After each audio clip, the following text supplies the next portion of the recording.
Chinese Folklore Tales by J Macgowan. Chapter 1. The Widow Ho.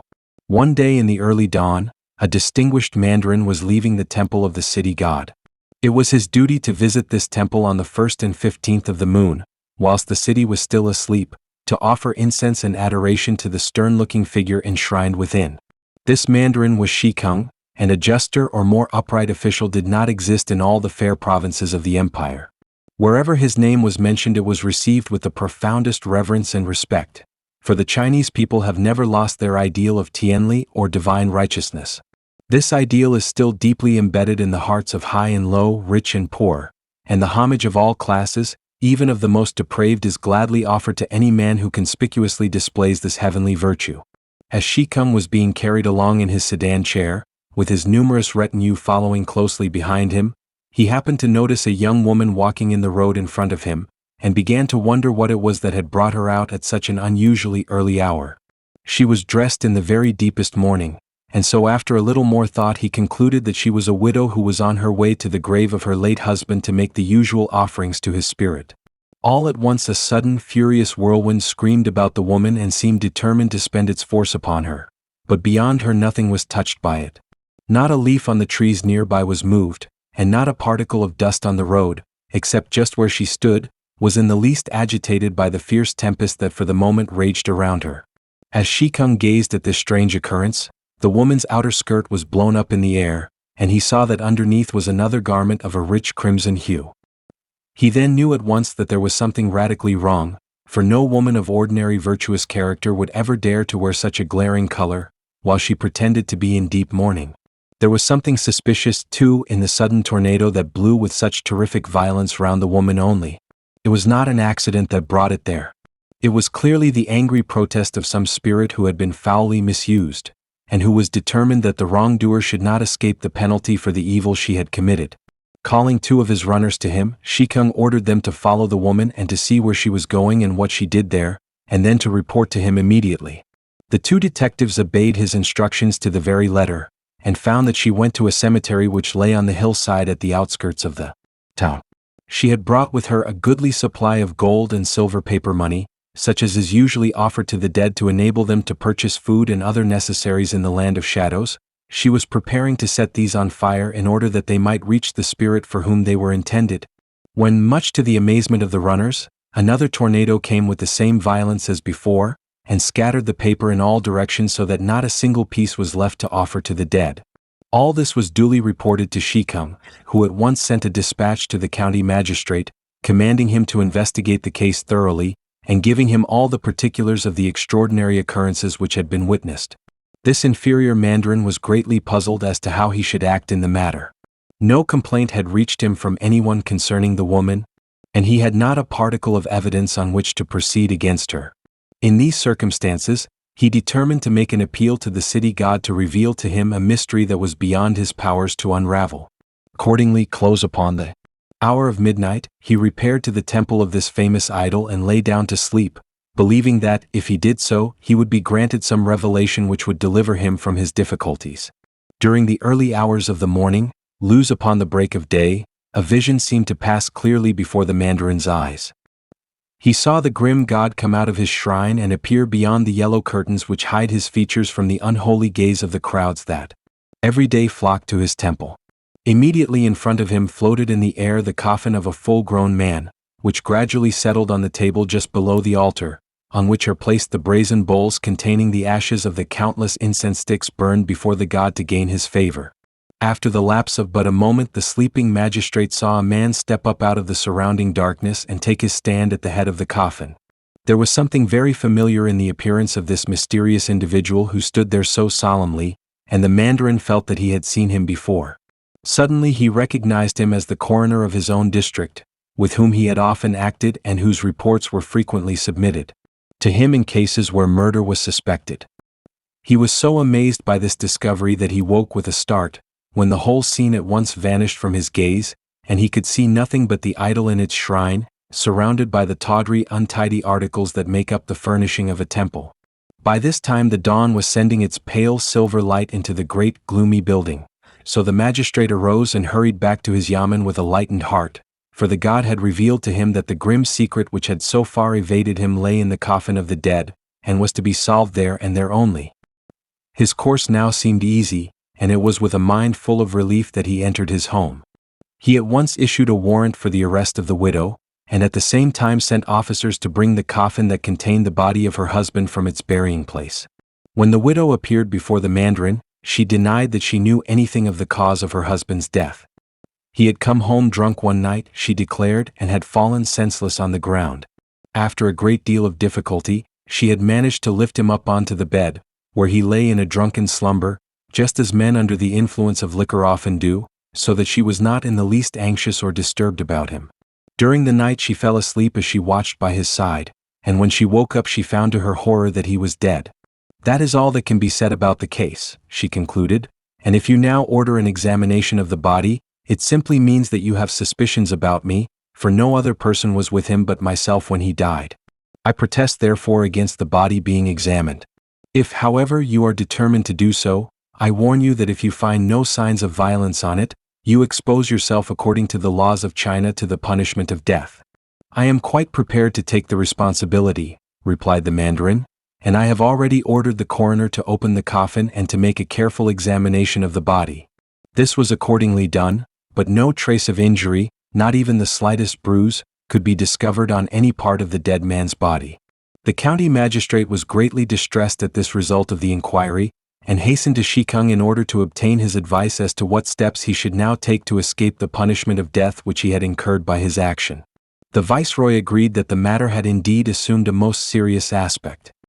But you need not be anxious, he added, about what you have done.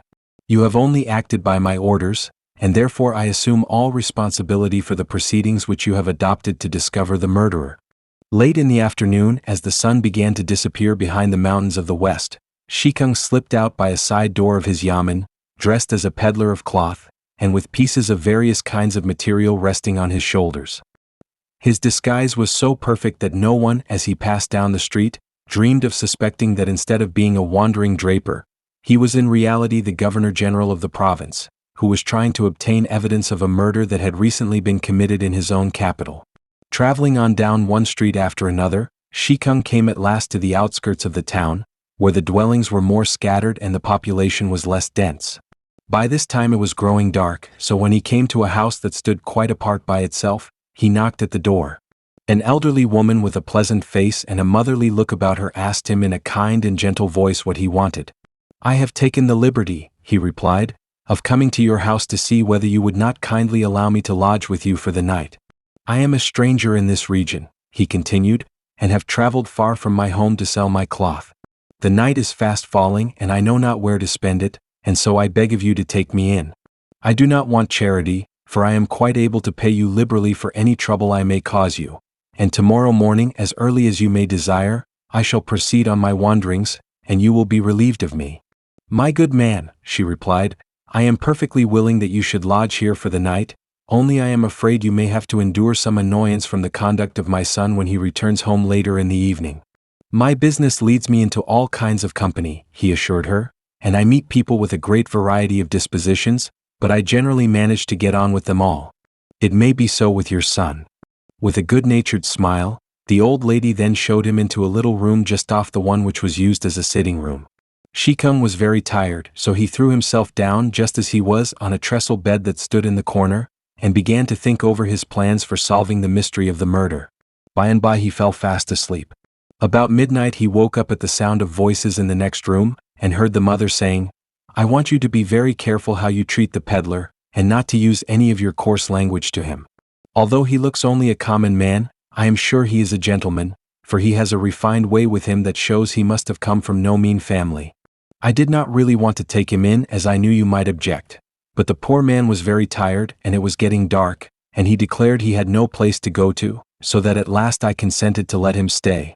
It is only for the night, and tomorrow at break of day he says he must be on his travels again." "I do most strongly dislike having a strange man in the house," replied a voice which LIU-KUNG concluded was the son's, "and I shall go and have a look at him in order to satisfy myself about him." Taking a lantern in his hand, he came close up to where LIU-KUNG was lying, and flashing the light upon his face, looked down anxiously at him for a few moments. Apparently he was satisfied, for he cried out in a voice that could easily be heard in the other room, "All right, mother, I am content. The man has a good face and I do not think I have anything to fear from him.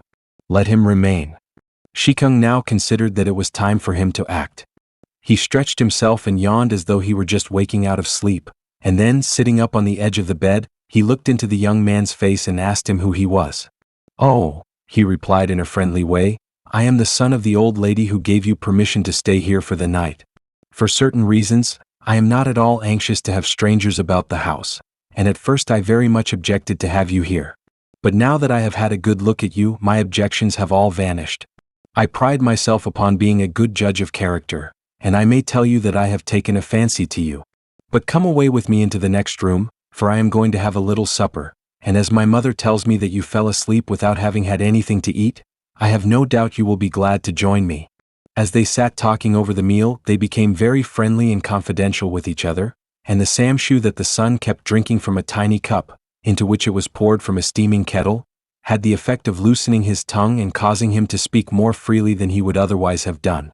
From his long experience of the shady classes of society, Shikung very soon discovered what kind of a man his companion was, and felt that here was a mine from which he might draw valuable information to help him in reaching the facts he wished to discover. Looking across the table at the son, whose face was by this time flushed with the spirit he had been drinking, and with a hasty glance around the room, as though he were afraid that someone might overhear him, he said in a low voice, "I want to tell you a great secret. You have opened your heart a good deal to me, and now I am going to do the same with you. I am not really a peddler of cloth as I have pretended to be. I have been simply using that business to disguise my real occupation, which I do not want anyone to know." "And what, may I ask, may be the trade in which you are engaged, and of which you seem to be so ashamed that you dare not openly confess it?" asked the son. "Well, I am what I call a benevolent thief," replied Shikung. "A benevolent thief!" exclaimed the other in astonishment. "I have never heard of such a thing before, and I should very much like to know what is meant by it." "I must tell you," explained the guest, "that I am not a common thief who takes the property of others for his own benefit. I never steal for myself. My practice is to find out where men have made money unjustly, and then by certain means at my command I deprive them of some of their unlawful gains and distribute them amongst the people they have wronged. In this way I have been the means of bringing suitable punishment on the heads of the guilty, and at the same time of relieving the necessities of those who have suffered at their hands." "I am astonished at what you tell me," replied the son, "though I do not believe all you say about not taking a share in the plunder you get. But now that you have opened your heart to me, I shall repay your confidence by telling you what I am. I am a real thief, and I support my mother, who does not suspect the truth, and keep the home together, simply by what I steal from others." He then proceeded to give an account of some of the adventures he had met with in the course of his expeditions by night to rooms and houses which, as he always found out beforehand by careful spying, contained valuables that could be easily carried away. While he was relating these stories, Shikung's eyes gleamed with delight, for he saw that the man had fallen into the trap which had been laid for him, and felt confident that before the night was over he would be in possession of some clue to the mystery he was endeavoring to solve. He was disgusted with the sordid details of the criminal life of which the man before him seemed to be proud, yet with wonderful patience this mandarin, with his large powers of mind, and with a genius for statesmanship which had made him famous throughout the empire, sat for hours enduring the wretched talk of this common thief. But his reward came in due time. "By the way," exclaimed this man whose business it was to break into homes when the small hours of the morning found their inmates wrapped in slumber, "some time ago I had a most remarkable experience, and as you have shown yourself such a good fellow, I will tell you about it, if you do not think it too late to do so." "I shall be most delighted to hear you relate it," said his guest. "I have been greatly entertained by your vivid way of describing the adventures through which you have passed. You deserve to be classed amongst the great heroes of old, who have made their names famous by their deeds of daring. Go on, I pray you, and tell me the particulars of this unusual experience." "Well," proceeded the man, "I had very carefully planned to pay a visit to a certain house just outside the walls of the city. It was an easy one to get into without any danger of being observed, for it was in a quiet street, where passers-by are very few after dark. It was a gloomy place after sunset, for the high walls that looked down upon it threw deep and heavy shadows, which faint-hearted people declare are really unhappy and restless ghosts prowling about to harass and distress the unwary. It was a little after midnight, when with stealthy footsteps I crept along the narrow streets, keeping as much as I could under cover of the houses, where the darkness lay deepest. Every home was hushed in slumber. The only things that really troubled me were the dogs, which, with an intelligence far greater than that of their masters, suspected me of some evil purpose, and barked at me and made wild snaps at my legs. I managed, however, to evade them and finally to arrive at the house I intended to rob. When I got close up to it, I was surprised to find a light burning inside. There was another thing, too, that I could not understand, and this was that a little side door by which I had planned to enter had not been bolted, but had been left ajar so that any prowling robber could easily gain admittance through it. Taking off my shoes, I walked on tiptoe along the stone-paved courtyard in the direction of the room where the light was burning, and hiding myself just outside the window, I could observe everything without being seen myself. I saw a woman of about 30 sitting alone by a table. She was evidently annoyed about something, for a frown rested on her face, and her eyes now and again flashed with suppressed anger, as though she had suffered some great wrong and wished to avenge it. I was just beginning to wonder when I should be able to attend to my own particular business, when I heard the side door slam, and the heavy staggering footsteps of a person under the influence of SAM-CHUNG sounded in the dark. I drew back a little further from the window. A man approached the room where the woman was sitting. Lurching heavily, he sent the door open with a bang, fell down on the floor, and lay there perfectly insensible. He was a little insignificant fellow, whilst his wife was a vigorous, strapping woman. Looking at him with a world of contempt in her eyes, she came and picked him up and laid him on a bed that stood in the corner of the room. She then went back to her seat, but there was an evil look in the glances that she kept casting at her wretched husband. I was wondering to myself what was to be the end of this curious scene, when I saw her get up and go to a kind of wardrobe and take out a needle some 2 or 3 inches in length. She then undid her husband's dress and seizing a mallet that lay on the table, she drove the needle deep down into his navel until it had entirely vanished in the flesh and not a trace of it was to be seen. The drunken man screamed as though in great agony, tossed convulsively on the bed, and then lay still and moved no more. I was so paralyzed with fear lest I should be implicated in this murder, that I dashed out of the house with all the speed I could command in the dark, and without stopping my flight for a single moment, I reached my home, terrified beyond measure at the awful scene that I had just witnessed. The only amusing part about the whole business was the inquest which was held the other day upon the body of the dead husband. I was present and laughed in my sleeve at the whole proceedings. There was the coroner, with solemn face, going through all the regular rules of examining the body for some proof that the man had been murdered. Then there was the county magistrate, questioning and threatening the woman as to the part she had played in the tragedy. And then, too, there was the wife, with sobs and sighs, and with tears running down her face, calling heaven to witness that she had had nothing to do with the death of her husband. It was a splendid farce carried out, with wonderful acting by the wife, for there was not a flaw in her evidence, and no sign on the body to convict her of her crime. A few words from me would have settled the question in a moment, and the county magistrate, who seemed dreadfully distressed because of the responsibility he had incurred in the eyes of the law by holding an examination of the body without sufficient evidence to warrant him in so doing, would have had his heart lightened of the load that was weighing it down if I could only have had the opportunity of whispering a single sentence into his ear. "It is your duty," interposed his guest, "to proceed tomorrow morning to the mandarin's yamen, and tell your story to the county magistrate, so that a great wrong may not go unpunished." "That I can never do," promptly replied the man. "What do you think would happen were I to do what you suggest? I am a thief. I get my living by thieving. I was in the house on the night of the murder for the purpose of robbery. That would all come out when I give my evidence. After I had proved the murder, what would become of me? I should be cast into prison and I might have to lie there for years, for who would ever bail out a thief? And then my poor mother would starve, for she has to depend on me entirely for her living, and she would be compelled to go on the streets and beg for charity from door to door. No, it is impossible for me ever to interfere in this case." J-Kung recognized the difficulty in which the man was placed, and yet without his evidence it would be impossible to convict the woman of the crime she had committed. He accordingly thought out a plan which he felt would remove the obstacles that stood in the way of securing him as a witness. Turning to the man, he said, "I have had a very pleasant evening with you, and I thank you for your courtesy and hospitality. I feel my heart moved with a desire for a deeper friendship than mere words can ever express, and so I propose that you and I become sworn brothers, so that whatever may befall us in the future we shall stand by each other to the very death." The young man looked up with astonishment at this unexpected proposal, but the sudden flash in his eyes and the smile that overspread his countenance showed that it was very pleasing to him. "I shall be delighted to agree," he quickly replied, "but when shall we have an opportunity of appearing in the temple, and of registering our vow in the presence of the God?" "There is no need to go to any temple," Shi-Kung replied. "Your family idol, which sits over there enshrined before us, will be quite sufficient for our purpose. Give me a pen and paper, and I will write out the articles of our brotherhood and present them to the God."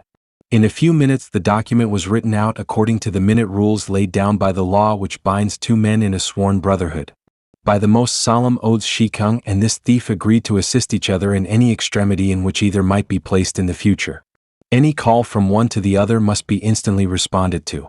No danger and no peril to life or limb must be allowed to deter either of them when the cry for help or deliverance was heard.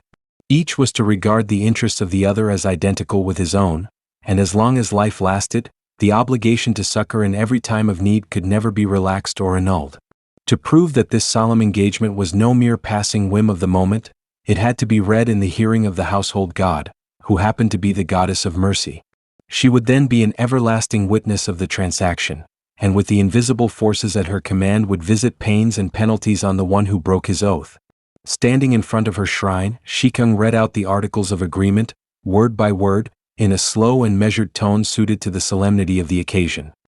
He then lighted the paper at the lamp, and both men gazed at it until nothing was left but ashes, when each of them knew that the goddess had received the document and had placed it in her archives in the far-off western heaven as a record of the vows made in her presence in those early hours of the morning. When they sat down again, Shi-Kung looked with a strong and masterful gaze at his newly created brother and said to him, "You and I are now sworn brothers, and of course we must be frank with each other. I do not wish to deceive you any longer, so I must tell you that I am neither a peddler of cloth, nor a benevolent thief in the sense in which you understood the term. I am in fact Shi-Kung, the viceroy of this province." No sooner did the man hear the name of this great mandarin, who was a profound source of terror to the criminals and evildoers within his jurisdiction, than he fell on his knees before him in the most abject fright, and repeatedly knocking his head on the ground, besought him to have mercy on him. Raising him up gently with his hand, Shi-Kung told him to lay aside all his fears. "You are my brother now," he said, "and we have just sworn in the presence of the goddess to defend each other with our lives. I shall certainly perform my part of the oath. From this moment your fortune is made, and as for your mother, who received me with such gracious courtesy, it shall be my privilege to provide for her as long as she lives." Emboldened by these words of the great statesman, the young man appeared at the second inquest, which Shi-Kung ordered to be held, and gave such testimony that the guilt of the wretched wife was clearly established, and due punishment meted out to her. Chapter 2. KWANG-JUI and the God of the River. China is a land where the great masses of the people have to toil and struggle incessantly in order to obtain even the bare necessities of daily existence. Unnumbered multitudes never enjoy a sufficiency of food, but have to be contented with whatever heaven may send them, and profoundly thankful they are when they can be sure of 2 meals a day to stave off the pangs of hunger from themselves and their children. How many there are who cannot by the severest toil obtain even these 2 meals is evident from the organized beggar communities, which are to be found in connection with every great city in the empire, and from the vast numbers of tramps, who wander over the country on the highways and byways with pale and sodden faces and with garments nearly falling to pieces, picking up a scanty livelihood from the benevolent as they pass from village to village. Whatever may be their inmost thoughts, the Chinese bear their terrible hardships and privations with a splendid heroism, with little complaining, with no widespread outbreaks of robbery, and with no pillaging of rice shops and public granaries by organized mobs driven mad by hunger. There is one beautiful feature about the Chinese that has been an important factor in steadying the nation.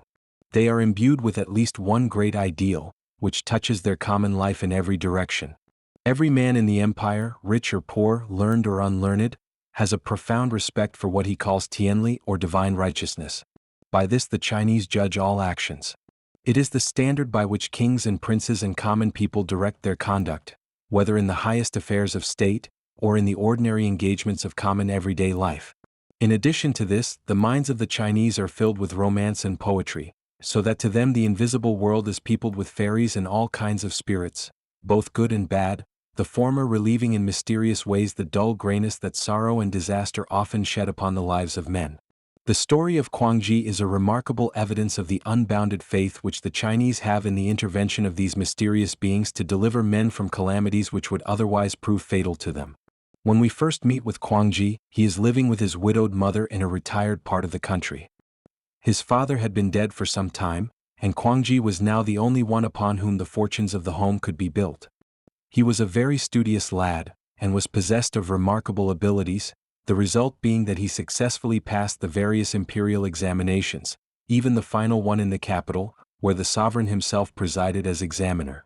After this last examination, as the men were waiting outside the hall for the names of those who had satisfied the emperor to be read out, a considerable crowd had collected. Most of these people had come from mere curiosity to see the imperial edict, and to discover who the scholar was that stood first on the list. The excitement was intense, and speculation ran rife as to which of the candidates, who had come from almost every province in the empire, was going to obtain the place of honor which was the dream and the ambition of every scholar in the land. At last every breath was hushed and every voice stilled in silence, as one of the high officials of the palace, attended by an imposing retinue, came out of the great central doors, which had been flung wide open at his approach. In a clear voice he began to read the list. It was headed by the name of KWANG-JUI. At this precise moment occurred an incident which was destined to change the whole current of KWANG-JUI's career. As he was standing overcome with emotion in consequence of the supreme honor which had been conferred upon him by the emperor's edict, a small round ball, beautifully embroidered, was thrown from an upper window of a house across the way, and struck him on the shoulder. It may here be explained that it was a custom in the early days of the history of China to allow any young maiden who was reluctant to have her husband chosen for her by her parents, to make use of what was called the throwing of the embroidered ball, in order to discover the man whom the gods intended her to marry. This ball was made of some soft material, wrapped round with a piece of red silk which was covered with variegated figures, worked by the damsel's own hands and emblematic of the love by which the hearts of husband and wife are bound indissolubly to each other. It was firmly believed by every maiden of this romantic type that the man who was struck by the ball from her fair hands was the one whom heaven had selected as her husband, and no parent would ever dream of refusing to accept a choice made in this way. Whilst KWANG-JUI was gazing in amused wonder at the symbol which he understood so well, a messenger from the house from which it had been thrown requested him in respectful tones to accompany him to his master, who desired to discuss with him a most important subject. As KWANG-JUI entered the house, he discovered to his astonishment that it belonged to the Prime Minister, who received him with the utmost cordiality, and after a long conversation declared that he was prepared to submit to the will of the gods, and to accept him as his son-in-law. KWANG-JUI was of course in raptures at the brilliant prospects which were suddenly opening up before him. The day indeed was a red-letter one, an omen, he hoped, that fate was preparing to pour down upon him good fortune in the future.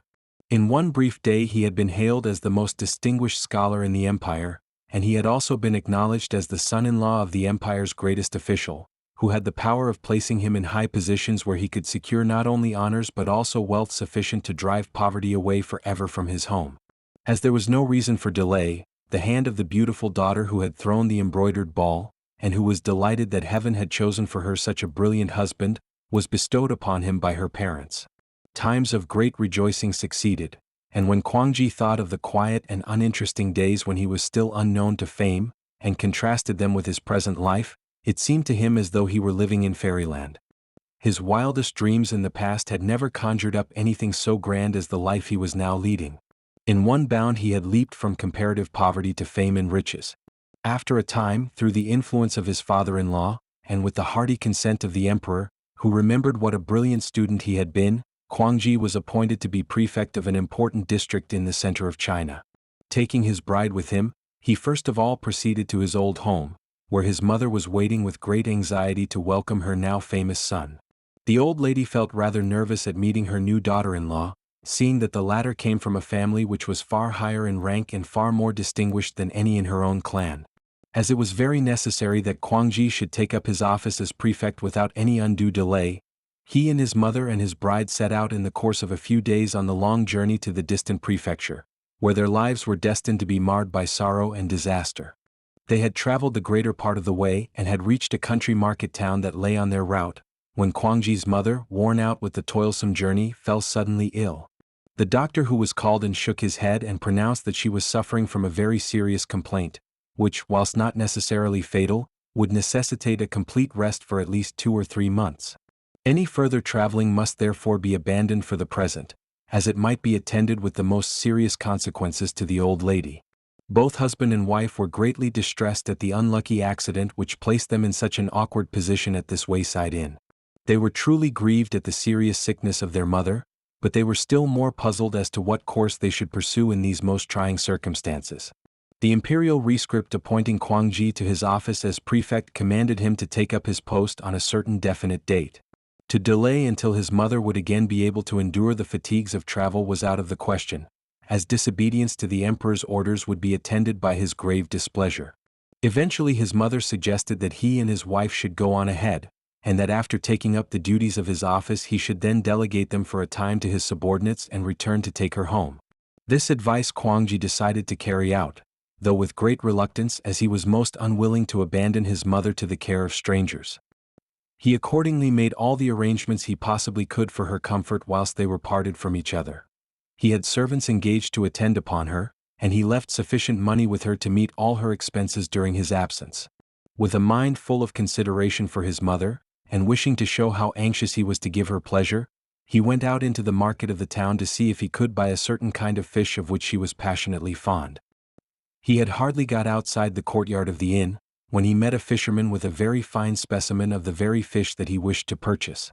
As he was discussing the price with the man, a certain something about the fish arrested his attention. There was a peculiar look in its eyes that seemed full of pathos and entreaty.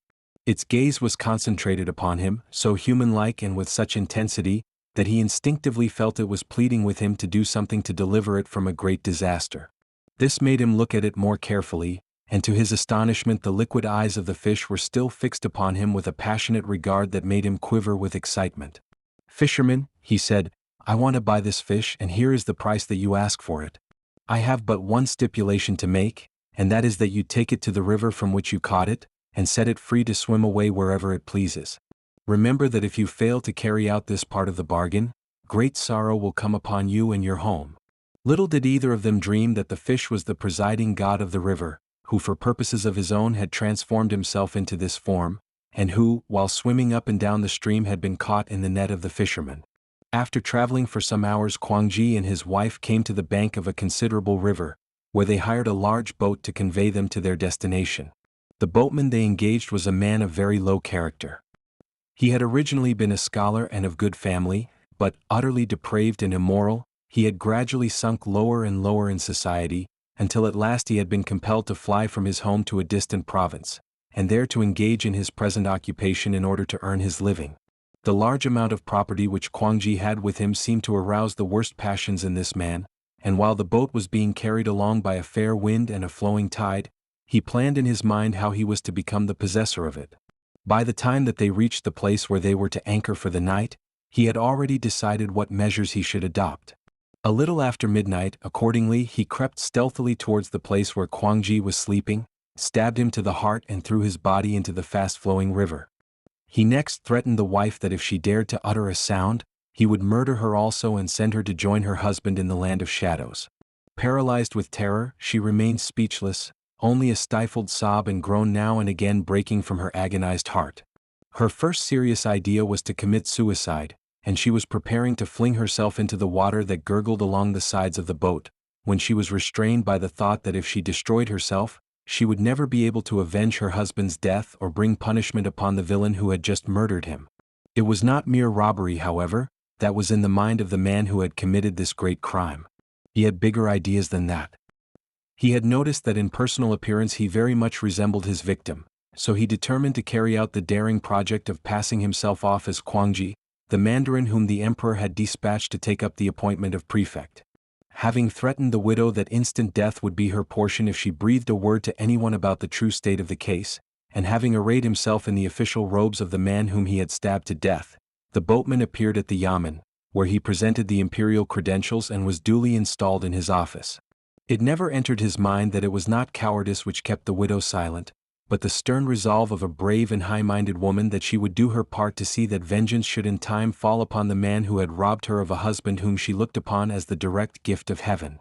Now, immediately after the body of KWANG-JUI had been cast into the water, the customary patrol sent by the god of the river to see that order was kept within his dominions, came upon it, and conveyed it with all speed into the presence of the god himself. The latter looked at it intently for a moment, and then exclaimed in great excitement, "Why, this is the very person who only yesterday saved my life, when I was in danger of being delivered over to a cruel death. I shall now be able to show my gratitude by using all the power I possess to serve his interests. Bring him to the crystal grotto," he continued, "where only those who have distinguished themselves in the service of the state have ever been allowed to lie. This man has a claim upon me such as no one before him ever possessed. He is the savior of my life, and I will tenderly care for him until the web of fate has been spun, and, the vengeance of heaven having been wreaked upon his murderer, he shall once more rejoin the wife from whom he has been so ruthlessly torn." With the passing of the months, the widow of KWANG-JUI gave birth to a son, the very image of his father. It was nighttime when he was born, and not long after his birth, a mysterious voice, which could not be traced, was heard distinctly saying, "Let the child be removed without delay from the yamen, before the return of the prefect, as otherwise its life will not be safe." Accordingly, on the morrow, the babe, about whose destiny even heaven itself seemed concerned, was carefully wrapped round with many coverings to protect it against the weather. Inside the inmost dress, there was enclosed a small document, telling the child's tragic story and describing the danger from a powerful foe which threatened its life. In order to be able to identify her son, it might be after the lapse of many years, the mother cut off the last joint of the little finger of his left hand, and then, with tears and sighs, and with her heart full of unspoken agony, she took a last lingering look upon the face of the little one. A confidential slave woman carried him out of her room, and by devious ways and secret paths finally laid him on the river's bank. Casting a final glance at the precious bundle to see that no danger threatened it, she hurried back in the direction of the city, with the faint cries of the abandoned infant still sounding in her ears.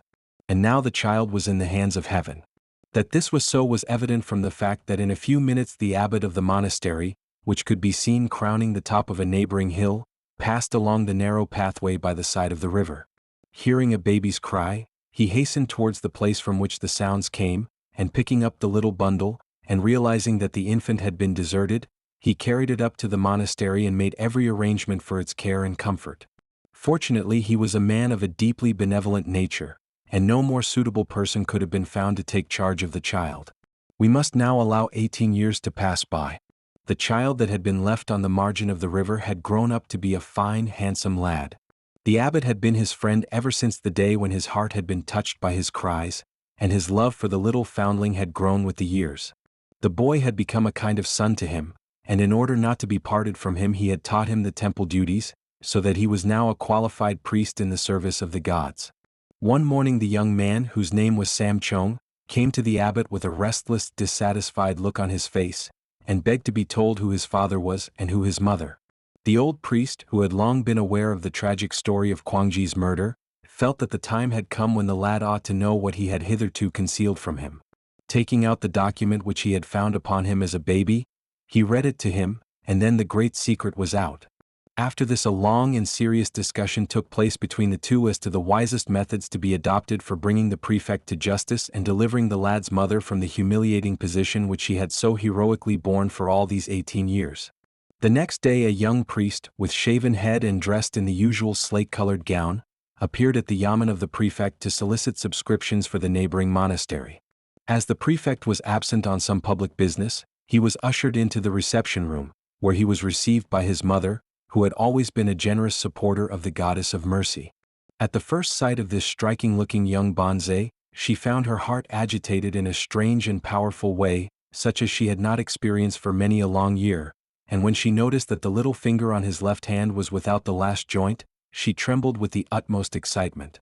After a few words about the object for which he had come, the young priest slipped into her hand the very paper which she had written 18 years ago, and as she looked at her own handwriting and then gazed into his face and saw the striking likeness to the man at whom she had thrown the embroidered ball, the mother instinct within her flashed suddenly out, and she recognized that this handsome lad was her own son.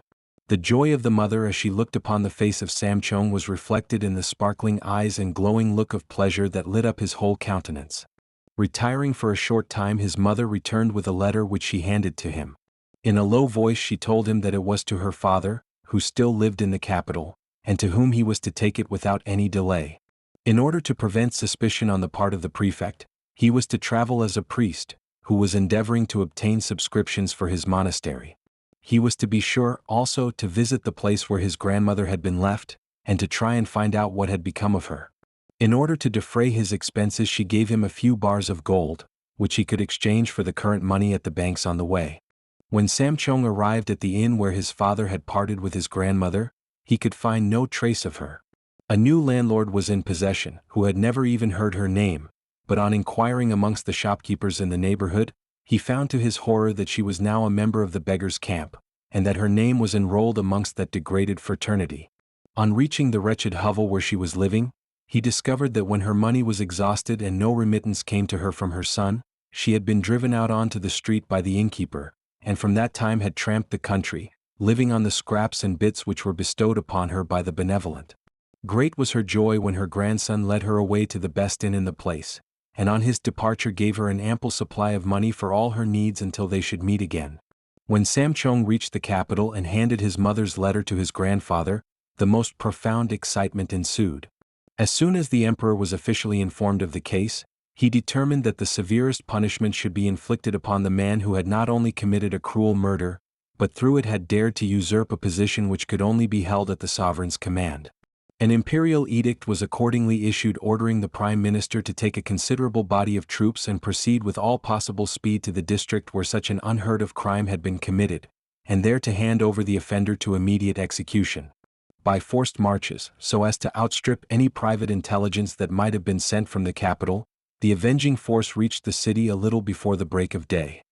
Here they waited in silence outside the city gates, anxiously listening for the boom of the early gun which announces the dawn, and at the same time causes the gates to be flung wide open for the traffic of the day to commence. As soon as the warders had admitted the waiting crowd outside, the soldiers, advancing at a run, quickly reached the yamen and arrested the prefect. Without form of trial but simply with a curt announcement from the prime minister that he was acting upon instructions from the emperor, the mandarin was dragged unceremoniously through the gaping crowds that rushed from their doors to see the amazing spectacle. The feet of fate had marched slowly but with unerring certainty, and had at last reached the wretched criminal. But where was he being taken? This road did not lead to the execution ground, where malefactors were doomed to end their careers in shame.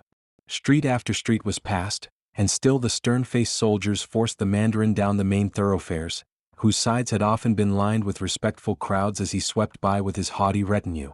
At last they reached the city gate, through which they marched, and then on towards the river, which could be seen gleaming like a silver thread in the distance. Arrived at its bank, the troops formed into a square with the prisoner in the center. Addressing him, the prime minister said, "I have selected this spot rather than the public execution ground where criminals are put to death. Your crime has been no common one, and so today, in the face of high heaven whose righteousness you have dared to violate, and within sound of the flowing waters of the stream that witnessed the murder, you shall die." Half a dozen soldiers then threw him violently to the ground, and in a few minutes the executioner had torn his bleeding heart from his bosom. Then, standing with it still in his hand, he waited by the side of the prime minister, who read out to the great multitude the indictment which had been drawn up against the prefect. In this he described his crimes, and at the same time appealed to heaven and to the God of the river to take measures to satisfy and appease the spirit of him who had been cut off in the prime of life by the man who had just been executed. As soon as the reading of the document had been concluded, it was set fire to and allowed to burn until only the blackened ashes remained. These, together with the criminal's heart, were then cast into the river. They were thus formally handed over to the God, who would see that in the land of shadows there should come a further retribution on the murderer for the crimes he had committed on earth. The water patrol happened to pass by soon after the ashes and heart had been flung into the river, and picking them up most carefully, they carried them to the official residence of the God. The indictment was at once formally entered amongst the archives of the office, to be used as evidence when the case was in due time brought before the notice of Yamlo, and after looking at the heart with the intensest scrutiny for some little time, the God exclaimed, "And so the murderer has at last received some part of the punishment he so richly deserved. It is now time for me to awake the sleeping husband, so that he may be restored to the wife from whom he has been separated for 18 years. Passing into the crystal grotto, where the unconscious form of KWANG-JUI had reposed for so many years, the God touched the body gently with his hand and said, Friend, arise. Your wife awaits you and loving ones who have long mourned you. Many years of happiness are still before you, and the honors that your sovereign will bestow upon you shall place you amongst the famous men of the state. Arise and take your place once more amongst the living. The Prime Minister was sitting with his daughter, listening to the sad story of the years of suffering through which she had passed, when the door was silently opened, and the figure of her long-lost husband glided in. Both started up in fear and amazement, for they believed that what they saw was only a restless spirit which had wandered from the land of shadows and would speedily vanish again from their sight. In this, however, they were delightfully disappointed. KWANG-JUI and his wife were once more reunited, and for many a long year their hearts were so full of gladness and contentment that the sorrows which they had endured gradually became effaced from their memories. They always thought with the deepest gratitude of the god of the river, who for 18 years had kept the unconscious husband alive and had finally restored him to his heartbroken wife. Chapter 3. The beautiful daughter of LIU-KUNG. In one of the central provinces of this long-lived empire of China, there lived in very early times a man of the name of Chan. He was a person of a bright, active nature which made him enjoy life, and caused him to be popular amongst his companions and a favorite with everyone who knew him. But he was also a scholar, well versed in the literature of his country, and he spent every moment that he could spare in the study of the great writings of the famous men of former days. In order that he might be interrupted as little as possible in his pursuit of learning, he engaged a room in a famous monastery some miles away from his own home. The only inhabitants of this monastery were a dozen or so of Buddhist priests, who, except when they were engaged in the daily services of the temple, lived a quiet, humdrum, lazy kind of existence which harmonized well with the solitude and the majestic stillness of the mountain scenery by which they were surrounded. This monastery was indeed one of the most beautiful in China. It was situated on the slope of a hill, looking down upon a lovely valley, where the natural solitude was as complete as the most devoted hermit could desire. The only means of getting to it were the narrow hill footpaths along which the worshippers from the great city and the scattered villages wound in and out on festal days, when they came trooping to the temple to make their offerings to the famous god enshrined within. Chan was a diligent student, and rarely indulged in recreation of any kind. Occasionally, when his mind became oppressed with excessive study, he would go for a quiet walk along the hillside, but these occasions were few and far between, for he made up for every hour he spent away from his beloved books by still closer application to them in the hours that followed. One day he was strolling in an aimless kind of way on the hillside, when suddenly a party of hunters from the neighboring city of Eternal Spring came dashing into view. They were a merry group and full of excitement, for they had just sighted a fox which Chan had seen a moment before flying away at its highest speed in mortal dread of its pursuers. Prominent amongst the hunters was a young girl, who was mounted on a fiery little steed, so full of spirit and so eager to follow in the mad chase after the prey, that its rider seemed to have some difficulty in restraining it. The girl herself was a perfect picture. Her face was the loveliest that Chan had ever looked upon, and her figure, which her trim hunting dress showed off to the utmost advantage, was graceful in the extreme. As she swept by him with her face flushed with excitement and her features all aglow with health, Chan felt at once that he had lost his heart and that he was deeply and profoundly in love with her. On making inquiries, he found that she was named Willow, that she was the daughter of the chief mandarin of the town in which she lived, and that she was intensely fond of the chase and delighted in galloping over the hills and valleys in the pursuit of the wild animals to be found there. So powerfully had Chan's mind been affected by what he had seen of Willow, that he had already begun to entertain serious thoughts of making her his wife. But while his mind was full of this delightful prospect, he was plunged into the deepest grief by hearing that she had suddenly died. For some days he was so stricken with sorrow that he lost all interest in life, and could do nothing but dwell on the memory of her whom he had come to love with all the devotion of his heart. A few weeks after the news of her death, the quiet of the retreat was one day broken by a huge procession which wound its way along the mountain path leading to the monastery doors. On looking out, Chan saw that many of the men in this procession were dressed in sackcloth, and that in front of it was a band of musicians producing weird, shrill notes on their various instruments. By these signs Chan knew that what he saw was a funeral, and he expected to see the long line of mourners pass on to some spot on the hillside where the dead would be buried.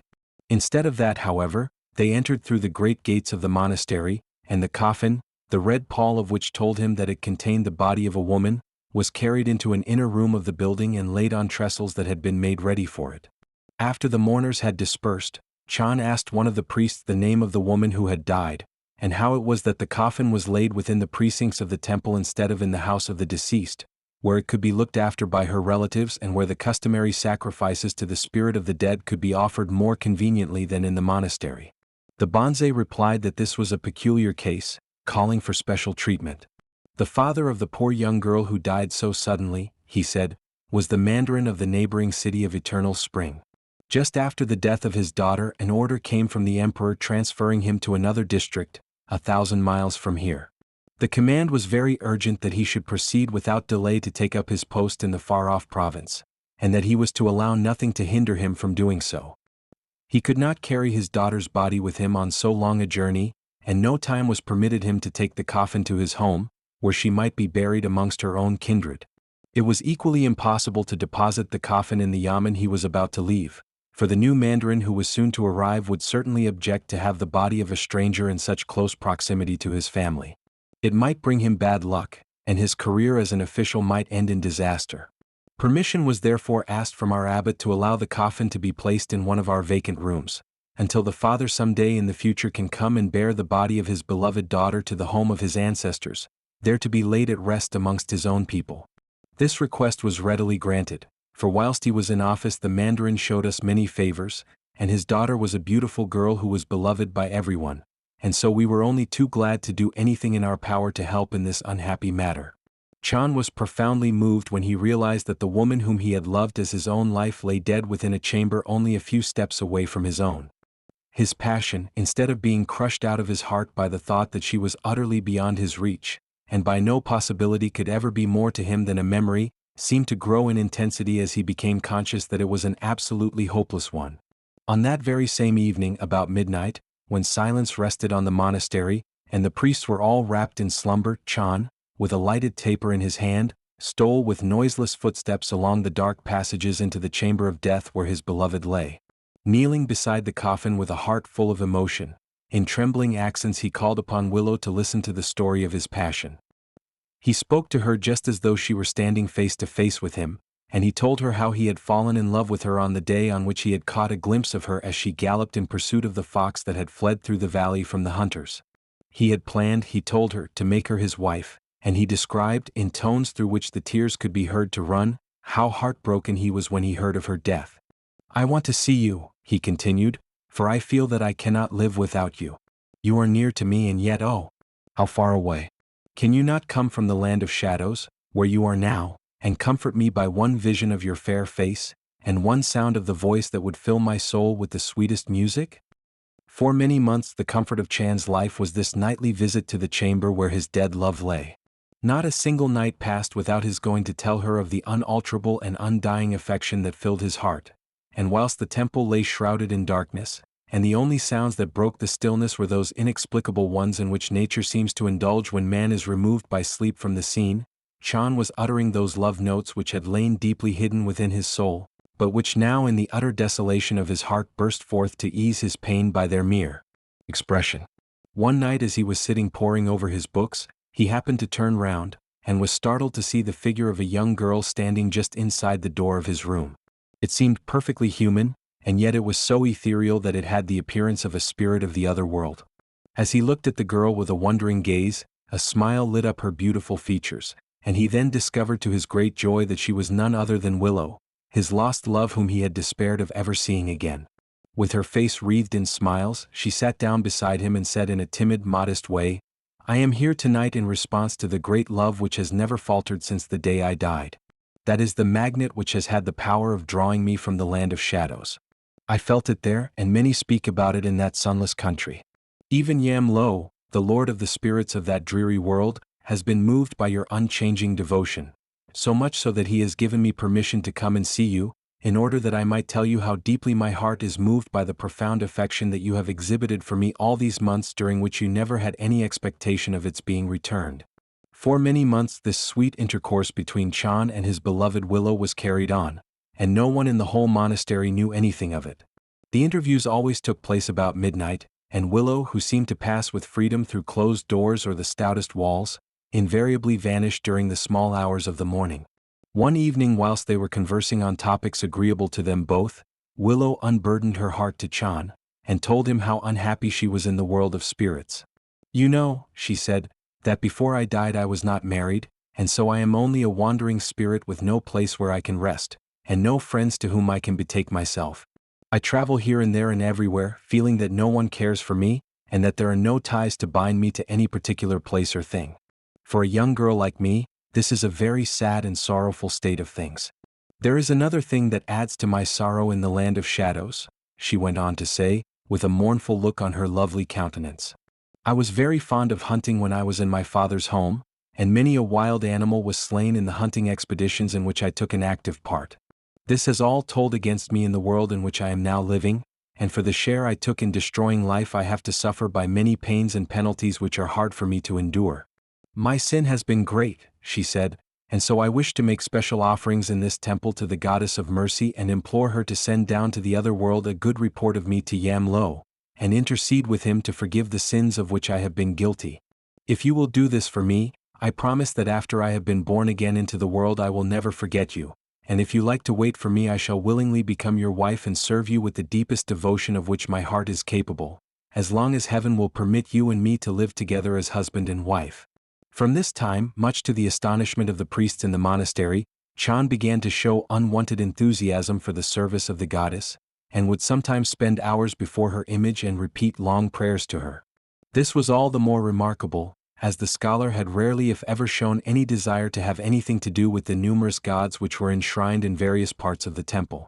After some months of this daily appeal to the Goddess of Mercy, Willow informed him that his prayers had been so far successful that the misery of her lot in the land of shadows had been greatly mitigated. The pleadings of the goddess with Yam-lo had so influenced his heart towards Willow that she believed her great sin in the destruction of animal life had been forgiven, and there were signs that the dread ruler of the underworld was looking upon her with kindness. Chan was delighted with this news, and his prayers and offerings became still more frequent and more fervent.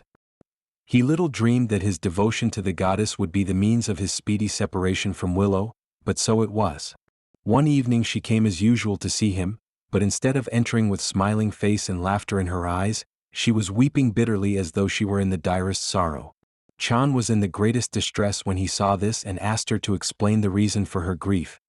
"The reason for my tears," she said, "is because after this evening I shall not see you again. Your petitions to the goddess have had such a powerful effect upon her mind that she has used all her influence with Yam-lo to induce him to set me free from the misery of the land of shadows, and so I am to leave that sunless country and to be born again into life in this upper world." As she uttered these words her tears began to flow once more and her whole frame was convulsed with sobbing. "I am glad," she said, "that I am to be born once more and live amongst men, but I cannot bear the thought of having to be separated for so long from you.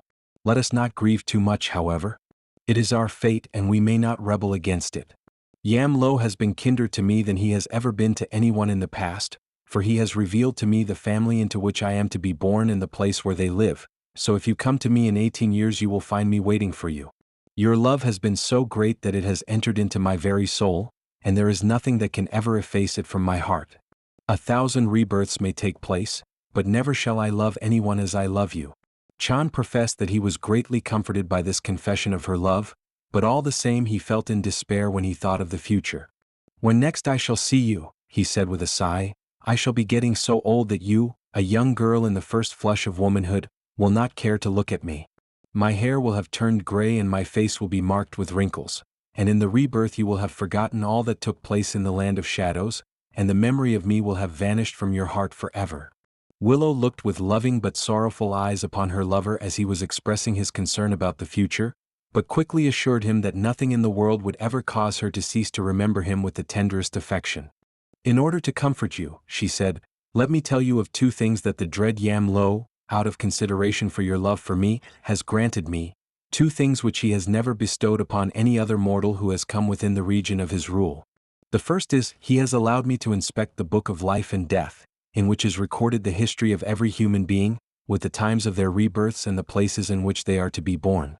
I want you this very minute to write down the secret which has been revealed to me as to my new name and family and the place where I shall reside, so that you will have no difficulty in finding me, when 18 years hence you shall come to claim me as your wife. The next is a gift so precious that I have no words in which to express my gratitude for its having been bestowed upon me. It is this. I am given the privilege of not forgetting what has taken place during my stay in the land of shadows, and so when I am reborn into another part of China, with a new father and mother, I shall hold within my memory my recollection of you. The years will pass quickly, for I shall be looking for you, and this day 18 years hence will be the happiest in my life, for it will bring you to me never more to be separated from me. But I must hasten on, she hurriedly exclaimed, for the footsteps of fate are moving steadily towards me. In a few minutes the gates of Hades will have closed against me, and Willow will have vanished, and I shall be a babe once more with my new life before me. See, but a minute more is left me, and I seem to have so much to say. Farewell. Never forget me. I shall ever remember you, but my time is come. As she uttered these words, a smile of ineffable sweetness flashed across her beautiful face and she was gone. Chan was inexpressibly sad at the loss he had sustained by the rebirth of Willow, and in order to drive away his sorrow he threw his heart and soul into his studies. His books became his constant companions, and he tried to find in them a solace for the loneliness which had come upon him since the visits of Willow had ceased. He also became a diligent worshipper of the idols, and especially of the goddess of mercy, who had played such an important part in the history of his beloved Willow. The years went slowly by and Chan began to feel that he was growing old. His hair became dashed with silver threads, and wrinkles appeared in his forehead and under his eyes. The strain of waiting for the one woman who had taken complete possession of his heart had been too much for him. As the time drew near, too, when he should go to meet her, a great and nervous dread began to fill him with anxiety. Would she recognize him?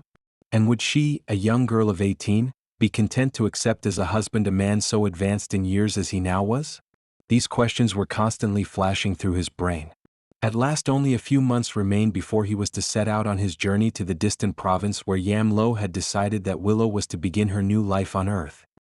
He was sitting one evening in his study, brooding over the great problem that would be solved before long, when a man dressed in black silently entered the room. Looking on Chan with a kindly smile which seemed to find its way instantly to his heart, he informed him that he was a fairy from the western heaven and that he had been specially deputed by the rulers there to render him all the assistance in his power at this particular crisis, when they knew his heart was so full of anxiety. We have all heard in that far-off fairyland, he continued, of the devotion you have shown to Willow, and how during all the years which have intervened since you saw her last you have never faltered in your love for her. Such affection is rare among mortals, and the dwellers in fairyland would like to help in bringing together two such loving hearts.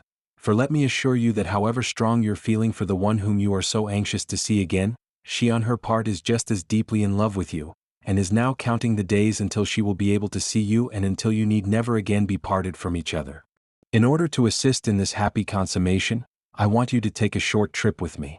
It will only take a few hours, and you will then find that something has happened to remove all your fears as to how you will be received by Willow. The fairy man then led Chan to the door, and gave a wave of his hand in the direction of the sky. Instantly the sound of the fluttering and swish of wings was heard, and in a moment a splendid eagle landed gracefully at their feet. Taking their seats upon its back, they found themselves flashing at lightning speed away through the darkness of the night. Higher and higher they rose, till they had pierced the heavy masses of clouds which hung hovering in the sky. Swift as an arrow the eagle still cleft its way upward until the clouds had vanished to an infinite distance below them. And still onward they were borne in the mighty stillness of an expanse where no human being had ever traveled before. Chan felt his heart throb with a nervousness which he could not control. What if the bird should tire, he thought, and he should be dropped into the fathomless abyss below? Life's journey would then come to a tragic end. Where, too, was he being carried, and how should he be ever able to return to his far-off home on the earth? He was becoming more and more agitated, when the fairy took hold of his hand and in a voice which at once stilled his fears, assured him that there was not the least danger in this journey through the air. We are as safe here, he assured him, as though we were standing upon a mountain whose roots lie miles below the surface of the earth. And see, he continued, pointing to something in the distance, we shall arrive at our destination in the course of a few seconds. True enough, he had hardly finished speaking when a land, fairer than Chan had ever seen on earth or pictured in imagination, loomed up suddenly in front of them, and before he could gather together his astonished thoughts, the eagle had landed them on its shores, and with outspread wings was soaring into the mystery of the unknown beyond. The fairy now led Chan along a road surrounded by the most bewildering beauty. Rare flowers, graceful trees, and birds which made the groves resound with the sweetest music, were objects that kept his mind in one continual state of delight. Before long they arrived in front of a magnificent palace, so grand and vast that Chan felt afraid to enter within its portals, or even tread the avenue leading up to it. Once more his companion relieved Chan's anxiety by assuring him that he was an expected guest, and that the queen of this fairy country had sent him to earth specially to invite him to come and visit her, in order that she might bestow upon him a blessing which would enrich the whole of his life and would enable him to spend many happy years with her whom he had loved with such devotion. Chan was ushered into a large reception hall, where he was met by a very stately lady, with a face full of benevolence, whom he at once recognized from the images he had often worshipped as the goddess of mercy. He was startled when he discovered in what august presence he was standing, and began to tremble with excitement as he realized that here in actual life was the famous personage whose image was worshipped by the millions of China, and whose influence spread even into the land of shadows. Seeing Chan's humility and evident terror of her, the goddess spoke to him in a gentle, loving voice, and told him to have no fear, for she had summoned him to her presence not to rebuke but to comfort him. "I know your story," she said, "and I think it is a beautiful one. Before I was raised to the high position I now occupy, I was at one time a woman like Willow, and I can sympathize with her in her devotion to you because of the wonderful love you have shown her from the first moment that you saw her. I know too your anxiety about your age and your fear lest when Willow sees you with the marks of advancing years upon you, her love may die out and you will be left with your heart broken and in despair. I have foreseen this difficulty and I am going to have it removed. The fairy who brought you here," she continued, "will now take you round the palace grounds, and if you will carry out my wishes, the fears which have been troubling you for years shall entirely vanish. You will then meet Willow with a heart as light as that of any man in the flush of youth, who awaits the coming of the bridal chair which bears his future wife to his home." Chan at once, without any hesitation, followed his guide through the spacious grounds which surrounded the palace, and was finally led to the edge of a beautiful little lake embowered amongst trees and ferns, and rare and fragrant flowers. It was the most exquisite scene on which his vision had ever rested. With a kindly look at his companion, the fairy said, "This beautiful piece of water goes by the name of the Fountain of Eternal Youth, and it is the Queen's express desire that you should bathe in it." Quickly undressing, Chan plunged into the pool and for a moment sank beneath the surface of the waters. Emerging quickly from them, a delightful feeling of newborn strength seemed to be creeping in at every pore of his body. The sense of advancing age passed away, and the years of youth appeared to come back to him again.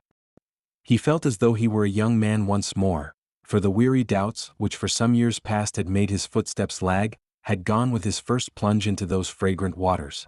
By and by he came out of this fountain of eternal youth, with the visions and ambitions of his young manhood rushing through his brain. His powers, which seemed of late to have become dull and sluggish, had recovered the impetus which in earlier years had carried him so successfully through many a severe examination. His thoughts, too, about Willow had so completely changed that instead of dreading the day when he should stand before her, his one passionate desire now was to start upon his journey to keep his appointment with her. Chan and the fairy then proceeded to the edge of the vast and boundless expanse which bordered the palace of the goddess, and found a magnificent dragon waiting to convey them back to earth. No sooner had they taken their seats on its back than it fled with the swiftness of the wind through the untrodden spaces of the air, until at length the mountains came looming out of the dim and shadowy distance, and with a rush Chan found himself safely landed at the door of the temple from which he had taken his departure for his amazing journey to the western heaven. Whilst these wonderful things were taking place, Willow, or rather Precious Pearl, as she had been named by her new parents, who of course had no knowledge of her previous history, had grown up to be a most beautiful and fascinating woman. During all these years she had never ceased to look forward with an anxious heart to the day when she would once more meet the man to whom she had betrothed herself 18 years ago. Latterly she had begun to count the days that must still elapse before she could see him again. She never forgot the night in the temple when she bade him goodbye, just before she was reborn into this world. The day and the hour had been stamped upon her memory, and since then the years had seemed to travel with halting leaden feet, as though they were loath to move on. But now only a few months remained, and no doubt ever entered her brain that Chan would fail her. Just about this time her mother had an offer of marriage for her from a very wealthy and distinguished family, and contrary to the usual custom of mothers in China, she asked her daughter what she thought of the proposal. Pearl was distressed beyond measure, and prayed and entreated her mother on no account to broach the subject to her again, as she could never entertain any proposition of the kind. Amazed at such a statement, her mother begged her to explain her reason for such strange views. Girls at your age, she said, are usually betrothed and are thinking of having homes of their own. This is the universal custom throughout the empire, and therefore there must be some serious reason why you will not allow me to make arrangements for your being allied to some respectable family. Pearl had been feeling that the time was drawing near when she would have to divulge the secret of her love affair, and she considered that now was the best opportunity for doing so. To the astonishment therefore of her mother, who believed that she was romancing, she told her the whole story of the past, how Chan had fallen in love with her, and how after she had died and had come under the control of Yam Lo in the land of shadows, that dread lord had permitted her spirit to visit her lover in the temple where her body had been laid until a lucky resting place could be found for it on the hillside. She also explained how it had been agreed between them that she was to wait for him until after the lapse of 18 years, when she would be old enough to become his wife. In a few months the time will be up, she concluded, and so I beseech you not to speak of my being betrothed to anyone else, for I feel that if I am compelled to marry any other than Chan I shall die. The mother was thunderstruck at this wonderful story which her daughter told her. She could only imagine that Pearl had in some way or another been bewitched, and was under a fatal delusion that she was in love with some hero of romance, to whom she believed she was betrothed. Still, her daughter had always been most loving and devoted to her, and had shown more brightness and ability than Chinese girls of her age usually possessed. Her mother did not like, therefore, to reprove her for what she considered her ridiculous ideas, so she determined to try another plan to cure her of her folly. What age was this man Chan, she asked, when you entered into this engagement with him? He was just 30, Pearl replied. He was of very good family and a scholar, and had distinguished himself for his proficiency in the ancient literature of China. Oh, then he must be nearly 50 now. A fine mate he would make for you, a young girl of only 18. But who knows how he may have changed since last you saw him. His hair must be turning gray, and his teeth may have fallen out, and for anything you know he may have been dead and buried so long ago that by this time they have taken up his bones, and nothing is left of him but what the funeral urn may contain of his ashes. Oh, I do pray that nothing of that kind has happened to him, cried Pearl in a tone of voice which showed the anguish she was suffering. Let us leave the question for a few months, and then when he comes for me, as I know he will, you will find by personal knowledge what a splendid man he is, and how entirely worthy he is of being your son-in-law. On the day which had been appointed under such romantic circumstances 18 years before, Chan arrived in the town, and after taking a room in an inn and making certain inquiries, he made his way to the home where he believed that Willow resided. On his arrival, however, he was roughly told by the servant that no such person as Willow lived there, and that they did not like strangers coming about the house. Indeed, he was given plainly to understand that the sooner he left, the better everyone would be pleased. This treatment was of course part of a scheme devised by Pearl's parents to frustrate any plans that Chan might have formed for seeing her. They were determined not to give their daughter to a man so old as he must be, and therefore they decided that an interview between the two must be prevented at all hazards. Chan was greatly distressed at the rebuff which he had received. Had Willow after all made a mistake 18 years ago when she gave him the name of this town as the place where her new home was to be? He had carefully written it down at her dictation, and it had been burned into his brain all the years since. No, there could be no mistake on that point. If there were any, then it was one that had been made purposely by Yam Lo in order to deceive them both. That idea, however, was unthinkable, and so there must be something else to account for his not finding Willow as he had expected. He at once made inquiries at the inn at which he was staying, and found that there was a daughter at the very house to which he had gone, and that in almost every particular the description he was given of her corresponded with his beloved Willow. In the meantime, poor Pearl was in a state of the greatest anxiety. The eventful day on which she was to meet her lover had opened for her with keen expectation of meeting him after their long and romantic separation. She had never for one moment doubted that he would keep his engagement with her. An instinct which she could not explain made her feel certain that he was still alive, and that nothing in the world would prevent him from meeting her, as had been agreed upon between them at that eventful parting in the temple 18 years before. As the day wore on, however, and there were no signs of Chan, Pearl's distress became exceedingly pitiful, and when night came and her mother declared that nothing had been seen of him, she was so stricken with despair that she lost all consciousness, and had to be carried to bed, where she lay in a kind of trance from which, for some time, it seemed impossible to arouse her. When at last she did regain consciousness, her mother tried to comfort her by saying that perhaps Chan was dead, or that he had forgotten her in the long course of years, and that therefore she must not grieve too much. "You are a young girl," she said, "and you have a long life before you. Chan is an old man by this time. No doubt he is long ago married, and the home ties which he has formed have caused him to forget you. But you need not be broken-hearted on that account. There are many other men who will be more suitable for you than he could possibly be. By and by we shall arrange a marriage for you, and then life will appear to you very different from what it does now." Instead of being comforted, however, Pearl was only the more distressed by her mother's words.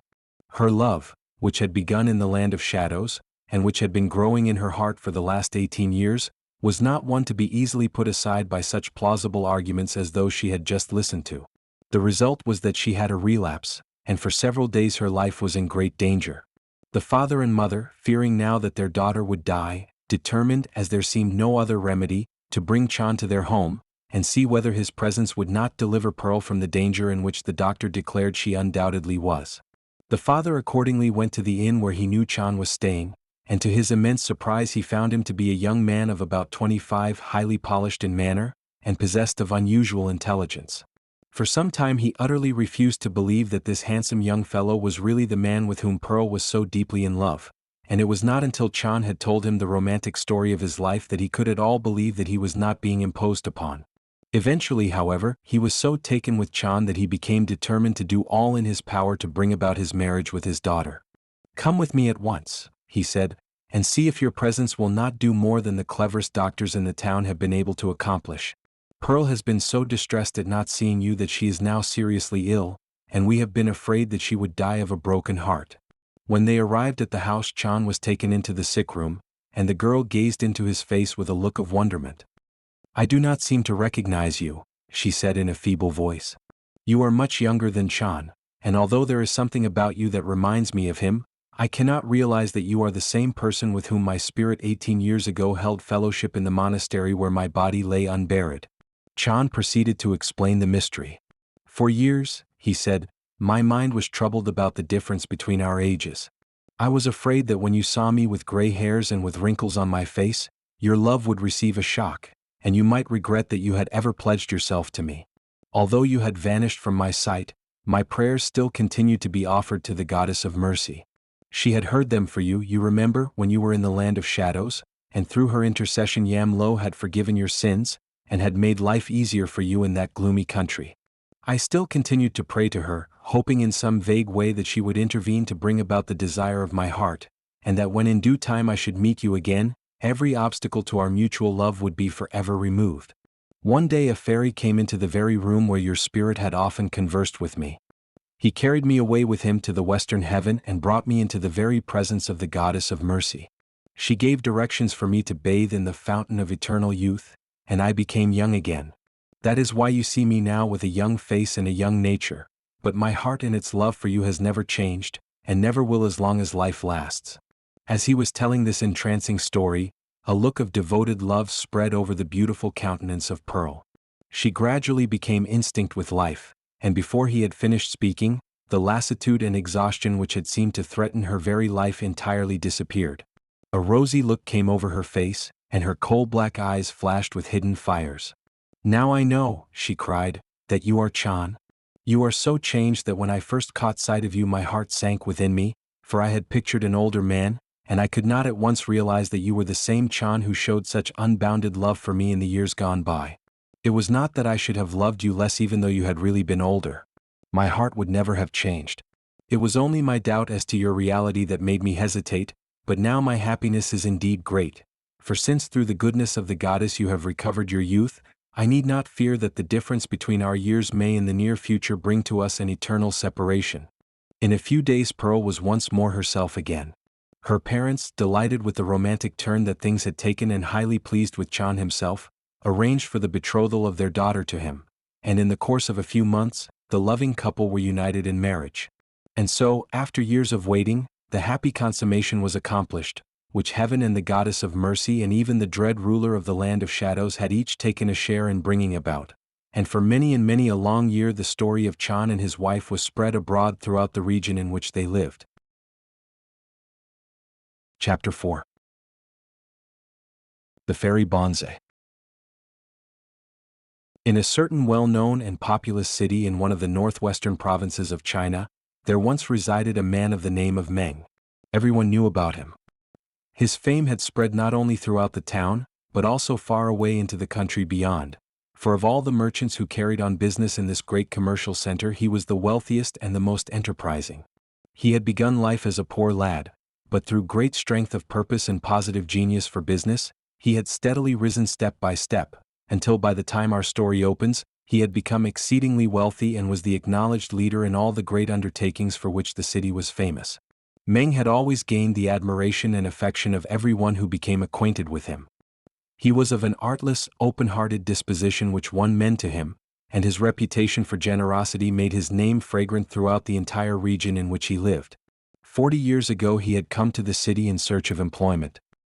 His father was a farmer in one of the outlying country districts, but Meng, discontented with the dullness of the life and with the strain and trouble brought upon his home by bad seasons, started out for the great town to make his fortune. All that he possessed he carried on his person. His stock in trade consisted simply of a stout bamboo pole and a good strong rope, the usual signs of a porter, but his willingness to oblige and the hearty, pleasant way in which he performed his arduous duties, gained him the goodwill of all who employed him. Before many months had passed he was in constant demand, and was slowly saving up money that was to enable him to rise from the position of a coolie and to enter some business which would give him a more honorable place in society. He had a shrewd and common-sense mind which enabled him to take advantage of any trade opening that presented itself, and as he had a genial and happy disposition, everyone who had had any business relations with him was glad to do all in his power to give him a lift in the upward road along which he had made up his mind to travel. The result was that before many years had passed away he had established himself in a very lucrative line of business which brought a steady flow of wealth into his coffers. In time he opened branches in distant cities, and his fame reached the far-off provinces in the east, where the merchant princes who had dealings with him counted him as one of the most trustworthy of their clients, to whom they were glad to give as much credit as he might desire. There was one delightful feature about Meng, and that was the intense sympathy he had for his fellow creatures. He had a heart of gold that no prosperity could spoil. No one who ever applied to him for relief was sent away empty-handed. The struggling shopkeeper made his humble appeal when fate seemed determined to crush him, and the substantial loan that Meng made to him without hesitation kept him from closing his shutters and once more set him on his feet to commence the struggle again. The widow who had been left in absolute poverty had but to state her case, when with a countenance beaming with compassion and with eyes moist at her piteous story, Meng would make such arrangements for her and her children that the terror of starvation was lifted from her heart, and she left his presence with a smiling face and with heartfelt words of praise for the man who by his generosity had given her a new glimpse of life. The character of Meng's mind may well be discovered from the manner in which he distributed a considerable portion of his riches amongst those who had been born under an unlucky star, and upon whom an unhappy fate had pressed heavily in the distribution of this world's goods and favors. The generous men in China are not the rich. It is true that occasionally one does hear of a munificent donation having been made by some millionaire, but the public is never deceived by these unusual outbursts of generosity. There is a selfish motive at the back of nearly every one of them, for the hope of the donors is that by gaining the favor of the mandarins they may obtain some high official position which will enable them to recoup themselves most handsomely for any sums they may have expended in charity. Meng's deeds, however, were always purely unselfish, and no idea of reward ever entered his head. He was moved solely by a sincere desire to alleviate human suffering. The look of gladness that flashed over the faces of those whom he assisted, their gleaming eyes, and the words of gratitude that burst from their lips, were to him the sweetest payment that could possibly be made to him in return for the sums he had given away. That Meng's fame had traveled far was shown by an occurrence which was destined to have a considerable influence on the fortunes of his only son, Qin, in whom his whole soul was bound up. One day he received a letter from the head of a most aristocratic family in a distant city, begging that he would consent to an alliance with him. This man wrote that he had a daughter, who was declared by all who saw her to be possessed of no ordinary beauty, and he wished to have her betrothed to Meng's son. Meng's reputation for goodness and for love to his fellow men had reached his ears, and he was anxious that their families should be united by the marriage of two young people. The rich merchant, whose heart always retained its childlike spirit, was delighted with this proposal, which had come to him spontaneously, and not through the intrigues of a middlewoman. He was also touched by the apparently generous spirit of the writer, so he at once responded to the appeal. After some little correspondence, the betrothal was drawn up in due form, and the young couple were bound to each other by legal ties which no court in the empire would ever dream of unloosing. Just at this juncture, when the tide in Meng's affairs seemed at its highest, there appeared at his doors one day a venerable-looking bonze, who asked to be received as a guest for a few days, as he was on a pilgrimage to a famous shrine and was tired out with the long journey that he had already made. Meng, who was a very devout and religious man, gave the old priest a most hearty welcome. He placed one of the best rooms in the house at his disposal, and treated him with all the generous hospitality which he was accustomed to bestow upon men of his profession, who in traveling from one monastery to another had very often stayed with him for a night or two before proceeding further on their way. Now, this priest had such pleasing manners, and was so refined and cultivated, that he completely captured the hearts of all the household, so much so that Meng insisted upon his prolonging his stay. The result was that months went by and the bonze still remained with him as his guest. Everyone in the house seemed to be attracted by this stranger, so winning were his ways, and so full of quiet power were his whole bearing and character. He was affable and pleasant with all, but he seemed to take most pleasure in the company of Chin, over whom he soon came to exercise a very powerful influence. Their habit was to wander about on the hillside, when the priest would entertain his young friend with stories of the wonderful things he had seen and the striking adventures he had met with. His whole aim, however, seemed to be not so much to amuse Chin as to elevate his mind with lofty and noble sentiments, which were instilled into him on every possible occasion. It was also their custom to retire every morning to some outhouses at the extremity of the large garden attached to the dwelling house, where undisturbed they could converse together upon the many questions upon which the bonze was ready to discourse. One thing, however, struck Chin as very singular, and this was that the bonze made him collect certain curiously shaped tiles, and bury them in the earthen floors of these little used buildings. Chin would have rebelled against what he considered a childlike proceeding, but he was restrained by the profound love and veneration he felt for his companion. At length the day came when the bonze announced that he must proceed upon his journey.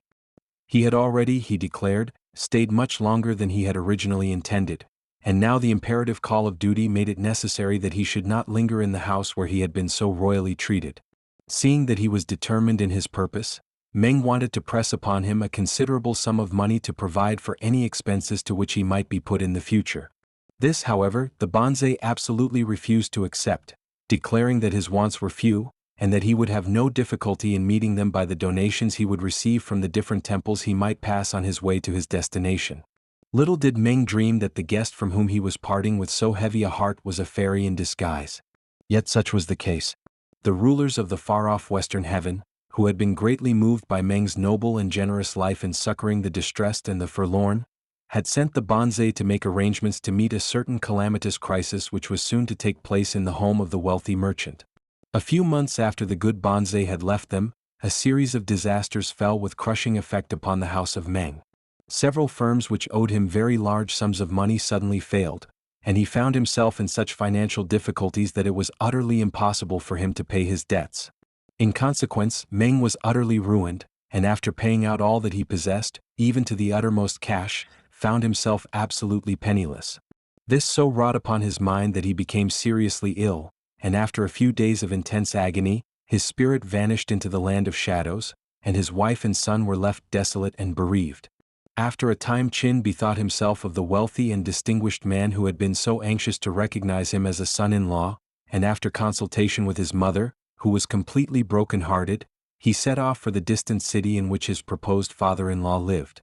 Chin hoped that the latter's heart would be moved by the disasters which had befallen his father, and that he would be willing to extend him a helping hand in his hour of dire sorrow, when even heaven itself seemed to have abandoned him and to have heaped upon his head calamities such as do not often occur to the vilest of men.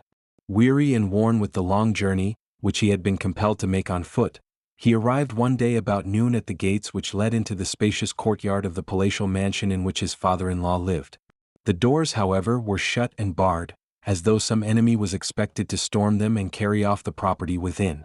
Chin called loudly to the porter to open them for him, but to his amazement he was told that orders had been received from the master of the house that he was not to be admitted on any terms whatsoever. "But are you aware who I am?" he asked. "Do you not know that the man who owns this building is my father-in-law, and that his daughter is my promised wife? It ill becomes you therefore to keep me standing here, when I should be received with all the honors that a son-in-law can claim. But I have been specially warned against you, replied the surly gatekeeper. You talk of being a son-in-law, but you are greatly mistaken if you imagine that any such kinship is going to be recognized in this house. News has reached my master of the utter failure of your father's business, and of his death, and he declares that he does not wish to be mixed up in any way with doubtful characters or with men who have become bankrupt. Chin, who was imbued with the fine and generous spirit of his father, was so horrified at these words that he fled from the gate, determined to suffer any indignity rather than accept a favor from a man of such an ignoble disposition as his father-in-law apparently possessed.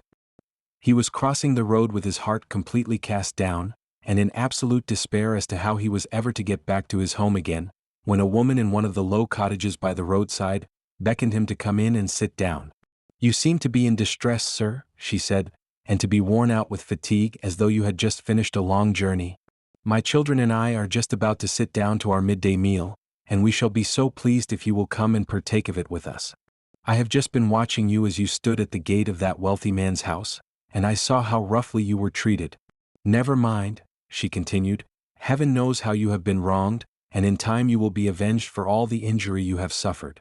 Comforted and gladdened by these kindly words and by the motherly reception given him by this poor woman, Chin started out on his return journey, and after much suffering finally reached his home.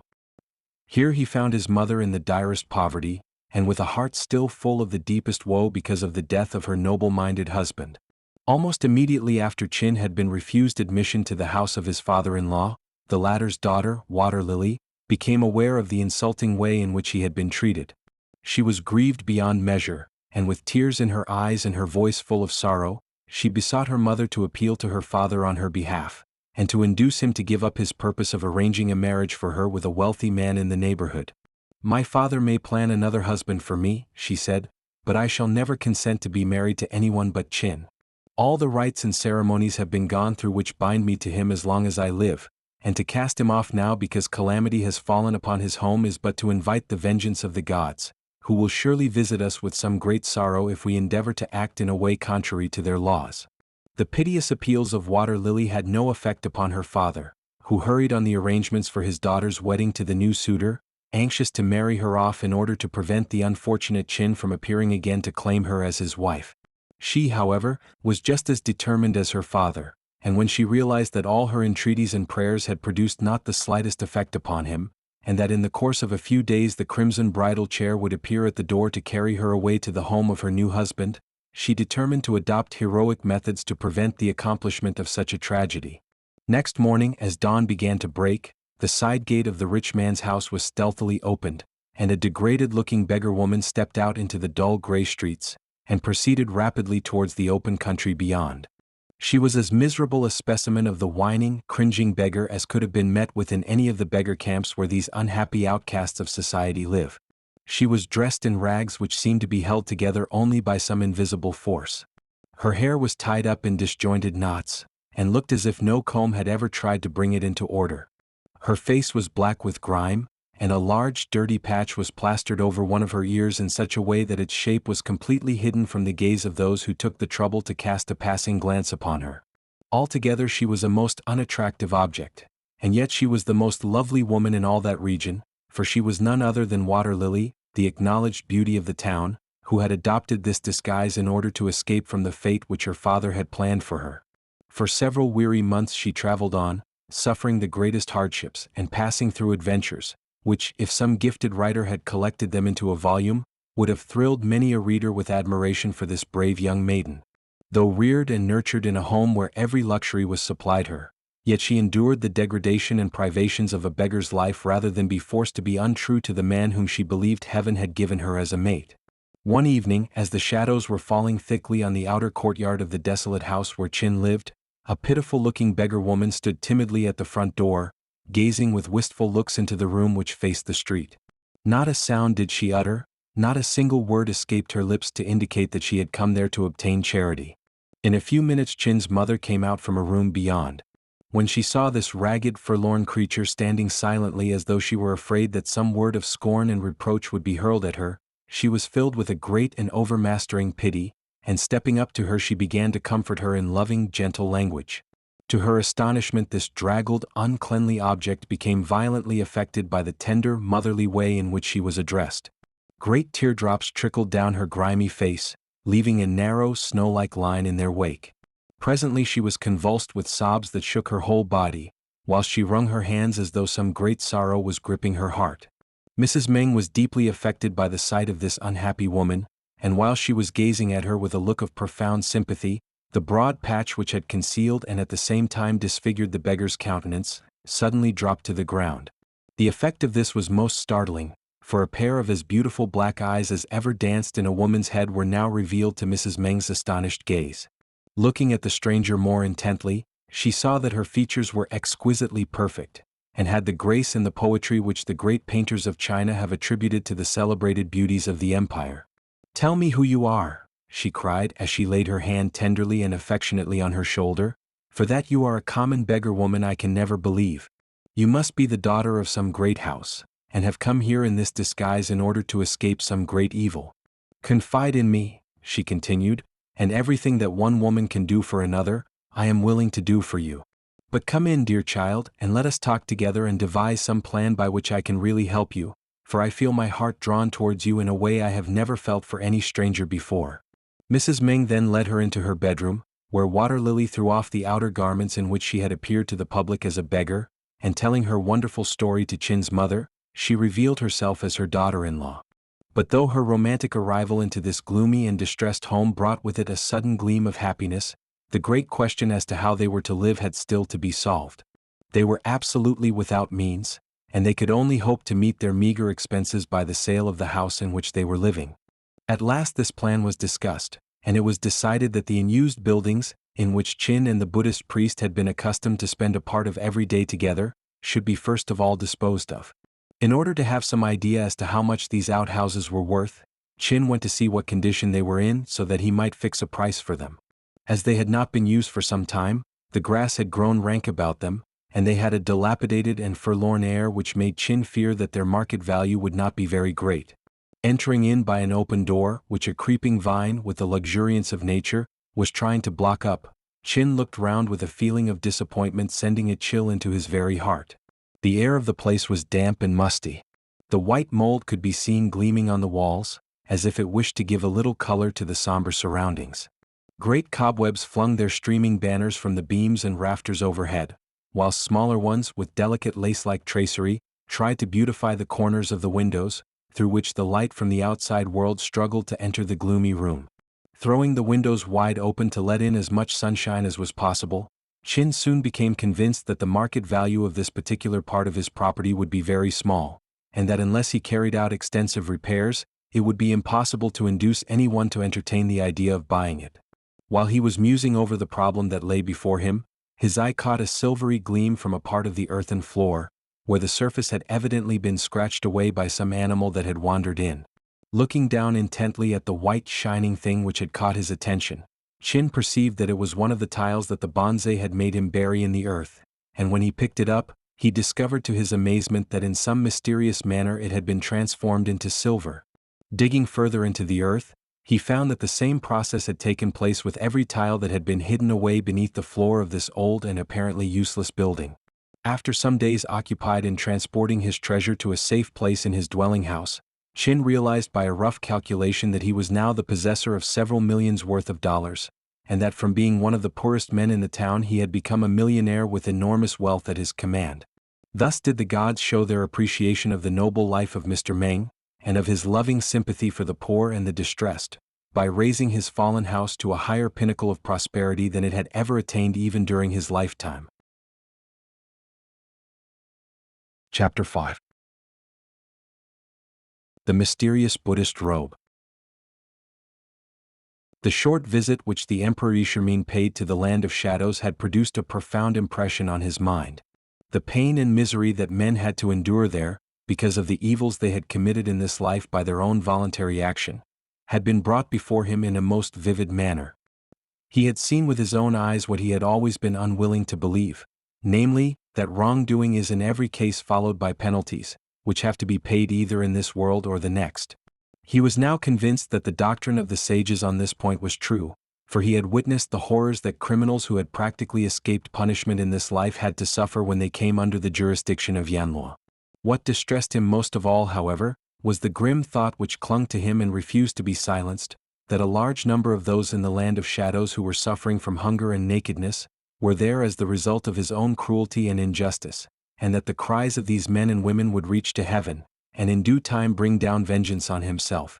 With this fear of coming judgment there was at the same time mingled in his mind an element of compassion, for he was really sorry for the poor wretches whom he had seen in the city of the wronged ones, and whose reproaches and threats of divine vengeance had entered into his very soul. He therefore determined to institute a magnificent service for those spirits of the dead, who through the injustice of rulers or the impotence of law or private revenge, had lost their lives and were suffering untold hardships in the other world.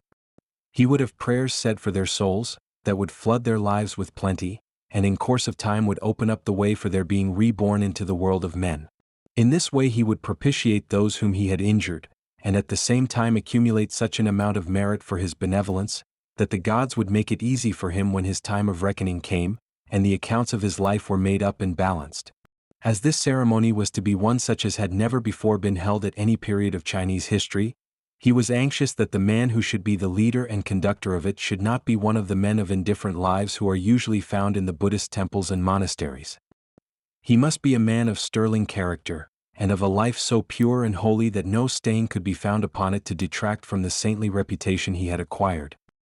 His Majesty accordingly sent out edicts to all the viceroys in the empire, commanding them to issue proclamations throughout the length and breadth of the country, telling the people of the great religious service which he was going to hold in the capital for the unhappy spirits in the land of shadows. In these edicts he ordered that search should be made for a priest of unblemished character, one who had proved his love for his fellow men by great acts of sympathy for them. This man was to be invited to present himself before the emperor, to take charge of the high and splendid service which had been designed by the sovereign himself. The tidings of this noble conception of Li spread with wonderful rapidity throughout his dominions, and even reached the far-off western heaven, where the mysterious beings who inhabit that happy land are ever on the alert to welcome any movement for the relief of human suffering. The goddess of mercy considered the occasion of such importance that she determined to take her share of responsibility for this distinguished service, by providing suitable vestments in which the leader of the great ceremony should be attired. So it came to pass that while men's minds were excited about the proposed celebration for the dead, two priests suddenly appeared in the streets of the capital. No one had ever seen such old-fashioned and weird-looking specimens of manhood before. They were mean and insignificant in appearance, and the distinctive robes in which they were dressed were so travel-stained and unclean that it was evident they had not been washed for many a long day.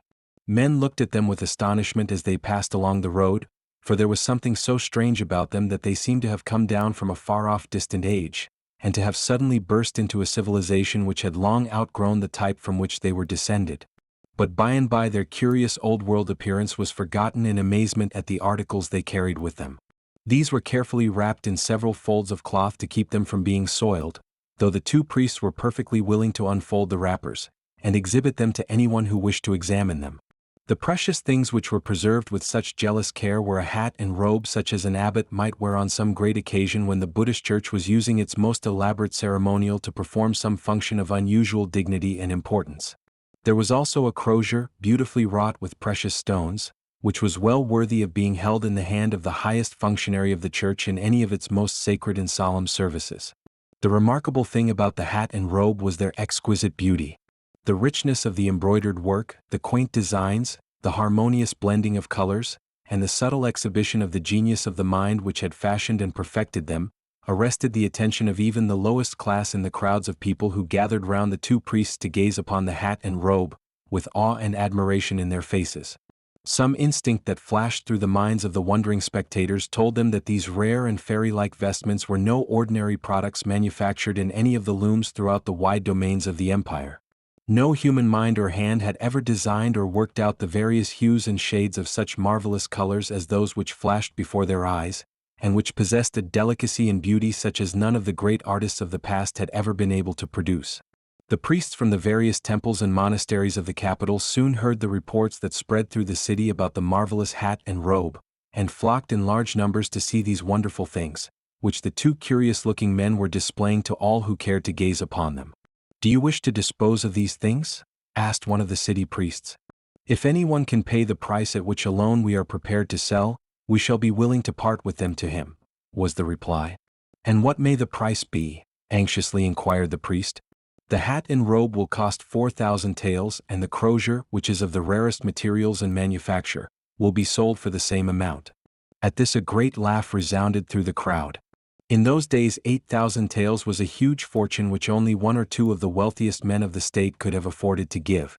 The boisterous mirth, however, which convulsed the crowd when they heard the fabulous sums asked by these strangers for their articles, soon became hushed when the latter proceeded to explain that the sums demanded were purposely prohibitive, in order that the sacred vestments should not fall into the hands of anyone who was unworthy to possess them. "You are all aware," said one of the strangers, "that His Majesty the Emperor, recognizing that the service for the dead which he is about to hold is one of momentous importance, not only to the spirits suffering in the land of shadows, but also to the prosperity and welfare of the Chinese Empire, has already issued edicts to secure the presence of some saintly and godly priest, who shall be worthy to superintend the prayers that will be said for the men and women who are leading dreary lives in the land over which Yunna rules." The story of these two men spread with great rapidity throughout the homes of all classes in the metropolis, and when it was understood that they had no desire to make money by the rare and beautiful articles which they readily displayed to the crowds that followed them whenever they appeared on the streets, they began to be surrounded with a kind of halo of romance. Men whispered to each other that these were no common denizens of the earth, but fairies in disguise, who had come as messengers from the goddess of mercy. The garments which they had with them were such as no mortal eyes had ever beheld, and were clearly intended for use only at some special ceremony of exceptional importance such as that which the emperor was planning to have carried out. At length rumors reached the palace of the strange scenes which were daily taking place in the streets of the capital, and Yishermin sent officers to command the two strange priests to appear in his presence. When they were brought before him, and he saw the wonderful robe embroidered in delicate hues and colors such as no workman had ever been known to design before, and grasped the crozier which sparkled and flashed with the brilliancy of the precious stones adorning it, the emperor felt that the invisible gods had approved of his design for the solemn service for the dead and had prepared vestments for the high priest which would be worthy of the exalted position he would occupy in the great ceremony. "I hear that you want 8,000 taels for these articles," said the emperor to the two men, who stood respectfully before him. "We are not anxious, Your Majesty," replied one of the strangers, "about the price. That is to us of very little importance. We have mentioned this large sum simply to prevent any man of unworthy mind from becoming their possessor. There is a peculiarity about that robe," he continued. "Any person of pure and upright heart who wears it will be preserved from every kind of disaster that can possibly assail him in this world. No sorrow can touch him, and the schemes of the most malignant of evil spirits will have no influence upon him. On the other hand, any man who is under the dominion of any base passion, if he dares to put on that mystic robe, will find himself involved in all kinds of calamities and sorrows, which will never leave him until he has put it off and laid it aside forever. What we are really here for," he concluded, "is to endeavor to assist Your Majesty in the discovery of a priest of noble and blameless life who will be worthy of presiding at the service you are about to hold for the unhappy spirits in the land of shadows. When we have found him we shall consider that our mission has been fulfilled, and we can then return and report the success we have achieved." At this moment dispatches from high officials throughout the country were presented to the emperor, all recommending SAM-CHUNG as the only man in the dominions who was fit to act as high priest in the proposed great service. As SAM-CHUNG happened to be then in the capital, he was sent for and, being approved of by His Majesty, was at once appointed to the sacred office, which he alone of the myriads of priests in China seemed to be worthy of occupying. The two strangers, who had been noting the proceedings with anxious and watchful eyes, expressed their delight at the decision that had been arrived at. Stepping up to SAM-CHUNG with the most reverential attitude, they presented him with the costly vestments which had excited the wonder and admiration of everyone who had seen them. Refusing to receive any remuneration for them, they bowed gracefully to the emperor and retired. As the door of the audience chamber closed upon them they vanished from human sight, and no trace of them could anywhere be found. On the great day appointed by the emperor, such a gathering was assembled as China in all the long history of the past had never before witnessed. Abbots from far-off distant monasteries were there, dressed in their finest vestments. Aged priests, with faces wrinkled by the passage of years, and young bonzes in their slate-colored gowns, had traveled over the hills and mountains of the north to be present, and took up their positions in the great building. Men of note, too, who had made themselves famous by their devoted zeal for the ceremonies of the Buddhist church and by their munificent gifts to the temples and shrines, had come with great retinues of their clansmen to add to the splendor and dignity of the occasion. But the chief glory and attraction of the day to the assembled crowds was the Emperor Li-Shiming. Never had he been seen in such pomp and circumstances on this occasion. Close round him stood the princes of the royal family, the great officers of state and the members of the cabinet in their rich and picturesque dresses. Immediately beyond were earls and dukes, viceroys of provinces and great captains and commanders, whose fame for mighty deeds of valor in the border warfare had spread through every city and town and hamlet in the empire. There were also present some of the most famous scholars of China, who, though not members of the Buddhist church, yet felt that they could not refuse the invitation which the emperor had extended to them. In short, the very flower of the empire was gathered together to carry out the benevolent purpose of rescuing the spirits of the dead from an intolerable state of misery which only the living had the power of alleviating. The supreme moment, however, was when Sunzang and more than 100 of the priests most distinguished for learning and piety in the whole of the church, marched in solemn procession, chanting a litany, and took their places on the raised platform from which they were to conduct the service for the dead. During the ceremony, much to his amazement, Li-Shiming saw the two men who had bestowed the fairy vestments on Sunzang, standing one on each side of him. But though they joined heartily in the proceedings, he could not help noticing that a look of dissatisfaction and occasionally of something which seemed like contempt, rested like a shadow on their faces. At the close of the service he commanded them to appear before him, and expressed his surprise at their conduct, when they explained that the discontent they had shown was entirely due to a feeling that the ritual which had been used that day was one entirely inadequate to the occasion. It was so wanting in dignity and loftiness of conception, they said, that though some ease might be brought to the spirits suffering in the land of shadows from the service which had been performed, it would utterly fail in the most important particular of all, namely their deliverance from Hades, and their rebirth into the land of the living. That this was also a matter which had given the goddess of mercy a vast amount of concern was soon made evident to the emperor, for in the midst of this conversation there suddenly sounded, throughout the great hall in which the vast congregation still lingered, a voice saying, "Send Sunzang to the western heaven to obtain the ritual which shall there be given him and which shall be worthy of being chanted by a nation." This command from the invisible goddess produced such an impression upon the emperor that he made immediate preparations for the departure of Sunzang on his momentous journey, and in a few days, supplied with everything necessary for so toilsome an undertaking, the famous priest started on what seemed a wild and visionary enterprise in pursuit of an object which anyone with less faith than himself would have deemed beyond the power of any human being to accomplish. In order to afford him protection by the way and to act as his body servants, the emperor appointed 2 men to accompany Sunzang on the long journey which he had undertaken at the command of the goddess of mercy. His Majesty would indeed have given him a whole regiment of soldiers, if he had been willing to accept them, but he absolutely refused to take more than just 2 men.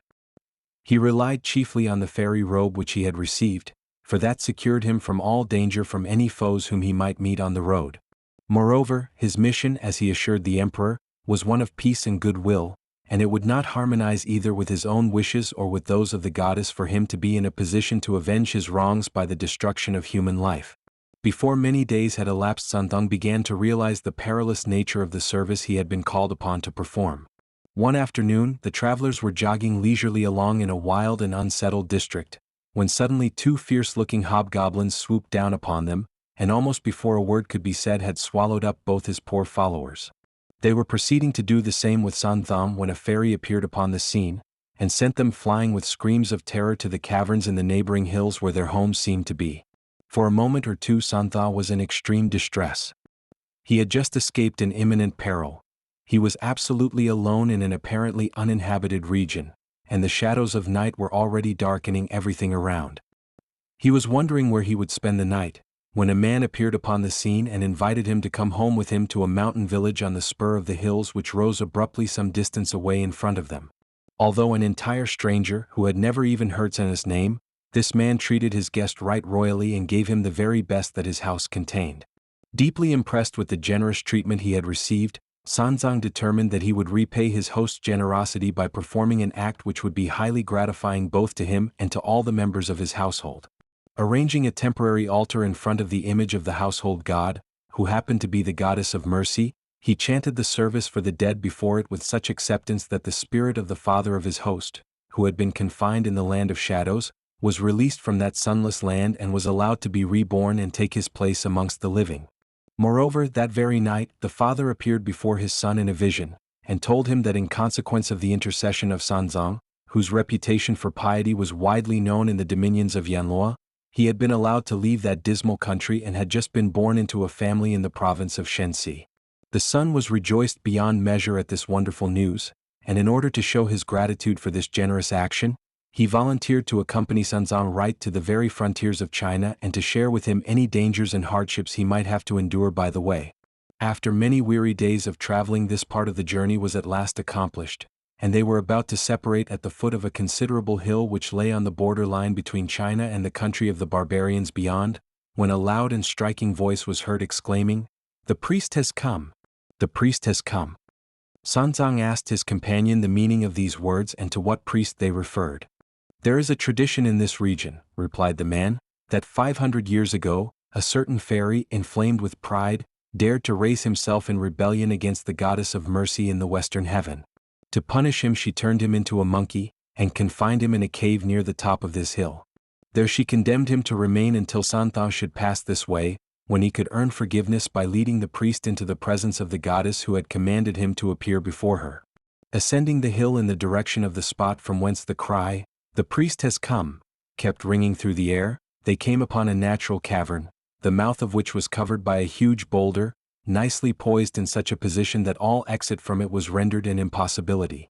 Peering through the crevices at the side, they could distinctly see the figure of a monkey raising its face with an eager look of expectation in the direction of Santhang and his companion. 'Let me out,' it cried, 'and I will faithfully lead you to the western heaven, and never leave you until you find yourself standing in the presence of the goddess of mercy.' 'But how am I to get you out?' asked Santhang.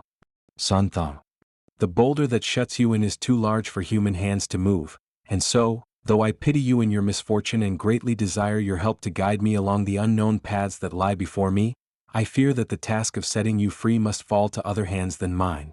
'Deliverance is more easy than you imagine,' replied the monkey. 'Cast your eye along the edge of this vast rock, which the goddess with but a simple touch of one of her fingers moved into its place 500 years ago, as though it had been the airiest down that ever floated in a summer's breeze, and you will see something yellow standing out in marked contrast to the black lichen-covered stone. That is the sign manual of the goddess. She printed it on the rock when she condemned me centuries ago to be enclosed within this narrow cell until you should come and release me. Your hand alone can remove that mystic symbol and save me from the penalty of a living death.' Following the directions of the monkey, Sanzang carefully scraped away the yellow-colored tracings which he tried in vain to decipher, and when the last faint scrap had been finally removed, the huge, gigantic boulder silently moved aside with a gentle, easy motion and tilted itself to one side until the prisoner had emerged, when once more it slid gracefully back into its old position.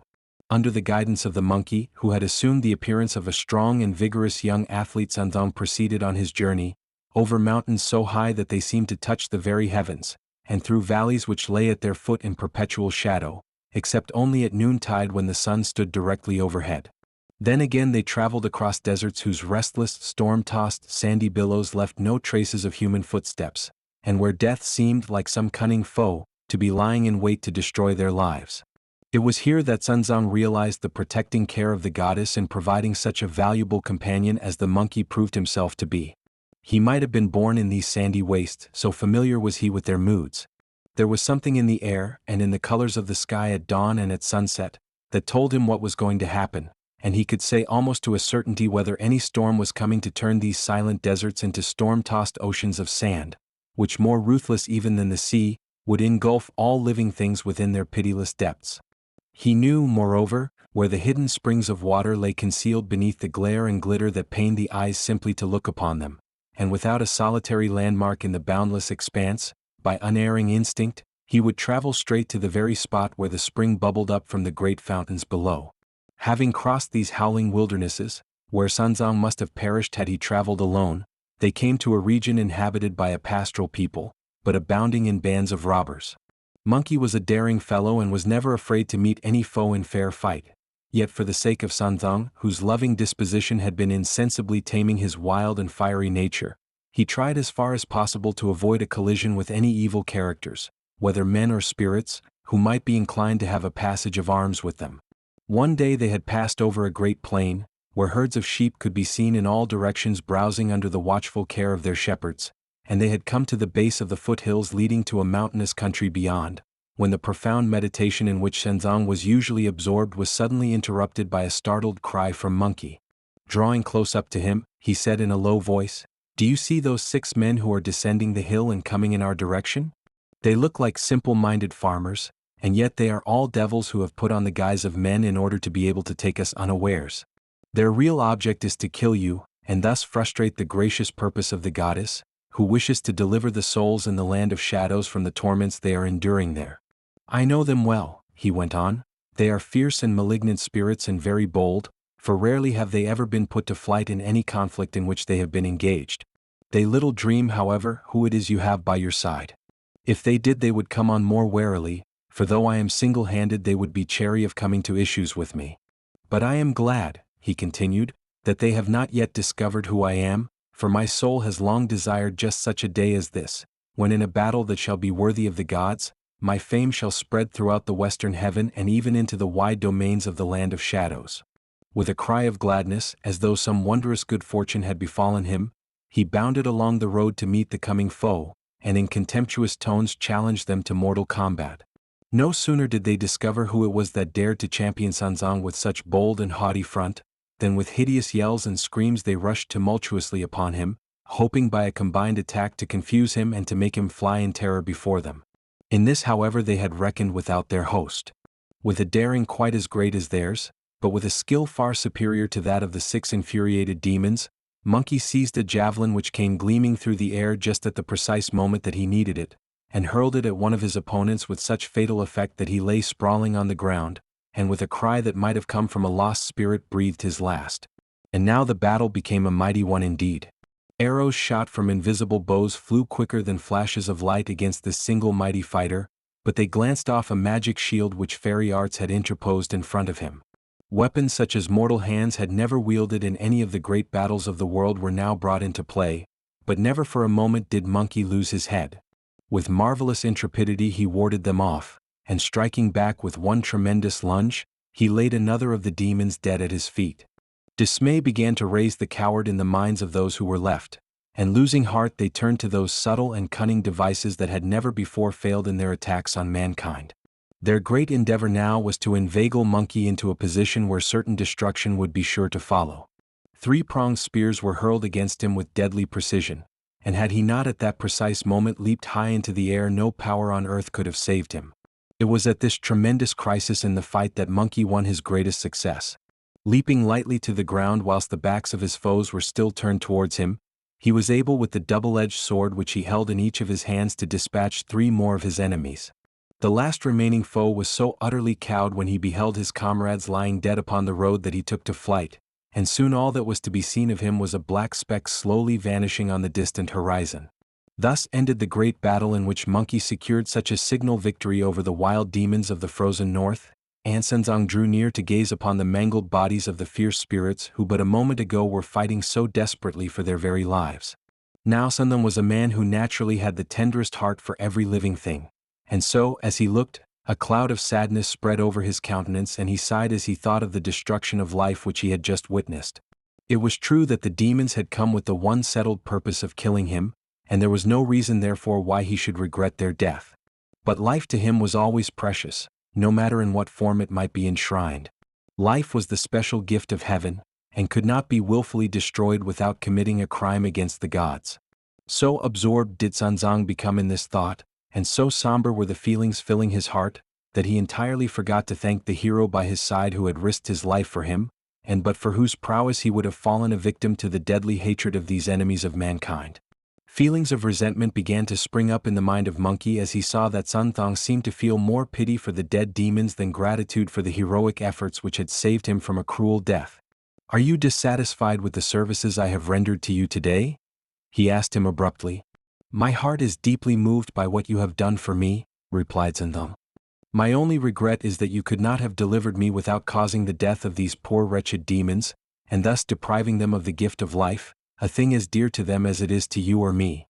Now Monkey, who was of a fierce and hasty temper, could not brook such meager praise as this, and so in passionate and indignant language he declared that no longer would he be content to serve so craven a master, who, though beloved of the goddess, was not a man for whom he would care to risk his life again. With these words he vaulted into the air, and soared away into the distance, on and on through countless leagues of never-ending sky, until he came to the verge of a wide-spreading ocean. Plunging into this as though it had been the home in which he had always lived, he made his way by paths with which he seemed familiar, until he reached the palace of the Dragon Prince of the Sea, who received him with the utmost cordiality and gave him an invitation to remain with him as his guest as long as he pleased. For some time he entertained himself with the many marvelous sights which are hidden away beneath the waters of the great ocean and which have a life and imagery of their own, stranger and more mysterious perhaps than those on which men are accustomed to look. But in time he became restless and dissatisfied with himself. The unpleasant thought crept slowly into his heart that in a moment of passion he had basely deserted Santhong and had left him helpless in a strange and unknown region, and worse still that he had been unfaithful to the trust which the goddess had committed to him. He became uncomfortably conscious, too, that though he had fled to the depths of the ocean he could never get beyond the reach of her power, and that whenever she wished to imprison him in the mountain cavern where he had eaten out his heart for 500 years, she could do so with one imperious word of command. In this mood of repentance for his past errors, he happened to cast his eye upon a scroll which hung in one of the rooms of the palace. As he read the story on it his heart smote him, and from that moment he determined to hasten back to the post from which he had fled. The words on the scroll were written in letters of gold and told how on a certain occasion in the history of the past the fairies determined to assist the fortunes of a young man named Changlung, who had gained their admiration because of the nobility of character which he had exhibited in his ordinary conduct in life. He belonged to an extremely poor family, and so without some such aid as they could give him, he could never attain to that eminence in the state which would enable him to be of service to his country.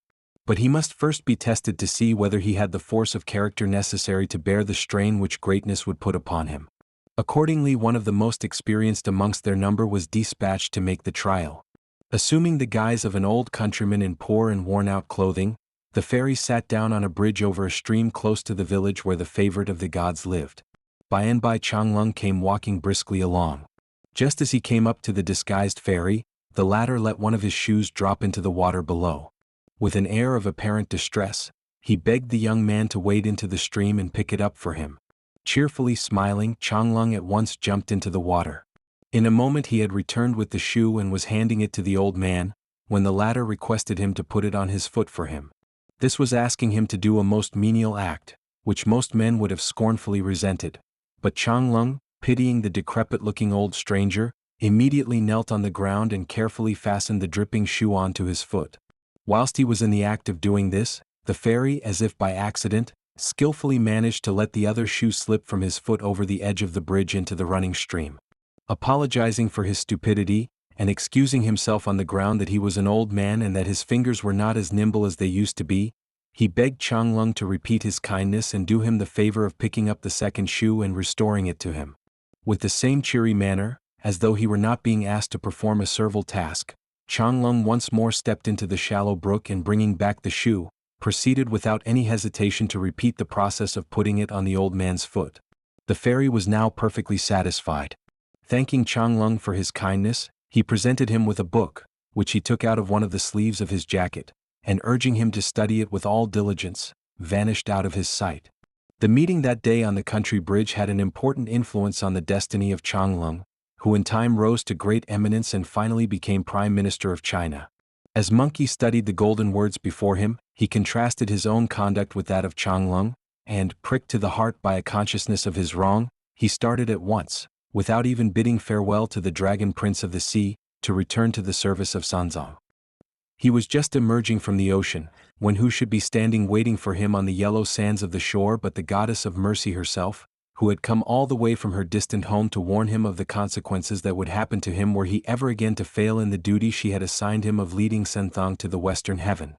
Terrified beyond measure at the awful doom which threatened him, and at the same time truly repentant for the wrong he had committed, Monkey bounded up far above the highest mountains which rear their peaks to the sky, and fled with incredible speed until he stood once more by the side of SAM-CHUNG.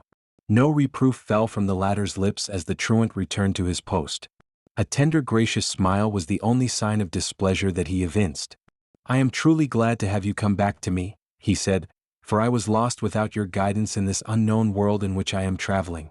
I may tell you, however, that since you left me the goddess appeared to me and comforted me with the assurance that you would ere long resume your duties and be my friend, as you have so nobly been in the past. She was very distressed at my forlorn condition and was so determined that nothing of the kind should happen again in the future, that she graciously presented me with a mystic cap wrought and embroidered by the fairy hands of the maidens in her own palace. 'Guard this well,' she said, 'and treasure it as your very life, for it will secure you the services of one who for 500 years was kept in confinement in order that he might be ready to escort you on the way to the western heaven.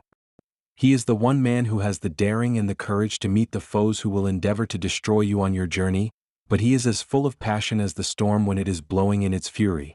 Should he ever desert you again, you have but to place this cap on your head, and he will be wrung with such awful and intolerable agonies that though he were 1,000 miles away he would hurry back with all the speed he could command to have you take it off again, so that he might be relieved from the fearful pains racking his body.' After numerous adventures too long to relate, SAM-CHUNG reached the borders of an immense lake, many miles in extent, spanned by a bridge of only a single foot in width. With fear and trembling, as men tremble on the brink of eternity, and often with terror in his eyes and a quivering in his heart as he looked at the narrow foothold on which he was treading, he finally crossed in safety, when he found to his astonishment that the pulsations of a new life had already begun to beat strongly within him. Beyond a narrow strip of land, which bounded the great expanse of water over which he had just passed, was a wide flowing river, and on its bank was a boat with a ferryman in it ready to row him over. When they had reached the middle of the stream, SAM-CHUNG saw a man struggling in the water as if for dear life. Moved with pity, he urged upon the boatman to go to his rescue and deliver him from drowning. He was sternly told, however, to keep silence. "The figure you see there," said the boatman, "is yourself, or rather, it is but the shell of your old self, in which you worked out your redemption in the world beyond, and which you could never use in the new life upon which you have entered." On the opposite bank of the river stood the goddess of mercy, who with smiling face welcomed him into the ranks of the fairies. Since then, it is believed by those whose vision reaches further than the gray and common scenes of earthly life, SAM-CHUNG has frequently appeared on earth, in various disguises, when in some great emergency more than human power was required to deliver men from destruction. There is one thing certain at least, these gifted people declare, and that is that in the guise of a priest SAM-CHUNG did once more revisit this world and deliver to the Buddhist Church the new ritual which the Goddess of Mercy had prepared for it, and which is used today in its services throughout the East. Chapter 6. The Vengeance of the Goddess. In a certain temple in the northern part of the empire, there once lived a famous priest named SAM-CHUNG, whose reputation had spread far and wide, not merely for the sanctity of his life, but also for the supernatural powers which he was known to possess, and which he had exhibited on several remarkable occasions. Men would have marveled less about him had they known that the man dressed in the long slate-colored robe, with shaven head and saintly-looking face, over which no one had ever seen a smile flicker, was in reality a pilgrim on his way to the western heaven, which he hoped to reach in time, and to become a fairy there. One night SAM-CHUNG lay asleep in a room opening out of the main hall in which the great image of the Goddess of Mercy, with her benevolent, gracious face, sat enshrined amidst the darkness that lay thickly over the temple. All at once, there stood before him a most striking and stately-looking figure. The man had a royal look about him, as though he had been accustomed to rule. On his head there was a crown, and his dress was such as no mere subject would ever be allowed to wear. SAM-CHUNG gazed at him in wonder, and was at first inclined to believe that he was some evil spirit who had assumed this clever disguise in order to deceive him. As this thought flashed through his mind, the man began to weep. It was pitiable indeed to see this kingly person affected with such oppressive grief that the tears streamed down his cheeks, and with the tenderness that was distinctive of him SAM-CHUNG expressed his deep sympathy for a sorrow so profound. 3 years ago, said his visitor, I was the ruler of this kingdom of the Black Flower. I was indeed the founder of my dynasty, for I carved my own fortune with my sword, and made this little state into a kingdom. For a long time I was very happy, and my people were most devoted in their allegiance to me. I little dreamed of the sorrows that were coming on me, and the disasters which awaited me in the near future. 5 years ago my kingdom was visited with a very severe drought. The rains ceased to fall, the streams which used to fall down the mountainsides and irrigate the plains dried up, and the wells lost the fountains which used to fill them with water.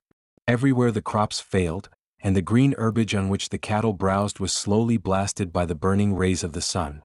The common people suffered in their homes from want of food, and many of the very poorest actually died of starvation. This was a source of great sorrow to me, and every day my prayers went up to heaven, that it would send down rain upon the dried-up land and so deliver my people from death. I knew that this calamity had fallen on my kingdom because of some wrong that I had done, and so my heart was torn with remorse. One day while my mind was full of anxiety, a man suddenly appeared at my palace and begged my ministers to be allowed to have an audience with me. He said that it was of the utmost importance that he should see me, for he had come to propose a plan for the deliverance of my country.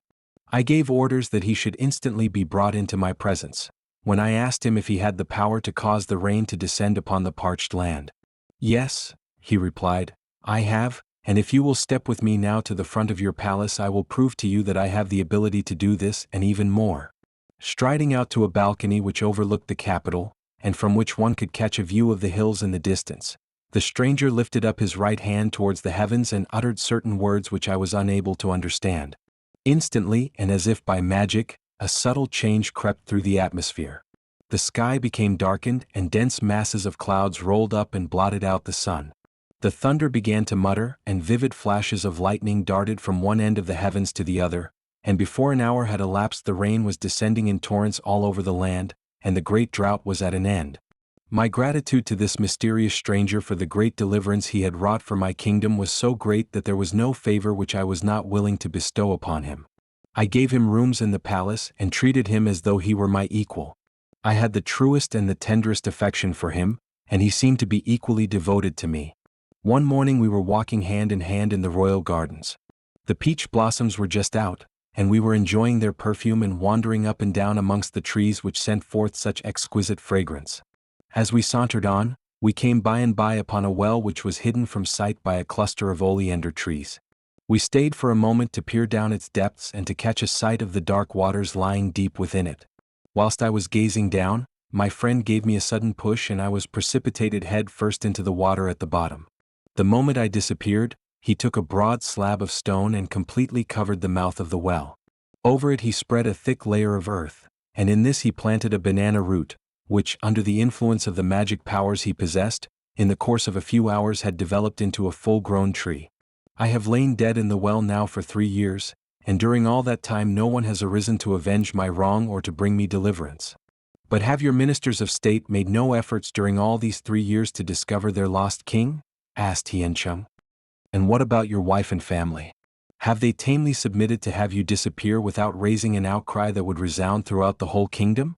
It seems to me inexplicable that a king should vanish from his palace and that no hue and cry should be raised throughout the length and breadth of the land until the mystery should be solved and his cruel murder fully avenged. "It is here," replied the spirit of the dead king, "that my enemy has shown his greatest cunning. The reason why men never suspect that any treason has been committed is because by his enchantments he has transformed his own appearance so as to become the exact counterpart of myself. The man who called down the rain and saved my country from drought and famine has simply disappeared, so men think, and I the king still rule as of old in my kingdom. Not the slightest suspicion as to the true state of things has ever entered the brain of anyone in the nation, and so the usurper is absolutely safe in the position he occupies today. But have you never appealed to Yamlo, the ruler of the land of shadows?" asked SAM-CHUNG. "He is the great redresser of the wrongs and crimes of earth. And now that you are a spirit and immediately within his jurisdiction, you should lay your complaint before him and pray him to avenge the sufferings you have been called upon to endure." "You do not understand," the spirit hastily replied. "The one who has wrought such ruin in my life is an evil spirit. He has nothing in common with men, but has been let loose from the region where evil spirits are confined to punish me for some wrong that I have committed in the past. He therefore knows the ways of the infernal regions, and is hand in glove with the rulers there, and even with Yamlo himself. He is, moreover, on the most friendly terms with the tutelary god of my capital, and so no complaint of mine would ever be listened to for a moment by any of the powers who rule in the land of the dead. There is another very strong reason, too, why any appeal that I might make for justice would be disregarded. My soul has not yet been loosed from my body, but is still confined within it in the well. The courts of the underworld would never recognize me, because I still belong to this life, over which they have no control. Only today, he continued, a friendly spirit whispered in my ear that my confinement in the well was drawing to a close, and that the 3 years I had been adjudged to stay there would soon be up.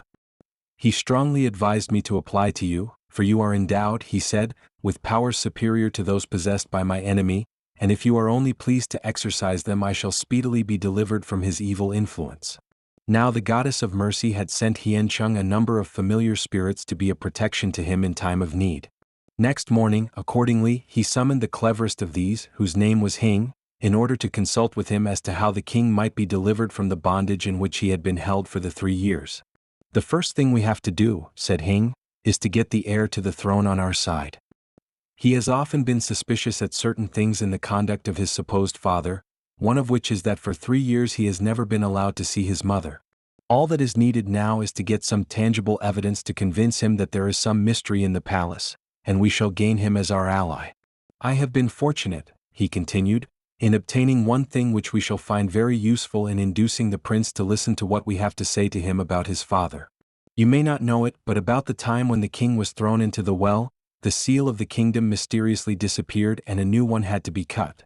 Knowing that you were going to summon me to discuss this case, I went down into the well at dawn this morning, and found the missing seal on the body of the king.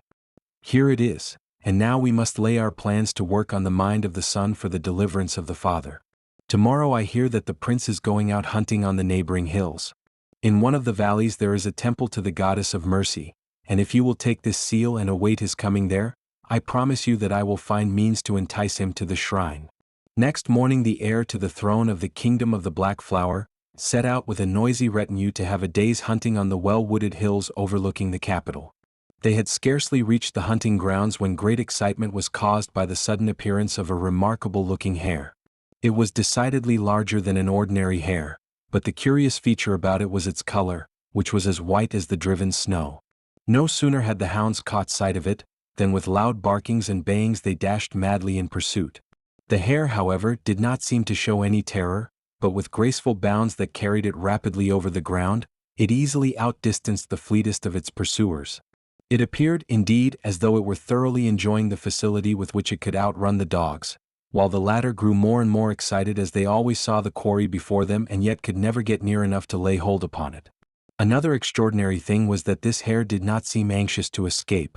It took no advantage of undergrowth or of clumps of trees to hide the direction in which it was going.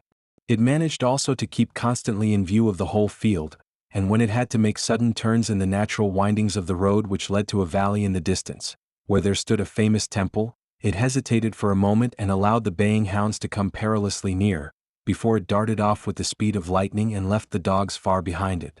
Little did the hunters dream that the beautiful animal which was giving them such an exciting chase was none other than the fairy Hing, who had assumed this disguise in order to bring the prince to the lonely temple in the secluded valley, where, beyond the possibility of being spied upon by his father's murderer, the story of treachery could be told, and means be devised for his restoration to the throne.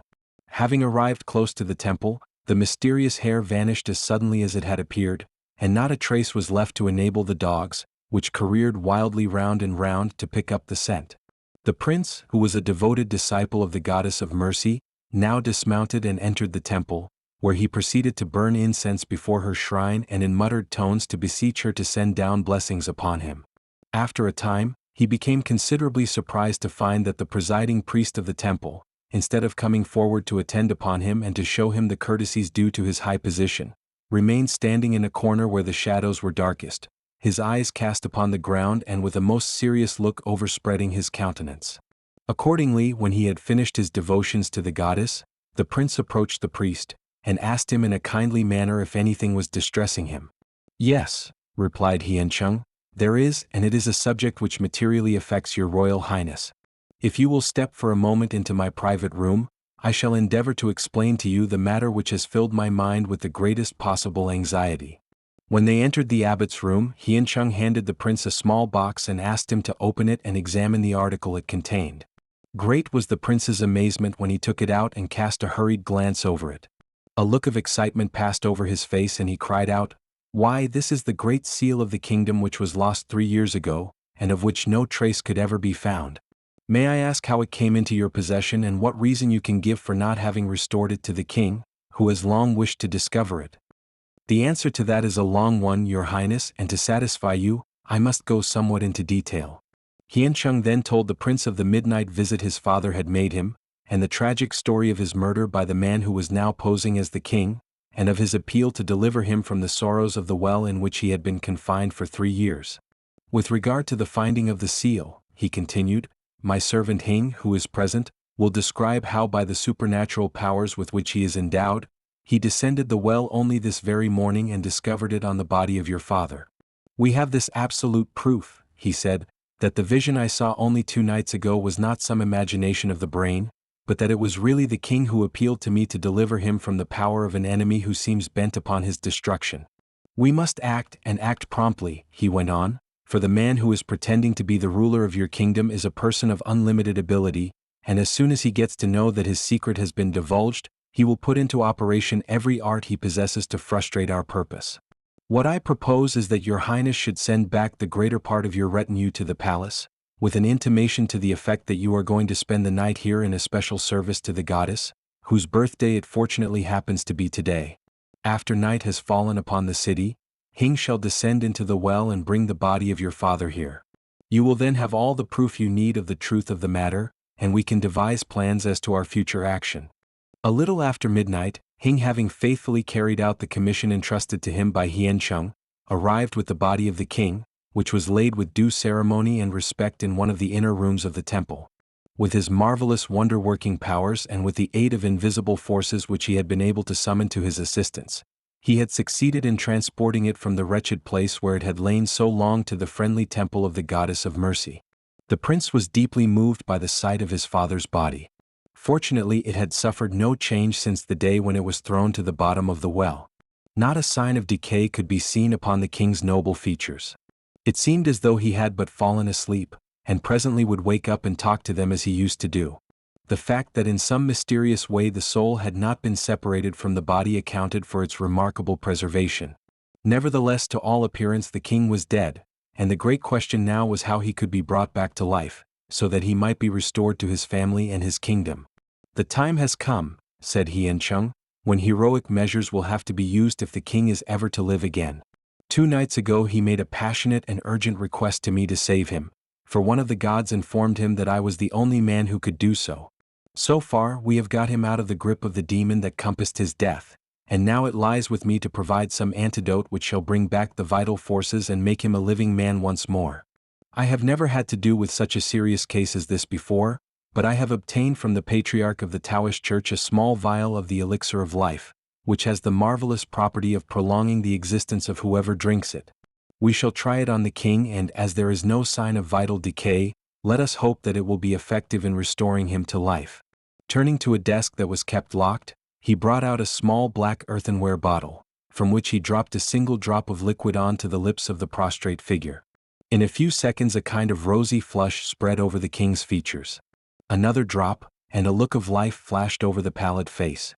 Still another, and after a short interval the eyes opened and looked with intelligence upon the group surrounding his couch. Still one more, and the king arose and asked how long he had been asleep, and how it came about that he was in this small room instead of being in his own palace. He was soon restored to his family and to his position in the state, for the usurper, after 1 or 2 feeble attempts to retain his power, ignominiously fled from the country. A short time after, SAM-CHUNG had a private interview with the king. "I am anxious," he said, "that your majesty should understand the reason why such a calamity came into your life. Some years ago, without any just reason, you put to death a Buddhist priest. You never showed any repentance for the great wrong you had done, and so the goddess sent a severe drought upon your kingdom. You still remained unrepentant, and then she sent one of her ministers to afflict you, depriving you of your home and your royal power. The man who pushed you down the well was but carrying out the instructions he had received from the goddess. Your stay down the well for 3 years was part of the punishment she had decreed for your offense, and when the time was up, I was given the authority to release you.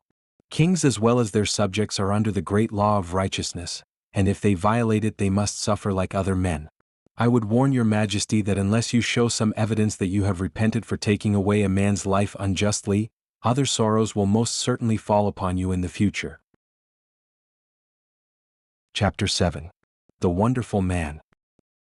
There is a certain prefectural city in the south of China, which has earned a reputation distinguishing it from all such towns throughout the empire. In outward appearance this city is very much like every other of similar size. The streets are narrow and the houses are crowded close up to each other. Every foot of land has been utilized and no room has been left for sanitation, or for parks and open spaces, where the people may breathe the pure air of heaven. These things are modern inventions of the West and have never yet touched the thought or the life of the East, where sullen heat, fetid atmosphere, and stifling surroundings are the natural inheritance of the men and women who throng the cities and crowd and elbow each other in the great battle of life. There was one thing, however, for which this city was deservedly celebrated. It had a great reputation for learning and was famous as the abode of scholars. In the main thoroughfares, where men with a dexterity begotten of long experience just managed to evade jostling each other, the long-gowned students were conspicuous by their numbers. Their pale intellectual faces and their gleaming black eyes burning with hidden fires marked them out distinctly from the farmers and artisans and coolies, with their coarser, heavier features, who moved along side by side with them.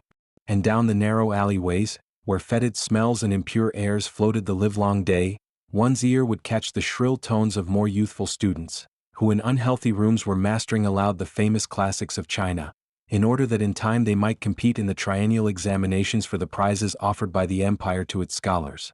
The ambition for learning was in the air, and a belated wayfarer, wandering down the labyrinth of streets in the early hours of the morning, would hear the solemn stillness broken into by the voices of the students, as in their highest tones they repeated the writings of the great sages.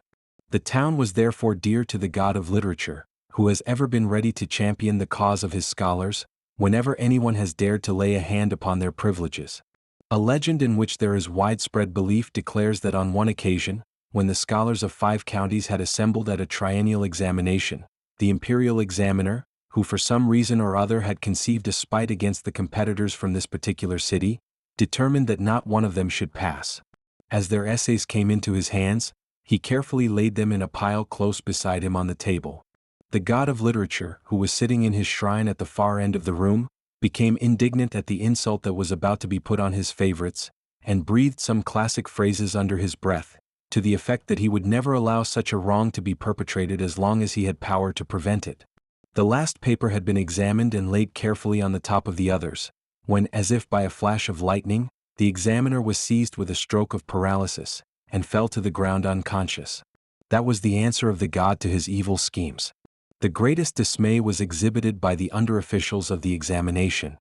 Thousands of students were waiting outside for the list to be issued of those who had passed, but the only man who had the power to prepare this list lay helpless in the grip of paralysis. Yet something must be done, and that speedily. As they looked over the manuscripts lying on the table, a little pile was discovered, evidently placed there by the examiner for some purpose of his own. One of the officials at once suggested that these must belong to the men who had gained their degrees. The idea was enthusiastically accepted as the correct one. There was no need for further delay. The names of the writers were hurriedly copied out and pasted up on the board in front of the examination hall. To the amazement of all the assembled scholars, the only men who had got their degrees were those belonging to the city favored of the god. This was the god's second answer to the examiner, who would unjustly have excluded them from the honors of the day. There was another thing for which the people of this city were noted, and that was the pleasure taken by the leaders of society in recognizing those who displayed conspicuous civic virtues. Outside one of the 4 gates, and well beyond the streets and houses which had grown up as an overflow from the great city, there was a considerable open space, through the middle of which the main road meandered on its way to the countless towns and villages in the regions beyond, and finally to the far-off capital, peaking thousands of miles away in the extreme north. It was a busy, much-frequented road, and the tread of human feet and the sound of the voices of passing travelers never ceased from early dawn until darkness had fallen and driven men to the shelter of the city. The striking feature about the long stretch of uninhabited land which bordered one side of this road was a magnificent series of memorial arches built in close succession to each other for a considerable distance. They were composed of granite slabs, some very plain in their design, whilst others were highly artistic, and had evidently been produced by men who were masters of their craft. The general plan and execution were the same in all, but the ornamentation in some was most elaborate, and filled one with pleasure and delight to look at it. Every one of these arches had been erected to commemorate some person who had already passed away, but whose virtues in life had been so conspicuous that the community had determined that they should not be forgotten, but that a record of them should be handed down to posterity, not only to keep their memory fragrant, but also to provide beautiful examples for succeeding generations. Amongst the virtues recorded on these granite slabs, the most common was that of filial piety.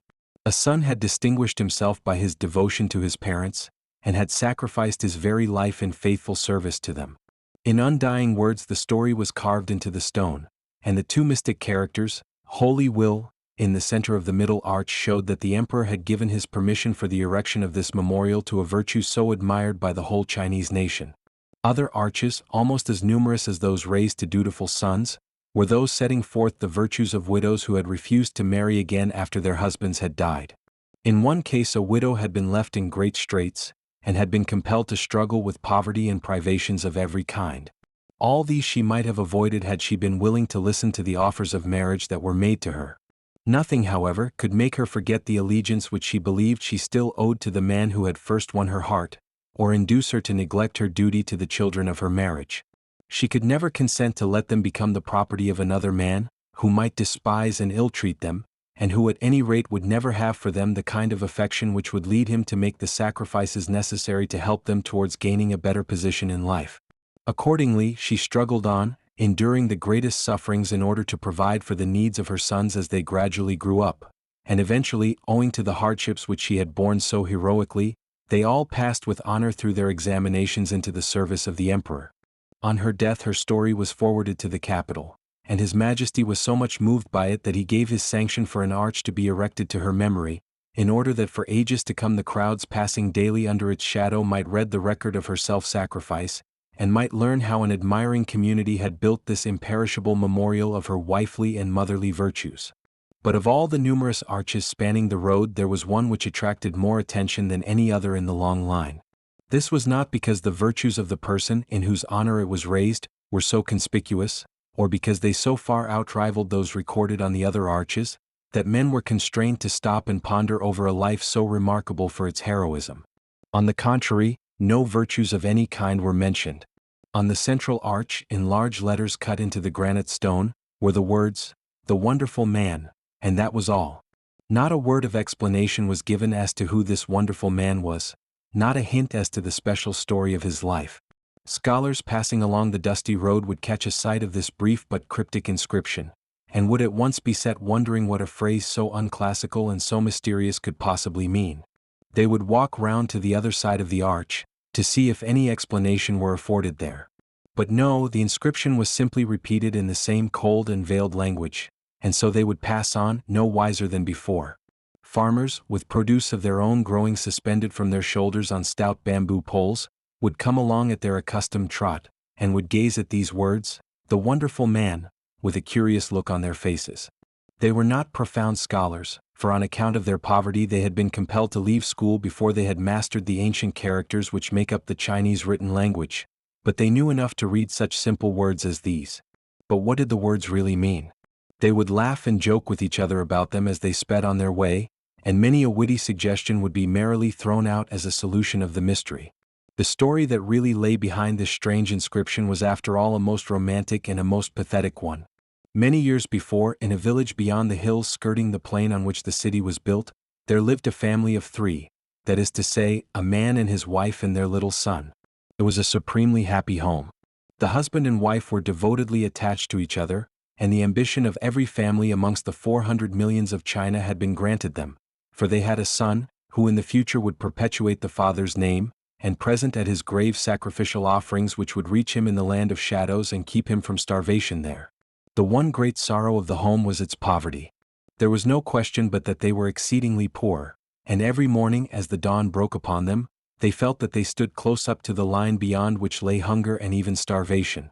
But China is full of homes in such a situation. In this respect, indeed, the country is a land of heroes and heroines, for with vast masses of the people it is a daily struggle for food. Millions scattered throughout the empire never or very rarely get enough to eat, and yet with splendid and pathetic patience they set themselves to suffer and to die, sternly and uncomplainingly, as becomes an imperial race such as the Chinese are. All that this particular family had to live upon were a few diminutive fields, which under the most favorable circumstances could produce barely enough sweet potatoes to keep body and soul together, and a scanty supply of vegetables with which to season them. If the rains failed and the potato vines were parched and blasted in their ridges by the great red-hot sun, then the husband had to look out for some other means of earning enough money to provide the bare necessaries of life for his little home. Sometimes he would engage himself as a porter to carry the produce of the larger farmers to the great market town which lay 10 miles distant. But even then he could earn only just enough to provide the most meager fare for his family for a week or two at the very most. At other times he would secure better paid employment by carrying a sedan chair to some distant place, which would take him from home for several days at a time. He would return, it is true, with some goodly strings of cash, which would make his wife's eyes gleam with satisfaction at the possibilities they contained for at least another month of better food for them all. But it was dearly earned money. The man had not been trained as a chair-bearer, and so had not learned the knack of manipulating the crossbars, which rested on his shoulders, in such a way as to make the heavy burden less distressing to him. The result was that every time he returned from one of these expeditions, he was so seriously knocked up that for several days he had to lie in bed and refrain from all work. Time went on, and the severe strain of his labor, and the poor quality of the food upon which he had to live, and the constant wear and tear of a constitution that never had been very strong, told upon the poor, overworked father. Gradually he became a confirmed invalid, so that he could not perform even the lightest work on his little farm. The shadows of coming misfortune grew darker and blacker every day. Hope began to abandon the hearts of husband and wife, and the sound of the footsteps of cruel fate could almost be heard, as they drew nearer and nearer. Still these two heroic souls uttered no complaints, and there were no signs of heartbreak, except occasionally when the wife's eyes overflowed with tears, which she brushed hastily away lest her husband should see them and be distressed. One night the storm was blowing a northeast gale outside, and the wind howled and moaned in such weird and doleful tones around the cottage, that it seemed as though some troubled spirit had been let loose to wail out a solemn requiem over a departing soul. The Chinese believe that the air is filled with demons who have a mortal hatred of human beings, and who are ever on the watch to compass their destruction. These evil spirits gather round when disaster is about to fall on a home. They stand with invisible forms and peer into the darkened room, where someone lies dying, and they breathe out their delight in unholy sounds that strike terror into the hearts of the watchers. In her anxiety about her husband, the wife had not been able to sleep. Her heart throbbed with an infinite pain, and suppressed sobs now and again showed the anguish of her spirit. She began to realize, during this dreadful night, that her husband was exceedingly ill and might very probably die. The storm which raged outside, and the furious blasts and the uncanny sounds in the air, had terrified her and made her nervous. It was true that only that day she had gone to the nearest temple, and had been assured by the god that her husband was going to recover, but he had been growing steadily weaker and weaker, and now the tempest had broken her courage and filled her with an unspeakable dread. What a tumult there was outside!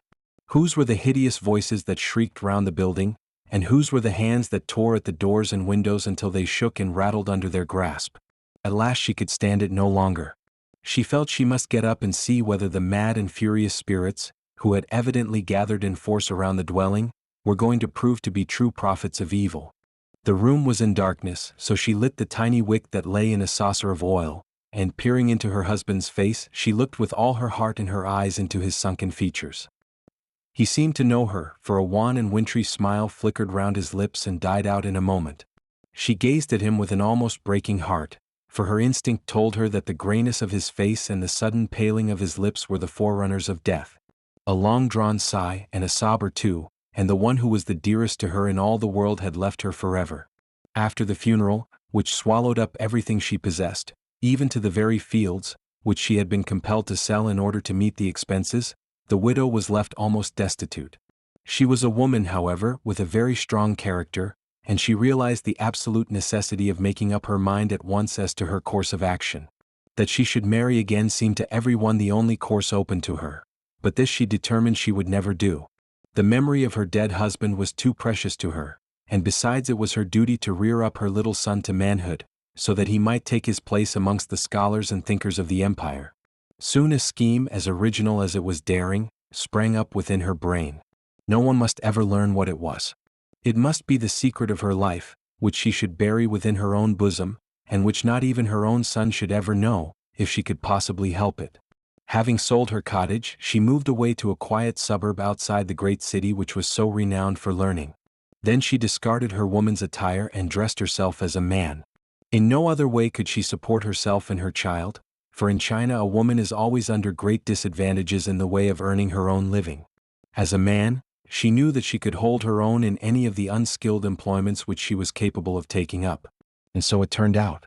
She could carry as heavy a load as any of the men with whom she had to compete, and she was so civil and so well behaved and so free from the use of profane language, that employers unaware of her sex used to pick her out in preference to others who offered themselves. The years went by, and her little son was growing up to be a fine young man. The mother had determined that he should be a scholar. This was the one ambition of her life, and for this she slaved and toiled and denied herself almost the very necessaries of life. 20 years had passed since that stormy night. In the neighboring city, the triennial examinations were just finished and the excitement was intense amongst the thousands of students who gathered round the examination hall to learn the names of the successful candidates. By and by the son came home with a light step and with his eyes flashing with delight. His excitement was so great that he could hardly utter distinctly the words which rushed from his lips. "Father," he cried, "the great desire of your heart and of mine has been granted to us today. I have passed, and that too with honors, for my name stands at the very top of the list of those who have been adjudged successful. And now, my beloved father, there will be no more hard work for you. My name will soon be flashed throughout the province and will be posted in every Confucian guild, and scholars everywhere will speak with admiration of the great success I have won. My fortune has indeed been made, and it is due entirely to your self-denial, and to the sufferings and hardships you have consented to endure, during the long years of the past, that I have at length come into my kingdom, and that I need not be a laboring man, earning but a few cash a day as you, my dear father, have been willing to do for the love of me." All the time her son was talking, the mother's face shone with delight, for the hopes and wishes of a lifetime had come to her with a rush that almost overpowered her. "Ah, if only my husband could have been with us now," she thought, "to share with us the supreme joy of this moment." And her memory wandered back to that dreadful night, the blackest she had ever known in her life, and the roar of the storm which had thundered round the poor little shanty of a home and the ominous wailings of the spirits of evil which had struck a chill into her very blood, once more sounded in her ears as though the tragedy had happened only the night before. In the fullness of the new joy which had suddenly transformed his life, the son went on to talk of the plans that he had been mapping out for the future. There would be no lack of money any more, he said, for employment would open up to him in all directions. He would be invited by the wealthy men of the city to teach their sons. He was a notable scholar now, and men of means would compete with each other to secure his services. Before long, too, he would be certain to obtain a government appointment which would bring riches into the home, and then his father would be a gentleman and would live with him in his yamen, and be treated by all with honor and respect. And so, with glowing face and glistening eyes, as the visions of the future rose up before him, the boy talked on with the enthusiasm of youth, whilst his mother gazed at him with admiring eyes. At last he suddenly stopped. The laughter died out of his countenance, and with a grave and solemn face he exclaimed, "Father, I want you to tell me where my mother is buried. I must arrange to go to her grave and make the proper offerings to her spirit, and tell her how her son has prospered and how grateful he is to her. That is my duty as a filial son, and I must not delay in performing it." The young fellow did not notice the deadly pallor that spread over his parent's face as he uttered these words. He did not know that they produced a feeling of despair in the heart of his mother, for she now felt that she had come to the end of her life. She was a true and noble woman, with a high ideal of what a woman's life ought to be, and she dared not face the opinion of the world when it was discovered that she had lived as a man, and for many years had freely mingled with men. She had violated the laws of etiquette which regulate the conduct of women in every grade of society, and now the only thing left for her to do was to die. Next morning at sunrise, when the son entered his father's room as was his daily custom, he found him lying upon his bed, dead, but marvelous to say, dressed in a woman's clothes. That the death was not accidental could be seen at a glance. The body lay prepared as if for a funeral. The clothes and the dressing of the hair, and the other minute details necessary in laying out a body for burial, had all been attended to. No outside hands need touch her, and no curious or unsympathetic eyes be gratified by peering too deeply into the mystery of her life. The story spread with wonderful rapidity from the suburbs into the city. There it was discussed in every home, gentle and simple. The universal feeling was one of intense admiration for the devotion and heroism which had caused the mother to sacrifice her life for her son, and the mandarins and scholars petitioned the emperor to issue an edict permitting an arch to be erected in order that the memory of such a noble woman should be kept alive forever. This petition was granted, and it was decided that the inscription to be carved upon the arch should consist simply of these words, "The Wonderful Man." Chapter 8. The God of the City. One evening in the distant past, a fisherman anchored his boat near the bank of a stream which flowed close by a great city, whose walls could be seen rising gray and rugged in the near distance. The sound of life fell upon his ear and kept him from feeling lonely. Coolies, with bamboo carrying poles on their shoulders, tired out with the heavy work of the day, hurried by afraid lest the darkness should overtake them before they reached their homes. The bearers of sedan chairs, which they had carried for many a weary mile, strode by with quickened step and with an imperious shout at the foot passengers to get out of their way and not block up the narrow road by which they would gain the city walls before the great gates were closed for the night. By the time that the afterglow had died out of the sky and the distant hills were blotted out of the horizon, the fisherman had finished the cooking of his evening meal. The rice sent a fragrant odor from the wide-mouthed pan in which it lay, white and appetizing. A few of the very small fish he had caught in the river had been fried to a brown and savory-looking color, and he was just about to sit down and enjoy his supper when, happening to look round, he saw a stranger sitting in the after part of the boat. He was greatly amazed and was about to express his surprise, when something about the appearance of this unexpected visitor kept him spellbound. For the stranger had a fine scholarly look about him, and the air of a man belonging to a good family. He had, moreover, a benevolent, kindly face, which could not fail to win the confidence of anyone who gazed upon it. Whilst the fisherman was wondering who his visitor was and how he had managed to come so mysteriously into the boat, the stranger said, "Allow me to explain who I am and to apologize for intruding on you without first having got your permission to do so. I am the spirit of a man who 2 years ago was drowned not very far from where your boat is now anchored. Many attempts have I made to inveigle others into the river, so that I might be free to leave the spot to which my miserable fate binds me until another unhappy wretch shall take my place. The spirit of a drowned person is condemned to hover round the spot where his life was lost, until either by accident or by the wiles of the sufferer, someone else perishes in the water and thus takes the place of the spirit, which then travels with lightning speed to the land of shadows. I was so dull this evening," continued the stranger, "that I felt impelled to come and have a chat with you for a short time. So I hope you will take my visit in good part, and allow me to sit in your boat until it is time for you to go to bed." The fisherman, who was greatly taken with his courtly visitor, expressed his great pleasure in receiving him, and invited him to share his evening meal and to make himself quite at home for as long as he liked. After this, the solitary spirit of the river used frequently to come and spend an evening with the fisherman, until quite a friendship sprang up between them. One evening this ghostly visitor appeared with a face covered with smiles and with a glad note of joy in his voice. No sooner had he sat down than he said, "This is the last evening I shall be able to spend with you. The long weary time of waiting is now nearly at an end, and tomorrow another victim to the river will give me my release and you will see me no more." Now, the fisherman was a deeply benevolent man, and he was most anxious to see what unhappy person was to be drowned on the morrow. About midday, as he was watching by the riverside, he saw a poor woman, weeping and sobbing, come rushing with hasty steps towards the water. Her hair was disheveled, and her eyes red with tears, and frequent cries of sorrow burst from her lips. Straight as an arrow she made for the stream, and was just preparing to throw herself into it, when the fisherman in a loud and commanding voice told her to stop. He then asked her what was the matter and what reason there was for her to sacrifice her life in the river. "I am a most unhappy woman," she replied. "On my way home just now I was waylaid by a footpad, who robbed me of some money that I was taking back to my husband. This money was to pay a debt we owed to a man who threatens us with the severest penalties if we do not give it to him today. Far rather would I face death than see the sorrow which would overwhelm my husband if I told him my sorrowful story." Having asked her how much money had been taken from her, the fisherman presented the woman with the exact amount, and soon she was proceeding with joyful footsteps in the direction of her home. That same evening the fisherman was again visited by the spirit who had bidden him an eternal farewell the previous evening. "What did you mean," asked the visitor, "by depriving me of the one chance I had of gaining my freedom?"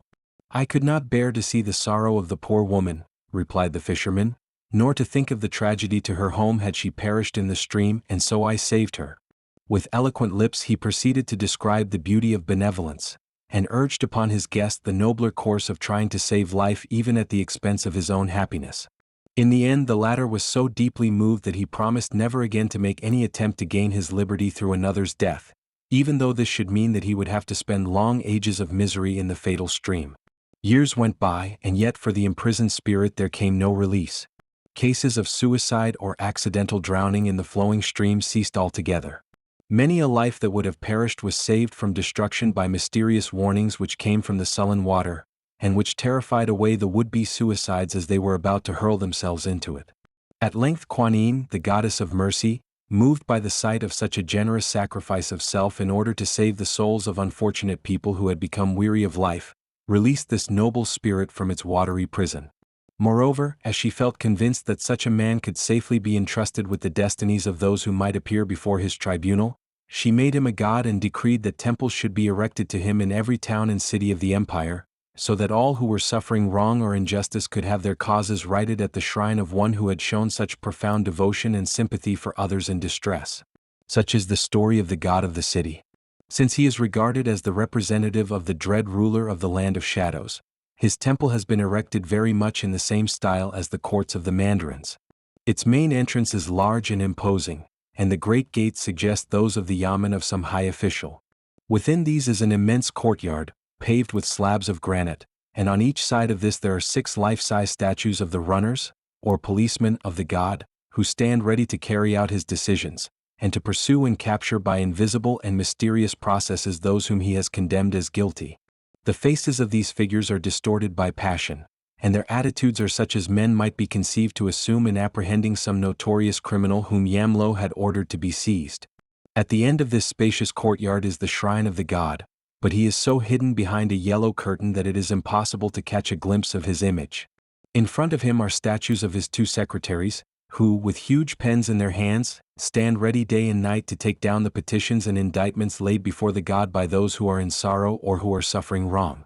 One afternoon the peace of such a temple was suddenly disturbed by a noisy clamor outside, and the sound of hurried footsteps as of a crowd rushing through the main gates. 2 men advanced with rapid, excited strides straight past the demon policemen at the door, who seemed to scowl with added ferocity as they gazed at the actors in a scene with which they would have much to do by and by. The 2 men were quite young, a little over 20, and behind them followed a string of idlers and loafers and street Arabs, who seemed to spring up like magic when anything unusual happens. One of the young men was slightly ahead of the crowd. His face was flushed and his black eyes sparkled with excitement, whilst in his left hand he carried a large white cock. He was the complainant, and his purpose in coming to the temple was to appeal to the god to vindicate his honor. He took his stand in front of the idol, and the secretaries, with pens in their hands, seemed to put on a strained look of attention as the young fellow produced a roll of paper and began to read the statement he had drawn up. It was diffuse and wordy, as most of such documents are, but the main facts were quite plain. The 2 young men were assistants in a shop in the city. Some little time before, the master of the shop, without telling either of them, concealed in a chosen place a sum of $100, which he wished to have in readiness in order to pay for certain goods he had purchased. The previous day, when he went to get the money on the presentation of the bill, he found to his horror that it had disappeared. He had told no one of this secret hoard, not even his wife, and therefore he felt convinced that in some way or other one of his 2 assistants had discovered his hiding place. For some reason his suspicions became aroused against the man who was now detailing his grievances, and who was appealing to the god to set in motion all the tremendous forces at his command, not only to proclaim his innocence but also to bring condign punishment on the real culprit. The scene was a weird and fascinating one, and became most exciting as the young man neared the end of his appeal. He called upon the god to hurl all the pains and penalties in his unseen armory against the man who had really stolen the money. "Let his life be one long torture," he cried with uplifted hands. "May every enterprise in which he engages end in disaster. May his father and mother die and let him be left desolate. May a subtle and incurable disease lay its grip upon him. May misfortune pursue him in every shape and form. May he become a beggar with ulcered legs and sit on the roadside and beseech the passers-by, in sunshine and in storm, for a few cash that will just help to keep him alive. May he never have a son to perpetuate his name or to make offerings to his spirit in the land of shadows. May madness seize upon him so that his reason shall fly and he shall be a source of terror to his fellow men. And finally, may a tragic and horrible death bring his life to a sudden end, even as I bring to an end the life of this white cock that I have brought with me. As he uttered these last words he grasped a chopper, and with one sharp and vicious blow cut off the head of the struggling animal, which wildly fluttered its wings in the agonies of death, whilst its life-blood poured out in a stream on the ground. He then took his petition, and advancing close up to the secretaries, who seemed for the moment to gaze down upon him with a look of sympathy on their faces, he set fire to it and burned it to ashes. In this way it passed into the hands of the God, who would speedily set in motion unseen machinery to bring down upon the head of the guilty one the judgments which had just been invoked. The sympathies of the crowd were with the man who had sworn a solemn oath that he was innocent of the theft. The other young fellow, who had said little or nothing during the proceedings, was believed to be the real culprit, but there was no evidence upon which he could be convicted. The God knew, however, and everyone was satisfied that in due time punishment would descend upon the transgressor. In a few minutes the temple resumed its normal aspect, for with the disappearance of the two principal actors in the scene, the idlers from the streets slowly dispersed, each one loudly expressing his opinion as to the merits of the question in dispute. With the dissolving of the crowd, it would have seemed to the casual observer that no further proceedings were to be taken in the matter. The God's face wore its usually placid look, unmoved by the shifting panorama of human life which ebbed and flowed in front of him from morning till night. The ghastly-looking policemen, with their grinning visages and ferocious scowls and contorted bodies, remained in the same unchanging postures by the main entrance. A week or two had gone by since the appeal had been made to the God, when those who were following the case and were looking out for some grim evidence that the God was at work in bringing retribution on the man whom everyone suspected of being the thief, were startled by a heartrending catastrophe. This man had a sister, just bursting into womanhood, who was the very light of her home. Her merry laugh could be heard throughout the day, so that sadness could not long abide in the same house. Her face, too, seemed to have been formed to match her sunny smiles, and was a constant inspiration that never failed to give those who looked upon it a brighter view of life. One morning she went down to the river bank with several of her neighbors to do the household washing. The stream was strong and rapid in the center, but the place which these women had selected for their work had always been considered perfectly safe, for it was outside the current and no accident had ever happened there. They had finished all that they had purposed to do, and were ascending the bank to return home, when they heard an agonized cry, and turning swiftly round they perceived that this young girl had stumbled and fallen into the river. They were so horrified at the accident that they lost all presence of mind and allowed the fast-flowing stream to get a grip of her and drag her into the current. When help at last came, her body could just be seen floating on the troubled waters, and before a boat could be launched it had disappeared in the waves of the sea which tumbled and roared about a quarter of a mile further down. This terrible disaster, which brought unutterable gloom and sorrow upon the home, was unquestionably the work of the God. With bated breath people talked of the tragic end of this beautiful girl, who had won her way into the hearts of all who knew her, but they recognized that her death had been caused by no mere accident, but by the mysterious power of the invisible forces which are always at work to bring punishment upon those who have violated the righteousness of heaven. About a month after this calamity, the monsoon rains began to fall. The clouds gathered in dense masses upon the neighboring hills, and poured down such copious showers that the mountain streams were turned into roaring avalanches, tearing their way down to the sea with an impetuosity that nothing could resist. One of these streams, which used to run by the side of the ancestral property of the family of the man who was believed to have stolen the $100, overflowed its banks, and rushing along with mad and headlong speed it swept away their fields, so that when the rains ceased not a trace of them was to be found, but only sand and gravel, from which no crop could ever be gathered in the future. The consequence was that the family was utterly ruined. This second disaster falling on the homestead was a clear indication to everyone who knew the story of the stolen money that the God was still at work in bringing retribution on the sinner. The fact that other farms had come out of the flood undamaged was proof positive of this. From this time, too, the young man who really was the culprit began to be troubled in his mind because of the calamities that had fallen on his family. The death of his sister by drowning, and the utter destruction of his home by the flood, which had injured no other farmer in the neighborhood, were plain indications that the curses which his falsely accused fellow assistant had prayed the god to bring down on the head of the guilty party were indeed coming fast and thick upon him. A dread of coming evil took possession of him, and this so preyed upon his mind that he began to lose his reason. He would go about muttering to himself and declaring that he saw devils. These fits grew upon him, until at last he became raving mad, and had to be seized and bound with ropes to prevent him doing injury to himself or to others. At times he suffered from violent spasms of mania, while at others, again, though undoubtedly insane, he was quiet and subdued. He would then talk incessantly to himself, and bemoan the sad fact that the dread god of the city was sending evil spirits to torment him because he had purloined the $100 belonging to his master. By and by these random confessions attracted the attention of his heartbroken father, who used to sit watching by his side, and they became so frequent and so circumstantial, describing even where the money had been hidden, that at last he determined to examine into the matter. Investigations were made, and the whole sum was found in the very place which the young man had mentioned in his delirium, and was at once returned to the shopkeeper.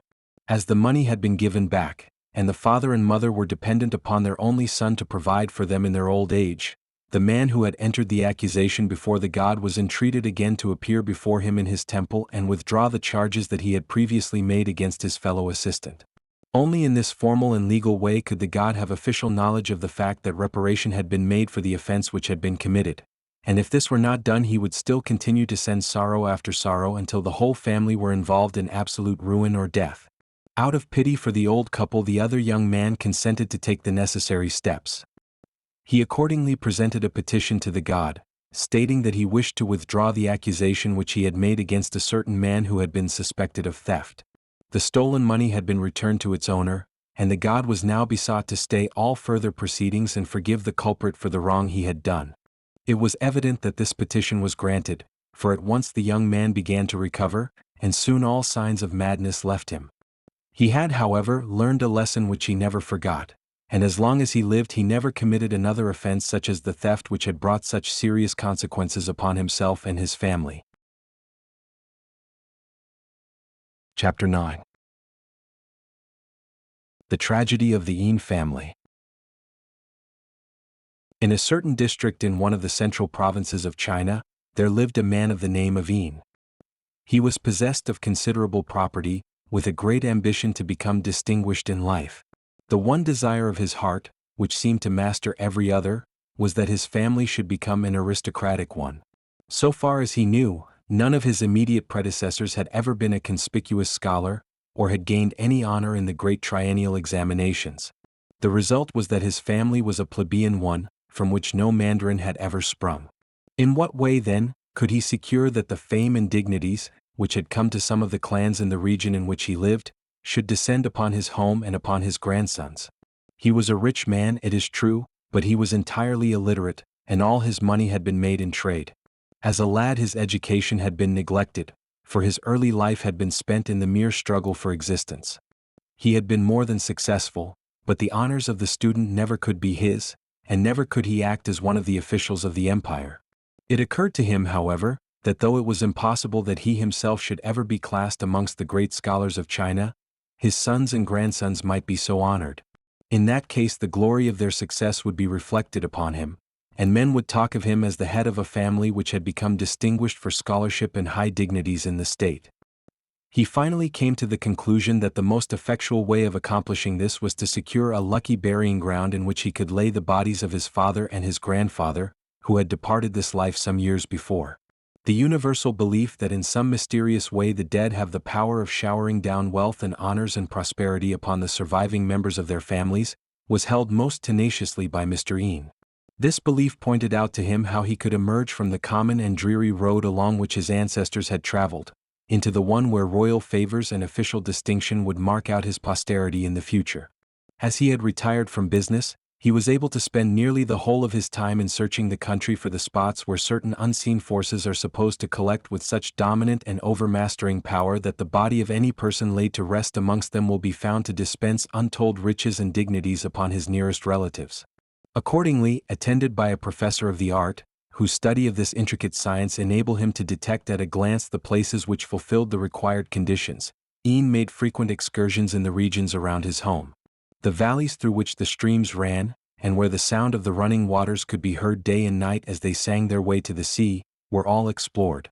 Wherever water and hills were to be found in a happy conjunction, there these two men were to be seen peering over the ground, and with the aid of a compass which the professor carried with him in a cloth bag, marking whether the lines upon which they ran indicated that the mysterious dragon had his residence beneath. Innumerable places were carefully examined, and whilst some of them would have been admirably suited for a person of ordinary ambition, they did not satisfy the large expectations for the future which were cherished by Mr. Ian.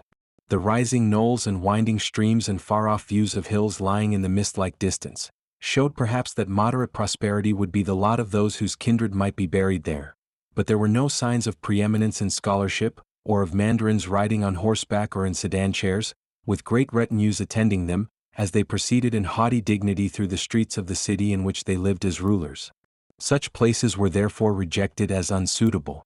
Days and months went by in this search for a spot with which the fortunes of the Ian family were to be linked for many generations yet to come, but every place failed in some one or two particulars which would have marred the splendid prospect that ambition had pictured before the vision of this wealthy man. At last, as they were sauntering along one day with eyes keen and alert, they stayed for a moment to rest on the top of a low hill which they had just ascended. Hardly had they cast a rapid glance over the beautiful scenery that lay stretched out before them, before the professor, with flashing eyes and unusual enthusiasm, exclaimed with excitement in his voice, "See! This is the very place we have been looking for all these days. No more suitable spot could have been found in the whole of China than this. We stand, as it were, in the center of a great amphitheater in which have been gathered the finest forces of feng shui.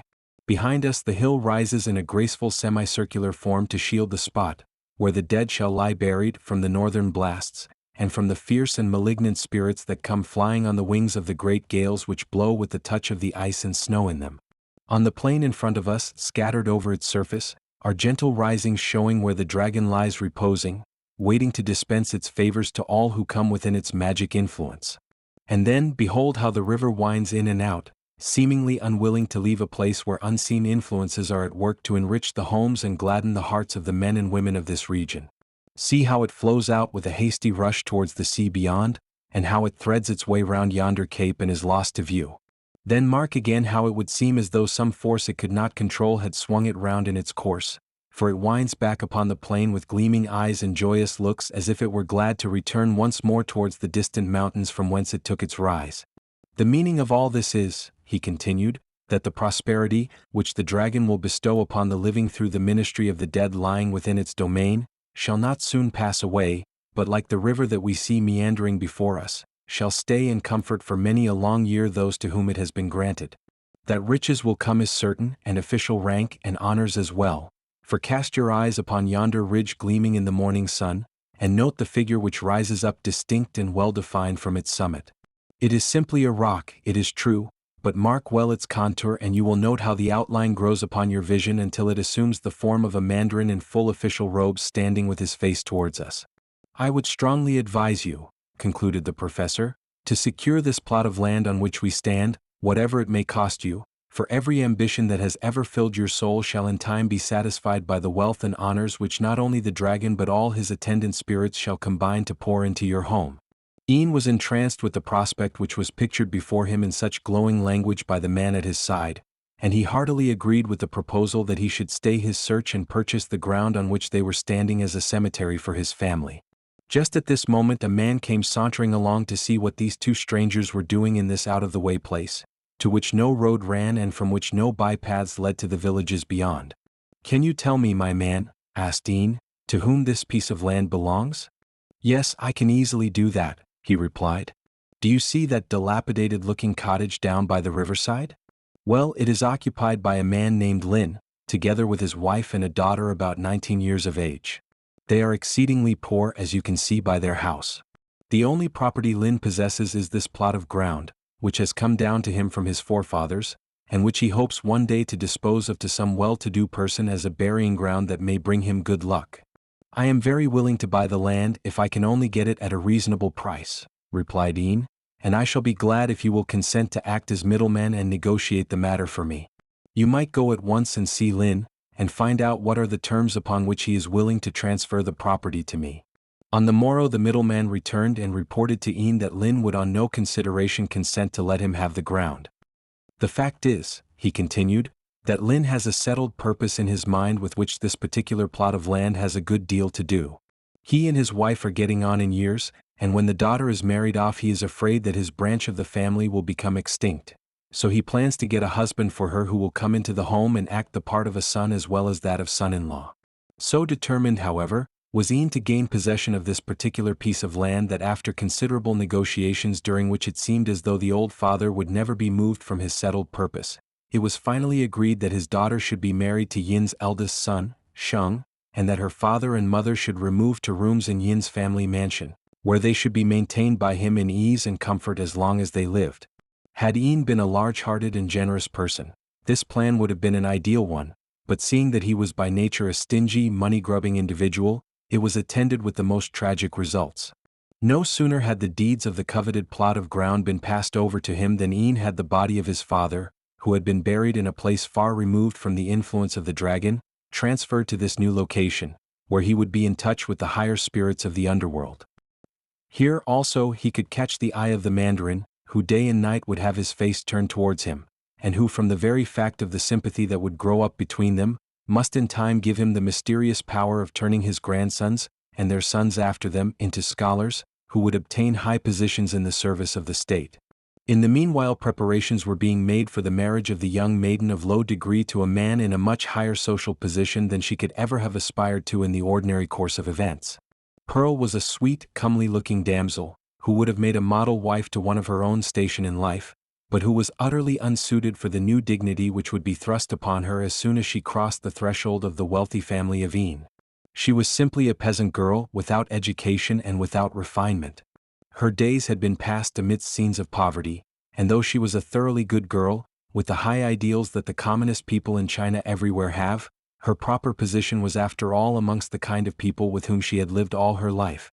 Her father and mother had indeed all along been doubtful about the propriety of marrying their daughter into a family so much above them as the Ians, and for a long time they had stood out against all the arguments in favor of it. Finally, overborne by the impetuosity of Ian, and dazzled with the prospects which such an alliance offered not only to the girl herself but also to themselves by the agreement to keep them in comfort for the rest of their lives, they had given an unwilling consent. In order that Pearl should suffer as little disgrace as possible when she appeared amongst her new relations, her father sold all his available belongings in order to procure suitable wedding garments for her. His idea, however, of the fitness of things had been gathered from the humble surroundings in which he had lived all his days, and the silks and satins and expensive jewelry that adorned the brides of the wealthy had never come within the vision of his dreams. Still Pearl was a pretty girl, and with her piercing black eyes which always seemed to be suffused with laughter, and with a smile which looked like a flash from a summer sky, she needed but little adornment, and would have won the heart of any man who had the soul to appreciate a true woman when he saw one. At last the day came, hurried on by the eager desire of Ian to have the whole thing settled, when the humble home was to be given up and its inmates transferred to the rich house that lay just over a neighboring hill. A magnificent bridal chair, whose brilliant crimson color made it a conspicuous object on the gray landscape, wound its way towards the cottage where the bride was attired, all ready to step into it the moment it appeared at the door. In front of it there marched a band, making the countryside resound with weird notes which seemed to fly on the air with defiance in their tones, and to send their echoes mounting to the tops of the hills and piercing down into the silent valleys. There were also crowds of retainers and dependents of the wealthy man. These were dressed in semi-official robes, and flocked along with smiling faces and joyous shouts. The occasion was a festal one, and visions of rare dishes and of generous feasting, kept up for several days, filled the minds of the happy procession as it went to meet the bride. The return of the party was still more boisterous in its merriment. The members of the band seemed inspired by the occasion and sent forth lusty strains, whilst the instruments, as if aware how much depended upon them, responded to the efforts of the performers and filled the air with joyful notes. A distinguished company had assembled to receive the bride, as she was led by her husband from the crimson chair and advanced with timid steps and faltering heart into the room that had been prepared for her reception. As she entered the house, something in the air struck a chill into her heart and caused the hopes of happiness, which she had been cherishing, to die an almost instant death. Sheng, her husband, was a man of ignoble mind, and had always objected to marrying a woman so far beneath him. The sight of his bride, with her rustic air, and the ill-made commonplace-looking clothes in which she was dressed, made his face burn with shame, for he knew that a sneer was lurking on the face of everyone who had gathered to have a look at her. A profound feeling of hatred entered his narrow soul, and as the days went by, the one purpose of his life was to humiliate this sweet-tempered woman, who had been sacrificed simply to further the ambitious schemes of her designing father-in-law, Mr. Ian. For a few weeks he simply ignored her, but by degrees he treated her so cruelly that many a time she had serious thoughts of putting an end to her life. It soon turned out that a systematic attempt was being made by both father and son to get rid of the whole family. The old father and mother, whom Ian had agreed to provide for during the rest of their lives, found things so intolerable that they voluntarily left the miserable quarters assigned to them and returned to their empty cottage. Every stick of furniture had been sold in order to buy their daughter's wedding garments, so that when they reached their old home they found absolutely nothing in it. With a few bundles of straw they made up a bed on the floor, but there was no food to eat, and not a single thing to comfort them in this their hour of darkest misery. Sorrow for their daughter, and disappointment and anguish of heart at the thought of how they had been tricked and cheated by Mr. Ian in order that he might gain possession of their bit of land, so told upon their spirits that they both fell ill of a low fever, which laid them prostrate on their bed of straw. As they lived remote from other people, for some time no one knew that they were sick. Days went by without anyone visiting them, and when at last one kindly-hearted farmer came to make inquiries, he found to his horror that both husband and wife lay dead, side by side, in their miserable cabin. The news of their death produced the greatest pleasure in the mind of the wretched man who was really the cause of it. He was now freed from the compact compelling him to provide for them during their life, and so there would be an actual saving of the money which he would have had to spend in providing them with food and clothing. A cruel, wintry smile lingered on his hard face for several days after the poor old couple had been lain to rest on the hillside near their cottage, and this was the only look of mourning his features ever assumed. From this time Pearl's life became more and more of a burden to her. Love, the one element which would have filled her heart with happiness, was the one thing that was never offered her. Instead of affection there were cruel, cutting words and scornful looks and heavy blows. All these were plentifully bestowed upon her by the soulless man who was called her husband. At length, to show his utter contempt and abhorrence of her, he arranged with the connivance of his father to bring a concubine into his home. This lady came from a comparatively good family, and was induced to take this secondary position because of the large sum of money that was paid to her father for her. The misery of Pearl was only intensified by her appearance on the scene. Following the lead of her husband, and jealous of the higher position in the family that the law gave her rival, she took every means that a spiteful woman could devise to make her life still more miserable. The death of her parents had filled Pearl's heart with such intense grief and sorrow that life had lost all its charm for her. She saw, moreover, from the sordid rejoicing that was openly made at their tragic end, that the Ians would never be satisfied until she too had followed them into the land of shadows. She would therefore anticipate the cruel purposes of her husband and his father, and so deliver herself from a persecution that would only cease with her death. So one midnight, when all the rest of the family were asleep, and nothing was heard outside but the moaning of the wind which seemed as though it was preparing to sing a requiem over her, she put an end to all her earthly troubles by hanging herself in her own room. When the body was found next day, suspended from a hook in one of the beams, a great cry of delight was uttered by Ian and his son. Without any violence on their part they had been set free from their alliance with this low-class family, and at a very small cost they had obtained firm possession of the land which was to enrich and ennoble their descendants. And so whilst the poor girl lay dead, driven to an untimely end by spirits more fierce and malignant than any that were supposed to be flying with hatred in their hearts in the air around, smiles and laughter and noisy congratulations were indulged in by the living ghouls whose persecution had made this sweet-tempered woman's life unbearable. But retribution was at hand. Heaven moves slowly in the punishment of the wicked, but its footsteps are sure and they travel irresistibly along the road that leads to vengeance on the wrongdoer. One dark night, when the sky was overcast and neither moon nor stars were to be seen, and a storm of unusual violence was filling the air with a tumult of fierce and angry meanings, a weird and gruesome scene was enacted at the grave where the father of Ian had been buried. Hideous sounds of wailing and shrieking could be heard, as though all the demons of the infernal regions had assembled there to hold a night of carnival. Louder than the storm, the cries penetrated through the shrillest blasts, and people in their homes far away were wakened out of their sleep by the unearthly yells which froze their blood with terror. At last a thunderbolt rolled from the darkened heavens, louder than ever mortal man had heard. The lightnings flashed, and concentrating all their force upon the grave just where the coffin lay, they tore up a huge chasm in the earth, and gripping the coffin within their fiery fingers, they tossed it with disdain upon a hillside a mile away. After a long search, Ian discovered it next day in the lonely spot where it had been cast, and was returning to make arrangements for its interment, when in a lonely part of the road 2 unearthly figures suddenly rose up before him. These, to his horror, he recognized as the spirits of Pearl's father and mother who had practically been done to death by him, and whom Yamlo had allowed to revisit the earth in order to plague the man who was the author of their destruction. So terrified was Ian at their wild and threatening aspect, that he fell to the ground in a swoon, and thus he was found hours afterwards by his son who had come out in search of him.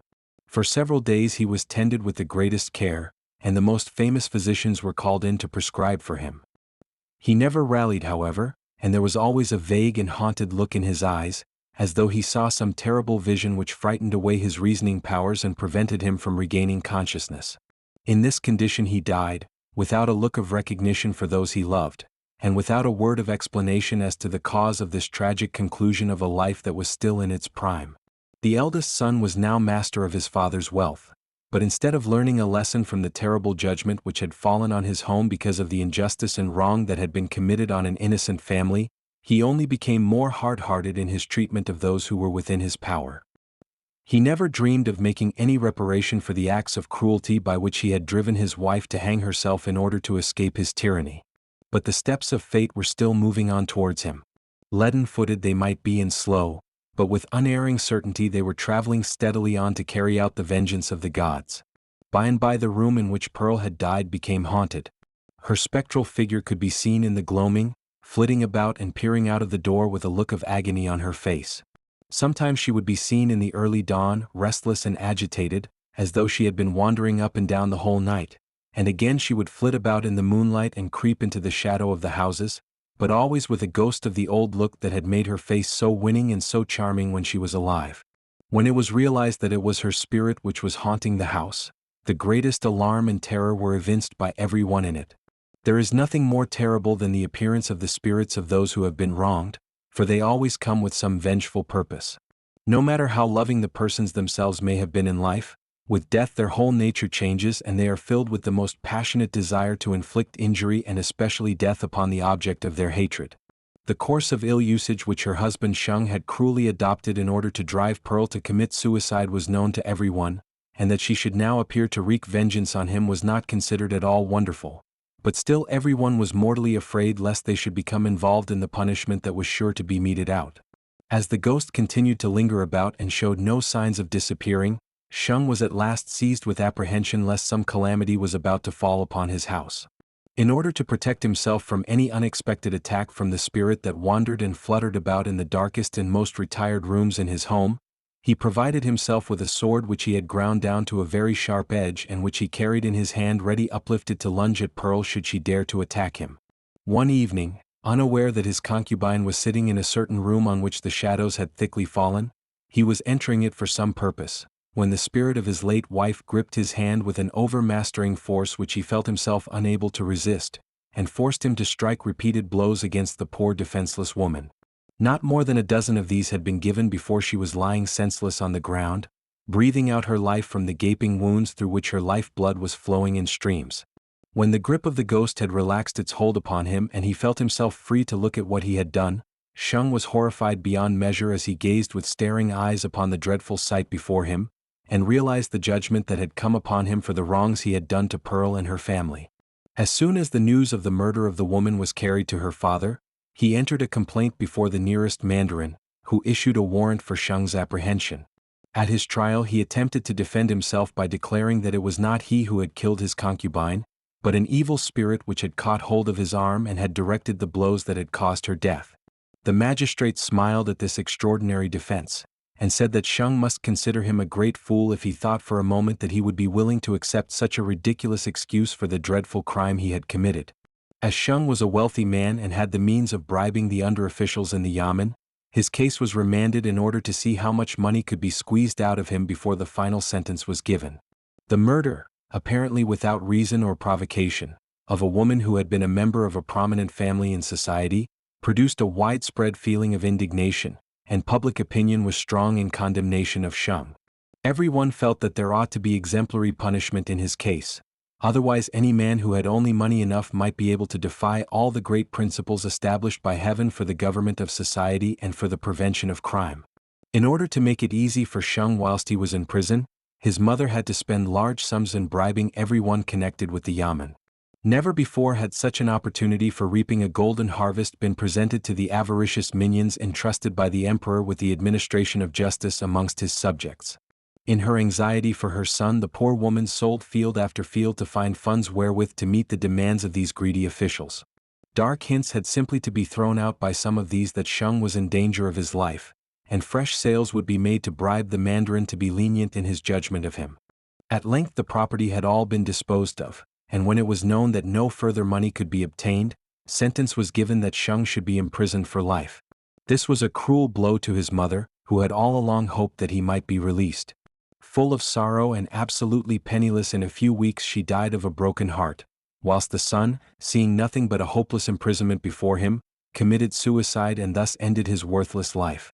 This tragic extinction of a family, which only a short year before was in the highest state of prosperity, was accepted by everyone who heard the story as a just and righteous punishment from heaven.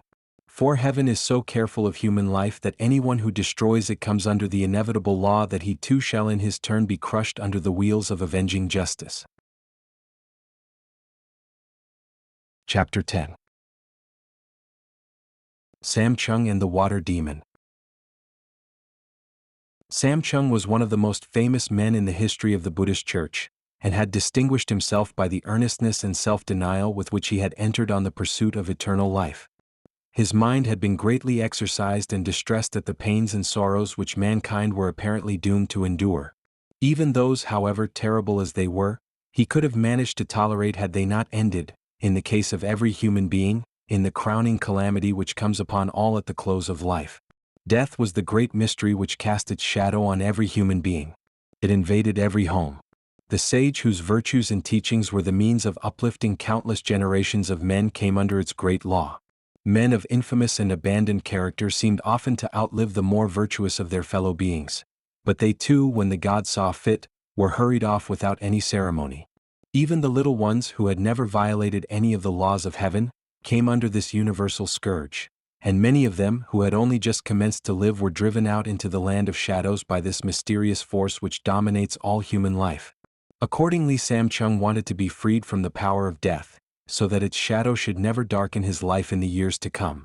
After careful inquiry, and through friendly hints from men who, he had reason to believe, were fairies in disguise and had been sent by the goddess of mercy to help those who aspired after a higher life, he learned that it was possible by the constant pursuit of virtue to arrive at that stage of existence in which death would lose all its power to injure, and men should become immortal. This boon of eternal life could be won by every man or woman who was willing to pay the price for so precious a gift.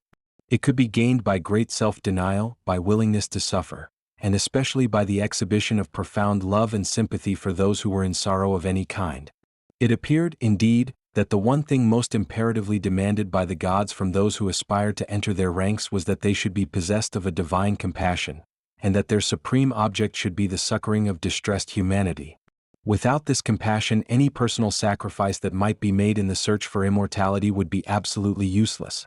SAM-CHUNG was already conscious that he was a favorite of the gods, for they had given him two companions, both with supernatural powers, to enable him to contend against the cunning schemes of the evil spirits, who are ever planning how to thwart and destroy those whose hearts are set upon higher things.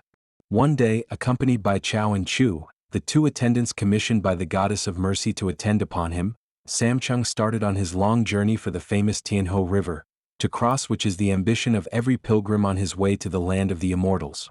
They endured many weeks of painful traveling over high mountains and through deep valleys which lay in constant shadow, and across sandy deserts where men perished of thirst or were struck down by the scorching heat of the sun, before they met any of the infernal foes that they expected to be lying in wait for them. Weary and footsore, they at last arrived one evening on the shores of the mighty Tianho, just as the sun was setting. The glory of the clouds in the west streamed on to the waters of the river, and made them sparkle with a beauty which seemed to our wearied travelers to transform them into something more than earthly. The river here was so wide that it looked like an inland sea. There was no sign of land on the distant horizon, nothing but one interminable vista of waters, stretching away as far as the eye could reach. One thing, however, greatly disappointed SAM-CHUNG and his companions, and that was the absence of boats. They had planned to engage one, and by traveling across the river during the night, they hoped to hurry on their way and at the same time to rest and refresh themselves after the fatigues they had been compelled to endure on their long land journey. It now became a very serious question with them where they were to spend the night. There was no sign of any human habitation round about. There was the sandy beach along which they were walking, and there was the wide expanse of the river, on which the evening mists were slowly gathering, but no appearance of life. Just as they were wondering what course they should pursue, the faint sound of some musical instruments came floating on the air and caught their ear. Hastening forward in the direction from which the music came, they ascended a piece of rising ground, from the top of which they were delighted to see a village nestling on the hillside, and a small temple standing on the very margin of the river. With hearts overjoyed at the prospect of gaining some place where they could lodge for the night, they hurried forward to the hamlet in front of them. As they drew nearer, the sounds of music became louder and more distinct. They concluded that some festival was being observed, or that some happy gathering amongst the people had thrown them all into a holiday mood. Entering the village, they made their way to a house which stood out prominently from the rest, and which was better built than any others they could see. Besides, it was the one from which the music issued, and around its doors was gathered a number of people who had evidently been attending some feast inside. As the three travelers came up to the door, a venerable-looking old man came out to meet them. Seeing that they were strangers, he courteously invited them to enter, and on SAM-CHUNG asking whether they could be entertained for the night, he assured them that there was ample room for them in the house, and that he gladly welcomed them to be his guests for as long as it was their pleasure to remain. In the meanwhile you must come in, he said, and have some food, for you must be tired and hungry after traveling so far, and the tables are still covered with the good things which were prepared for the feast today. After they had finished their meal, they began to talk to the old gentleman who was so kindly entertaining them. They were greatly pleased with his courtesy and with the hearty hospitality which he had pressed upon them. They noticed, however, that he was very absent-minded, and looked as if some unpleasant thought lay heavy on his heart. "May I ask," said SAM-CHUNG, "what was the reason for the great gathering here today? There is no festival in the Chinese calendar falling on this date, so I thought I would take the liberty of inquiring what occasion you were really commemorating." "We were not commemorating anything," the old man replied with a grave face. "It was really a funeral service for two of my grandchildren, who, though they are not yet dead, will certainly disappear out of this life before many hours have passed." "But how can such a ceremony be performed over persons who are still alive?" asked SAM-CHUNG with a look of wonder in his face. "When I have explained the circumstances to you, you will then be no longer surprised at this unusual service," replied the old man. "You must know," he continued, "that this region is under the control of a demon of a most cruel and bloodthirsty disposition. He is not like the ordinary spirits, whose images are enshrined in our temples, and whose main aim is to protect and guard their worshippers. This one has no love for mankind, but on the contrary the bitterest hatred, and his whole life seems to be occupied in scheming how he may inflict sorrow and disaster on them. His greatest cruelty is to insist that every year just about this time two children, one a boy and the other a girl, shall be conveyed to his temple by the riverside to be devoured by him. Many attempts have been made to resist this barbarous demand, but they have only resulted in increased suffering to those who have dared to oppose him. The consequence is that the people submit to this cruel murder of their children, though many a heart is broken at the loss of those dearest to them." "But is there any system by which the unfortunate people may get to know when this terrible sacrifice is going to be demanded from them?" asked SAM-CHUNG. "Oh yes," replied the man. "The families are taken in rotation, and when each one's turn comes round, their children are prepared for the sacrifice. Moreover, that there may be no mistake, the demon himself appears in the home a few days before, and gives a threatening command to have the victims ready on such a date. Only the day before yesterday, this summons came to us to have our children ready by tomorrow morning at break of day. That is why we had a feast today, and performed the funeral rites for the dead, so that their spirits may not be held under the control of this merciless daemon, but may in time be permitted to issue from the land of shadows, and be born again under happier circumstances into this world, which they are leaving under such tragic circumstances." "But what is the demon like?" inquired Sam-Chung. "Oh, no one can ever tell what he is like," said the man. "He has no bodily form that one can look upon. His presence is known by a strong blast of wind which fills the place with a peculiar odor, and with an influence so subtle that you feel yourself within the grip of a powerful force, and instinctively bow your head as though you were in the presence of a being who could destroy you in a moment were he so disposed." "One more question and I have finished," said Sam-Chung. "Where did this demon come from, and how is it that he has acquired such an overmastering supremacy over the lives of men, that he seems able to defy even heaven itself, and all the great hosts of kindly gods who are working for the salvation of mankind?" "This demon," the man replied, "was once an inhabitant of the western heaven, and under the direct control of the goddess of mercy. He must, however, have been filled with evil devices and fiendish instincts from the very beginning, for he seized the first opportunity to escape to earth, and to take up his residence in the grottos and caverns that lie deep down beneath the waters of the Tianho. Other spirits almost as bad as himself have also taken up their abode there, and they combine their forces to bring calamity and disaster upon the people of this region." Sam-Chung, whose heart was filled with the tenderest feelings of compassion for all living things, so much so that his name was a familiar one even amongst the immortals in the far-off western heaven, felt himself stirred by a mighty indignation when he thought of how innocent childhood had been sacrificed to minister to the unnatural passion of this depraved demon. Chao and Chu were as profoundly indignant as he, and a serious consultation ensued as to the best methods to be adopted to save the little ones who were doomed to destruction on the morrow, and at the same time to break the monster's rule so that it should cease forever. Chao, who was the more daring of the two whom the goddess had deputed to protect Sam-Chung, at length cried out with flashing eyes, "I will personate the boy, Chu shall act the girl, and together we will fight the demon and overthrow and kill him, and so deliver the people from his dreadful tyranny." Turning to the old man, he said, "Bring the children here so that we may see them, and make our plans so perfect that the demon with all his cunning will not be able to detect or frustrate them." In a few moments the little ones were led in by their grandfather. The boy was 7 and the girl was 1 year older. They were both of them nervous and shy, and clung timidly to the old man as if for protection. They were very interesting-looking children. The boy was a proud, brave-spirited little fellow, as one could see by the poise of his head as he gazed at the strangers. If anything could be predicted from his looks, he would one day turn out to be a man of great power, for he had in his youthful face all the signs which promise a life out of the common. The girl was a shy little thing, with her hair done up in a childlike fashion that well became her. She was a dainty little mortal. Her eyes were almond-shaped, and with the coyness of her sex she kept shooting out glances from the corners of them at the 3 men who were looking at her. Her cheeks were pale, with just a suspicion of color painted into them by the deft hand of nature, whilst her lips had been touched with the faintest dash of carmine, evidently just a moment ago before she left her mother's side. "Now, my boy," said Chao to the little fellow, "keep your eyes fixed on me and never take them from me for a moment, and you, little sister," addressing the girl, "do the same to the man next to me, and you will see something that will make you both laugh." The eyes of them both were at once riveted on the 2 men, and a look of amazement slowly crept into their faces. And no wonder, for as they gazed they saw the 2 men rapidly changing, and becoming smaller and smaller, until they were the exact size and image of themselves. In their features and dress, and in every minute detail they were the precise pattern of the children, who with staring eyes were held spellbound by the magic change which had taken place in front of them. "Now," said Chao to the old gentleman, "the transformation is complete. Take the children away and hide them in the remotest and most inaccessible room that you have in your house. Let them be seen by no chattering woman or servant who might divulge our secret, so that in some way or other it might reach the ears of the demon, and put him on his guard. Remember that from this moment these little ones are not supposed to exist, but that we are your grandchildren who are to be taken to the temple tomorrow morning at break of day." Just as the eastern sky showed the first touch of color, 2 sedan chairs were brought up to the door to carry the 2 victims away to be devoured by the demon.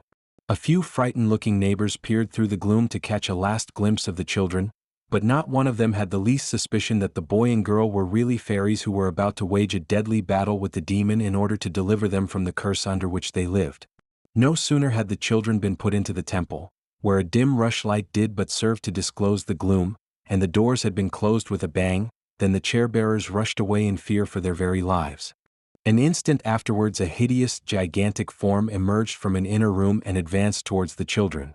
The demon was surprised, however, to find that on this occasion the little victims did not exhibit any signs of alarm, as had always been the case hitherto, but seemed to be calmly awaiting his approach. There was no symptom of fear about them, and not a cry of terror broke from their lips, but with a fearless and composed mien they gazed upon him as he advanced. Hesitating for a moment, as if to measure the foe which he began to fear might lie concealed beneath the figures of the boy and girl before him, the demon's great fiery eyes began to flash with deadly passion as he saw the two little ones gradually expand in size, until they were transformed into beings as powerful and as mighty as himself.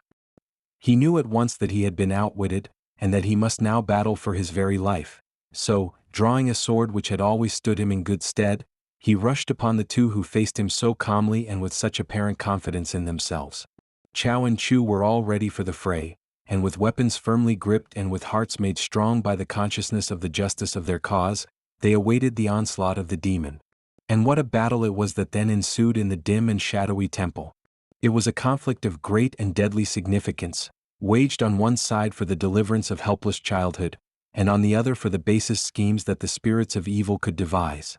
It was a battle royal in which no quarter was either asked or given. The clash of weapons and sounds unfamiliar to the human ear, and groans and cries which seemed to come from a lost soul, filled the temple with their hideous uproar.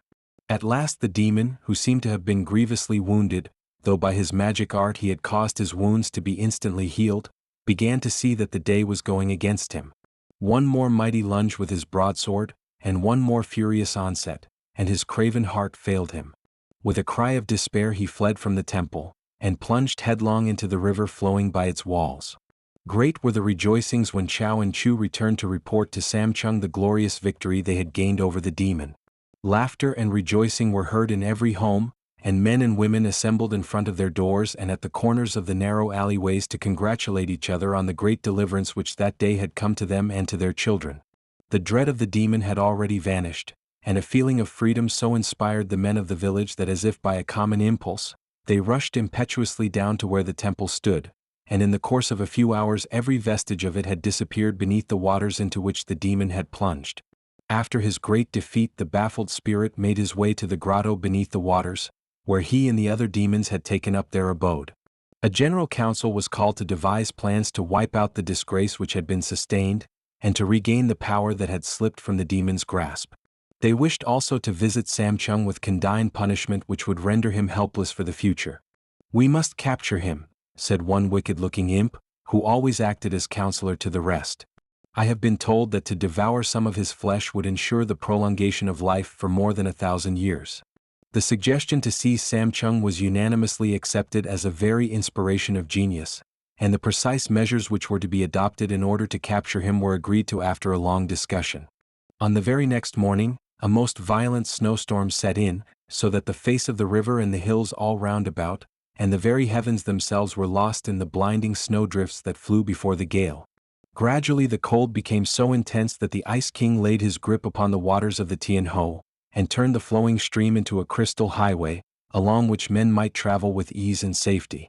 Such a sight had never been seen before by any of the people who lived upon its banks, and many were the speculations as to what such a phenomenon might mean to the welfare of the people of the region.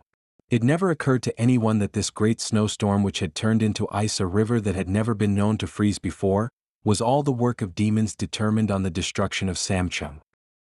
Next day the storm had passed, but the river was one mass of ice which gleamed and glistened in the morning rays. Much to the astonishment of SAM-CHUNG and his two companions, they caught sight of a number of people, who appeared to be merchants, moving about on the bank of the river, together with several mules laden with merchandise. The whole party seemed intent on their preparations for crossing the river, which they were observed to test in various places to make sure that it was strong enough to bear their weight. This they seemed satisfied about, for in a short time the men and animals set forward on their journey across the ice. SAM-CHUNG immediately insisted upon following their example, though the plan was vigorously opposed by the villagers, who predicted all kinds of dangers if he entered on such an uncertain and hazardous enterprise.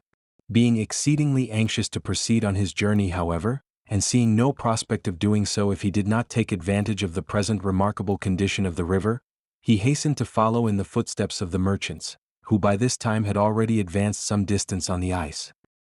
He would have been less anxious to enter on this perilous course, Had he known that the innocent-looking traders who preceded him were every one of them demons who had changed themselves into the semblance of men in order to lure him to his destruction. SAM-CHUNG and his companions had not proceeded more than 5 or 6 miles, when ominous symptoms of coming disaster began to manifest themselves. The extreme cold in the air suddenly ceased, and a warm south wind began to blow. The surface of the ice lost its hardness. Streamlets of water trickled here and there, forming great pools which made walking exceedingly difficult. Chow, whose mind was a very acute and intelligent one, became terrified at these alarming symptoms of danger, especially as the ice began to crack, and loud and prolonged reports reached them from every direction. Another most suspicious thing was the sudden disappearance of the company of merchants, whom they had all along kept well in sight. There was something wrong, he was fully convinced, and so with all his wits about him, he kept himself alert for any contingency. It was well that he did this, for before they had proceeded another mile, the ice began to grow thinner, and before they could retreat there was a sudden crash and all 3 were precipitated into the water. Hardly had Chow's feet touched the river, then with a superhuman effort he made a spring into the air, and was soon flying with incredible speed in the direction of the western heaven, to invoke the aid of the goddess of mercy to deliver SAM-CHUNG from the hands of an enemy who would show him no quarter. In the meanwhile SAM-CHUNG and Chu were borne swiftly by the demons, who were eagerly awaiting their immersion in the water, to the great cave that lay deep down at the bottom of the mighty river. Chu, being an immortal and a special messenger of the goddess, defied all the arts of the evil spirits to injure him, so that all they could do was to imprison him in one of the inner grottos and station a guard over him to prevent his escape. SAM-CHUNG, however, was doomed to death, and the demon, in revenge for the disgrace he had brought upon him, and in the hope of prolonging his own life by 1,000 years, decided that on the morrow he would feast upon his flesh. But he made his plans without taking into consideration the fact that SAM-CHUNG was an especial favorite with the goddess. During the night a tremendous commotion occurred. The waters of the river fled in every direction as before the blast of a hurricane, and the caverns where the demons were assembled were illuminated with a light so brilliant that their eyes became dazzled, and for a time were blinded by the sudden blaze that flashed from every corner. Screaming with terror, they fled in all directions. Only one remained, and that was the fierce spirit who had wrought such sorrow amongst the people of the land nearby. He too would have disappeared with the rest, had not some supernatural power chained him to the spot where he stood. Soon the noble figure of the goddess of mercy appeared, accompanied by a splendid train of fairies who hovered round her to do her bidding. Her first act was to release SAM-CHUNG, who lay bound ready for his death, which but for her interposition would have taken place within a few hours. He and his 2 companions were entrusted to the care of a chosen number of her followers, and conveyed with all speed across the river. The goddess then gave a command to some who stood near her person, and in a moment, as if by a flash of lightning, the cowering, terrified demon had vanished, carried away to be confined in one of the dungeons where persistent haters of mankind are kept imprisoned, until their hearts are changed by some noble sentiment of compassion and the goddess sees that they are once more fit for liberty. And then the lights died out and the sounds of fairy voices ceased. The waters of the river, which had been under a divine spell, returned to their course, and the goddess with her magnificent train of beneficent spirits departed to her kingdom in the far-off western heaven. Chapter 11. The Reward of a Benevolent Life. On the banks of a river flowing through the prefecture of Tingchao, there stood a certain city of about 10,000 inhabitants. Among this mass of people there was a very fair sprinkling of well-to-do men, and perhaps half a dozen or so who might have been accounted really wealthy. Amongst these latter was one particular individual named Chung, who had acquired the reputation of being exceedingly large-hearted and benevolently inclined to all those in distress. Anyone who was in want had but to appeal to Chung, and his immediate necessities would at once be relieved without any tedious investigation into the merits of his case. As may be inferred from this, Chung was an easy-going, good-natured man, who was more inclined to look kindly upon his fellow men than to criticize them harshly for their follies or their crimes. Such a man has always been popular in this land of China. Now the whole soul of Chung was centered upon his only son Kang. At the time when our story opens, this young fellow was growing up to manhood, and had proved himself to be possessed of no mean ability, for on the various occasions on which he had sat for examination before the literary chancellor, his papers had been of a very high order of merit. The rumors of Chung's generosity had traveled further than he had ever dreamed of. Several reports of the noble deeds that he was constantly performing had reached the immortals in the western heaven, and as these are profoundly concerned in the doings of mankind, steps were taken that Chung should not go unrewarded. One day a fairy in the disguise of a BONZE called upon him. He had always had a sincere liking for men of this class. He admired their devotion, and he was moved by their self-sacrifice in giving up home and kindred to spend their lives in the service of the gods and for the good of humanity. No sooner, therefore, had the priest entered within his doors, than he received him with the greatest politeness and cordiality. The same evening he prepared a great dinner, to which a number of distinguished guests were invited, and a time of high festivity and rejoicing was prolonged into the early hours of the morning. Next day Chung said to his guest, "I presume you have come round collecting for your temple. I need not assure you that I shall be most delighted to subscribe to anything that has to do with the uplifting of my fellow men. My donation is ready whenever you wish to accept it." The BONZE, with a smile which lit up the whole of his countenance, replied that he had not come for the purpose of collecting subscriptions. "I have come," he said, "to warn you about a far more important matter which affects you and your family. Before very long a great flood will take place in this district, and will sweep everything before it.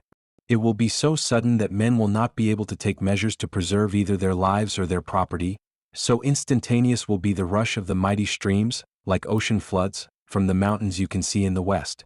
My advice to you is to commence at once the construction of boats to carry you and your most precious effects away. When the news first comes that the waters are rising, have them anchored in the creek that flows close by your doors, and when the crisis arrives, delay not a moment, but hurry on board and fly for your lives." "But when will that be?" asked Chung anxiously. "I may not tell you the precise day or hour," replied the BONZE, "but when the eyes of the stone lions in the east street of the city shed tears of blood, betake yourselves with all haste to the boats, and leave this doomed place behind you." "But may I not tell the people of this approaching calamity?" asked Chung, whose tender heart was deeply wrung with distress at the idea of so many being overwhelmed in the coming flood. "You can please yourself about that," answered the priest, "but no one will believe you. The people of this region are depraved and wicked, and your belief in my words will only cause them to laugh and jeer at you for your credulity." "But shall I and my family escape with our lives?" finally inquired Chung. "Yes, you will all escape," was the reply, "and in due time you will return to your home and your future life will be prosperous. But there is one thing," he continued, "about which I must entreat you to be exceedingly careful. As you are being carried down the stream by the great flood, be sure to rescue every living thing that you meet in distress upon the waters. You will not fail to be rewarded for so doing, as the creatures you save will repay you 1,000-fold for any services you may render them. There is one thing more that I would solemnly warn you against. You will come across a man floating helplessly on the swiftly flowing tide. Have nothing to do with him. Leave him to his fate. If you try to save him, you will only bring sorrow upon your home." As the priest was departing, Chung tried to press into his hand a considerable present of money, but he refused to accept it. He did not want money from him, he said. The gods had heard of his great love for men, and they had sent him to warn him so that he might escape the doom which would overtake his fellow citizens. After his departure, Chung at once called the boat builders who had their yards along the bank of the stream, and ordered 10 large boats to be built with all possible speed. The news of this spread through the town, and when the reasons were asked and the reply was given that the boats were in anticipation of a mighty flood that would ere long devastate the entire region, everyone screamed with laughter, but Chung let them laugh. For weeks and months he sent an old man to East Street to see if the eyes of the stone lions there had overflowed with bloody tears. One day 2 pig butchers inquired of this man how it was that every day he appeared and looked into the eyes of the lions. He explained that Chung had sent him, for a prophecy had come from the gods that when the eyes of the lions shed blood, the flood which was to destroy the city would be already madly rushing on its way. On hearing this, these 2 butchers determined to play a practical joke. Next day, in readiness for the coming of the old man, they smeared the stone eyes with pig's blood. No sooner had Chung's messenger caught sight of this than, with terror in his eyes, he fled along the streets to tell his master the dreadful news. By this time everything had been prepared, and Chung was only waiting for the appointed sign. The most valuable of his goods had already been packed in some of the boats, and now his wife and son and household servants all hurried down to the water's edge and embarked. And remembering the injunction of the priest that there should be no delay, Chung at once ordered the anchors to be raised, and the boatmen, as if for dear life, made for the larger stream outside. Hardly had the vessels begun to move when the sun, which had been blazing in the sky, became clouded over. Soon a terrific storm of wind tore with the force of a hurricane across the land. By and by great drops of rain, the harbingers of the deluge which was to inundate the country, fell in heavy splashes. Ere long it seemed as though the great fountains in the heavens had burst out, for the floods came pouring down in one incessant torrent. The sides of the mountains became covered with 10,000 rills, which joined their forces lower down, and developed into veritable cataracts, rushing with fearful and noisy tumult to the plain below. Before many hours had passed, the streams everywhere overflowed their banks, and ran riot amongst the villages, and flowed like a sea against the city. There was no resisting this watery foe, and before night fell vast multitudes had been drowned in the seething floods from which there was no escape. Meanwhile, carried swiftly along by the swollen current, Chung's little fleet sped safely down the stream, drawing further and further away from the doomed city. The river had risen many feet since they had started on their voyage, and as they were passing by a high peak, which had been undermined by the rush of waters hurling themselves against its base, the boats were put into great danger by the whirl and commotion of the foam-flecked river. Just as they escaped from being submerged, the party noticed a small monkey struggling in the water, and at once picked it up and took it on board. Further on they passed a large branch of a tree, on which there was a crow's nest, with one young one in it. This also, remembering the solemn injunction of the priest, they carefully took up and saved. As they were rushing madly on down the tawny, swollen river, they were all struck with sudden excitement by seeing something struggling in the boiling waters. Looking at this object more attentively as they drew nearer to it, they perceived that it was a man, who seemed to be in great peril of his life. Chung's tender heart was filled with sympathy, and he at once gave orders for the boatmen to go and rescue him. His wife, however, reminded him of the warning of the priest not to save any man on the river, as he would inevitably turn out to be an enemy, who would in time work his rescuer great wrong. Chung replied that at such a time, when a human being was in extreme danger of being drowned, personal interests ought not to be considered at all.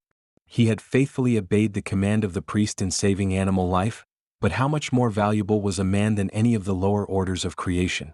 Whatever may happen, he said, I cannot let this man drown before my eyes, and as the boat just then came alongside the swimmer, he was hauled into it and delivered from his peril. After a few days, when the storm had abated and the river had gone down to its natural flow, Chung returned with his family to his home. To his immense surprise, he found that his house had not been damaged in the least. The gods who had saved his life had used their supernatural powers to preserve even his property from the ruin and devastation that had fallen upon the inhabitants of the city and of the surrounding plain. Shortly after they had settled down again, Chung inquired of LIU-KUNG, the man whom he had saved from the flood, whether he would not like to return to his family and his home. I have no family left, he answered with a sad look on his face. All the members of it were drowned in the great flood from which you delivered me. What little property we had was washed away by the wild rush of the streams that overflowed our farm.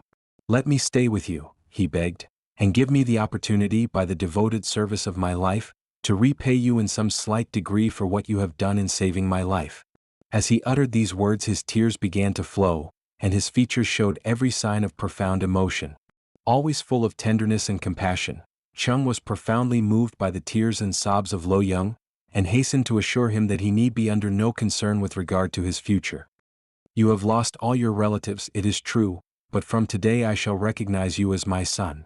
I adopt you into my family and I give you my name. 6 months after this important matter had been settled, the city was placarded with proclamations from its chief mandarin. In these he informed the people that he had received a most urgent edict from the emperor stating that an official seal, which was in constant use in high transactions of the state, had in a most mysterious manner disappeared and could not be found. He was therefore directed to inform the people that whoever informed His Majesty where the seal was, so that it could be recovered, would receive a considerable reward and would also be made a high mandarin in the palace of the emperor. That very night, whilst Chung was sleeping, a fairy appeared to him in a dream. The gods have sent me, he said, to give you one more proof of the high regard in which they hold you for your devotion to your fellow men. The emperor has lost a valuable seal which he is most anxious to recover, and he has promised large and liberal rewards to the man who shows him where it may be found. I want to tell you where the seal is. It lies at the bottom of the crystal well in the grounds behind the palace. It was accidentally dropped in there by the Empress Dowager, who has forgotten all about the circumstance, but who will recollect it the moment she is reminded of it. I want you to send your own son to the capital to claim the reward by telling where the seal is."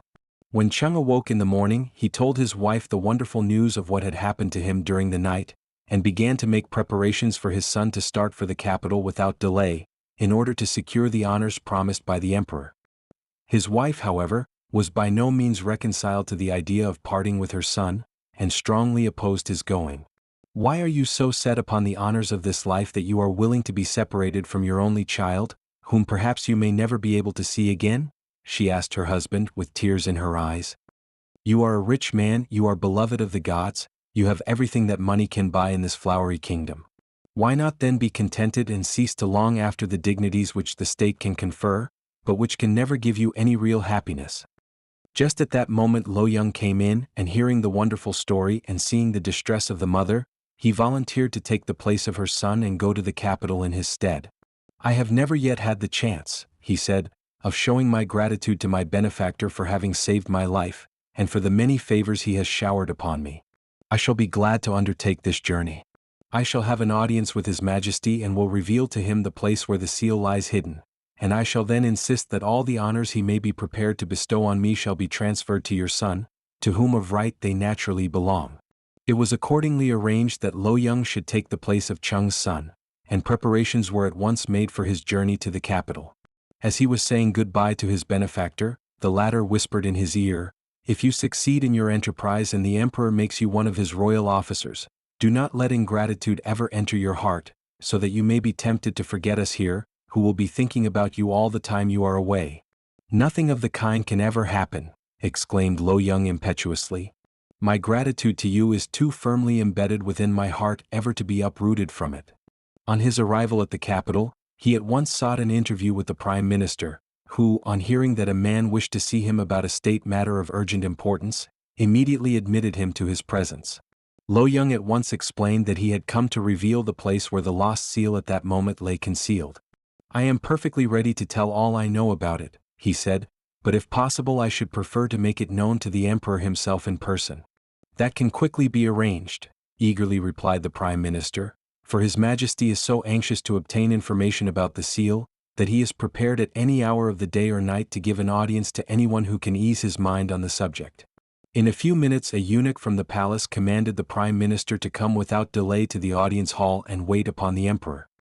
He was also to bring with him the person who said that he had an important communication to lay before the throne. When they arrived they found there not only the king, but also the Empress Dowager, waiting to receive them. In obedience to a hasty command, Lo-young told in a few words where the seal was, and how it happened to be there. As he went on with the story the face of the Empress lit up with wonder, whilst a pleasing smile overspread it, as she recognized the truth of what Lo-young was saying. "But tell me," said the Emperor, "how you get all your information and how it is that you have such an intimate acquaintance with what is going on in my palace?" Lo-young then described how the immortals in the western heaven, deeply moved by the loving character of Chung, and wishing to reward him and bring honor to his family, had sent a fairy, who appeared to him in a dream and told him the secret of the seal. "Your home," said the Emperor, "must indeed be celebrated for benevolent and loving deeds to men, since even the fairies come down from the far-off heaven to express their approbation. In accordance with my royal promise, I now appoint you to a high official position that will enrich you for life, for I consider that it will be for the welfare of my kingdom to have a man from a home, which the gods delight to honor, to assist me in the management of my public affairs." From the moment when the royal favor was bestowed on Lo-young, it seemed as though every particle of gratitude and every kindly remembrance of Chung had vanished completely out of his heart. He cut himself off from the home he had left only a few days ago, as completely as though it had never existed. Weeks and months went by, but no news came from him, and the heart of Chung was wrung with anguish, for he knew that Lo-young's unnatural conduct would in the end bring retribution upon Lo-young himself. At last he determined to send his son, Kang, to the capital to find out what had really become of Lo-young. Attended by one of his household servants, the young man reached his journey's end in a few days. On inquiring at his inn about Lo-young, he was informed that he was a mandarin of great distinction in the city, and was under the special protection of the emperor, whose favorite he was. Hearing this joyful news, Kang, followed by his servant, at once hastened to the residence of Lo-young, and was lucky enough to meet him as he rode out on horseback from his magnificent yamen, attended by a long retinue of officers and attendants. Running up to the side of his horse, King cried out joyfully, "Ah, my brother, what a joy to meet you once more! How glad I am to see you!" To his astonishment, Lo-young, with a frown upon his face, angrily exclaimed, "You common fellow, what do you mean by calling me your brother? I have no brother. You are an impostor, and you must be severely punished for daring to claim kinship with me." Calling some of the lictors in his train, he ordered them to beat Kang, and then cast him into prison, and to give strict injunctions to the jailer to treat him as a dangerous criminal. Wounded and bleeding from the severe scourging he had received, and in a terrible state of exhaustion, poor Kang was dragged to the prison, where he was thrown into the deepest dungeon, and left to recover as best he might from the shock he had sustained. His condition was indeed a pitiable one. Those who could have helped and comforted him were far away. He could expect no alleviation of his sorrows from the jailer, for the heart of the latter had naturally become hardened by having to deal with the criminal classes. Besides, he had received precise orders from the great Mandarin that this particular prisoner was to be treated as a danger to society. Even if he had been inclined to deal mercifully with him, he dared not disobey such definite and stringent commands as he had received from his superior. The prison fare was only just enough to keep body and soul together. King had no money with which to bribe the jailer to give him a more generous diet, and there was no one to guarantee that any extra expenses which might be incurred would ever be refunded to him.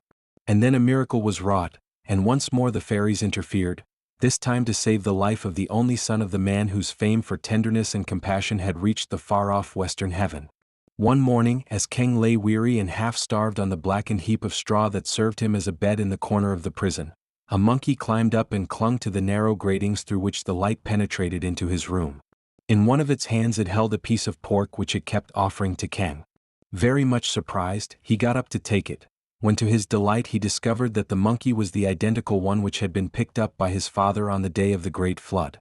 The same thing was repeated for several days in succession, and when the jailer asked for some explanation of these extraordinary proceedings, King gave him a detailed account of their wonderful deliverance by the fairies, the picking up of the monkey, and the rescue of Lo-young, now the great Mandarin, who was keeping him confined in prison. Muttered the jailer under his breath, "The lower animals know how to show gratitude, but men do not." A few days after this, another messenger of the gods came to give his aid to Kang. A number of crows gathered on a roof which overlooked the narrow slits through which the prisoner could catch a glimpse of the blue sky. One of them flew onto the ledge outside, and Kang immediately recognized it as the one which had been saved from the floating branch in the turbid river. He was overjoyed to see this bird, and besought the jailer to allow him to write a letter to his father, telling him of his pitiful condition. This request was granted, and the document was tied to the leg of the crow, which flew away on its long flight to Chung with its important news. Chung was greatly distressed when he read the letter that his son had written in prison, and with all the speed he could command, he traveled post-haste to the capital. When he arrived there, he made various attempts to obtain an interview with Lo-young, but all in vain. The Mandarin had not sense enough to see that the threads of fate were slowly winding themselves around him, and would soon entangle him to his destruction. Very unwillingly, therefore, because he still loved Lo-young and would have saved him if possible, Chung entered an accusation against him before LIU-KUNG, the famous criminal judge. The result of the investigation was the condemnation of Lo-young, whose execution speedily followed, whilst Kang was promoted to the very position that had been occupied by the man who had tried to work his ruin.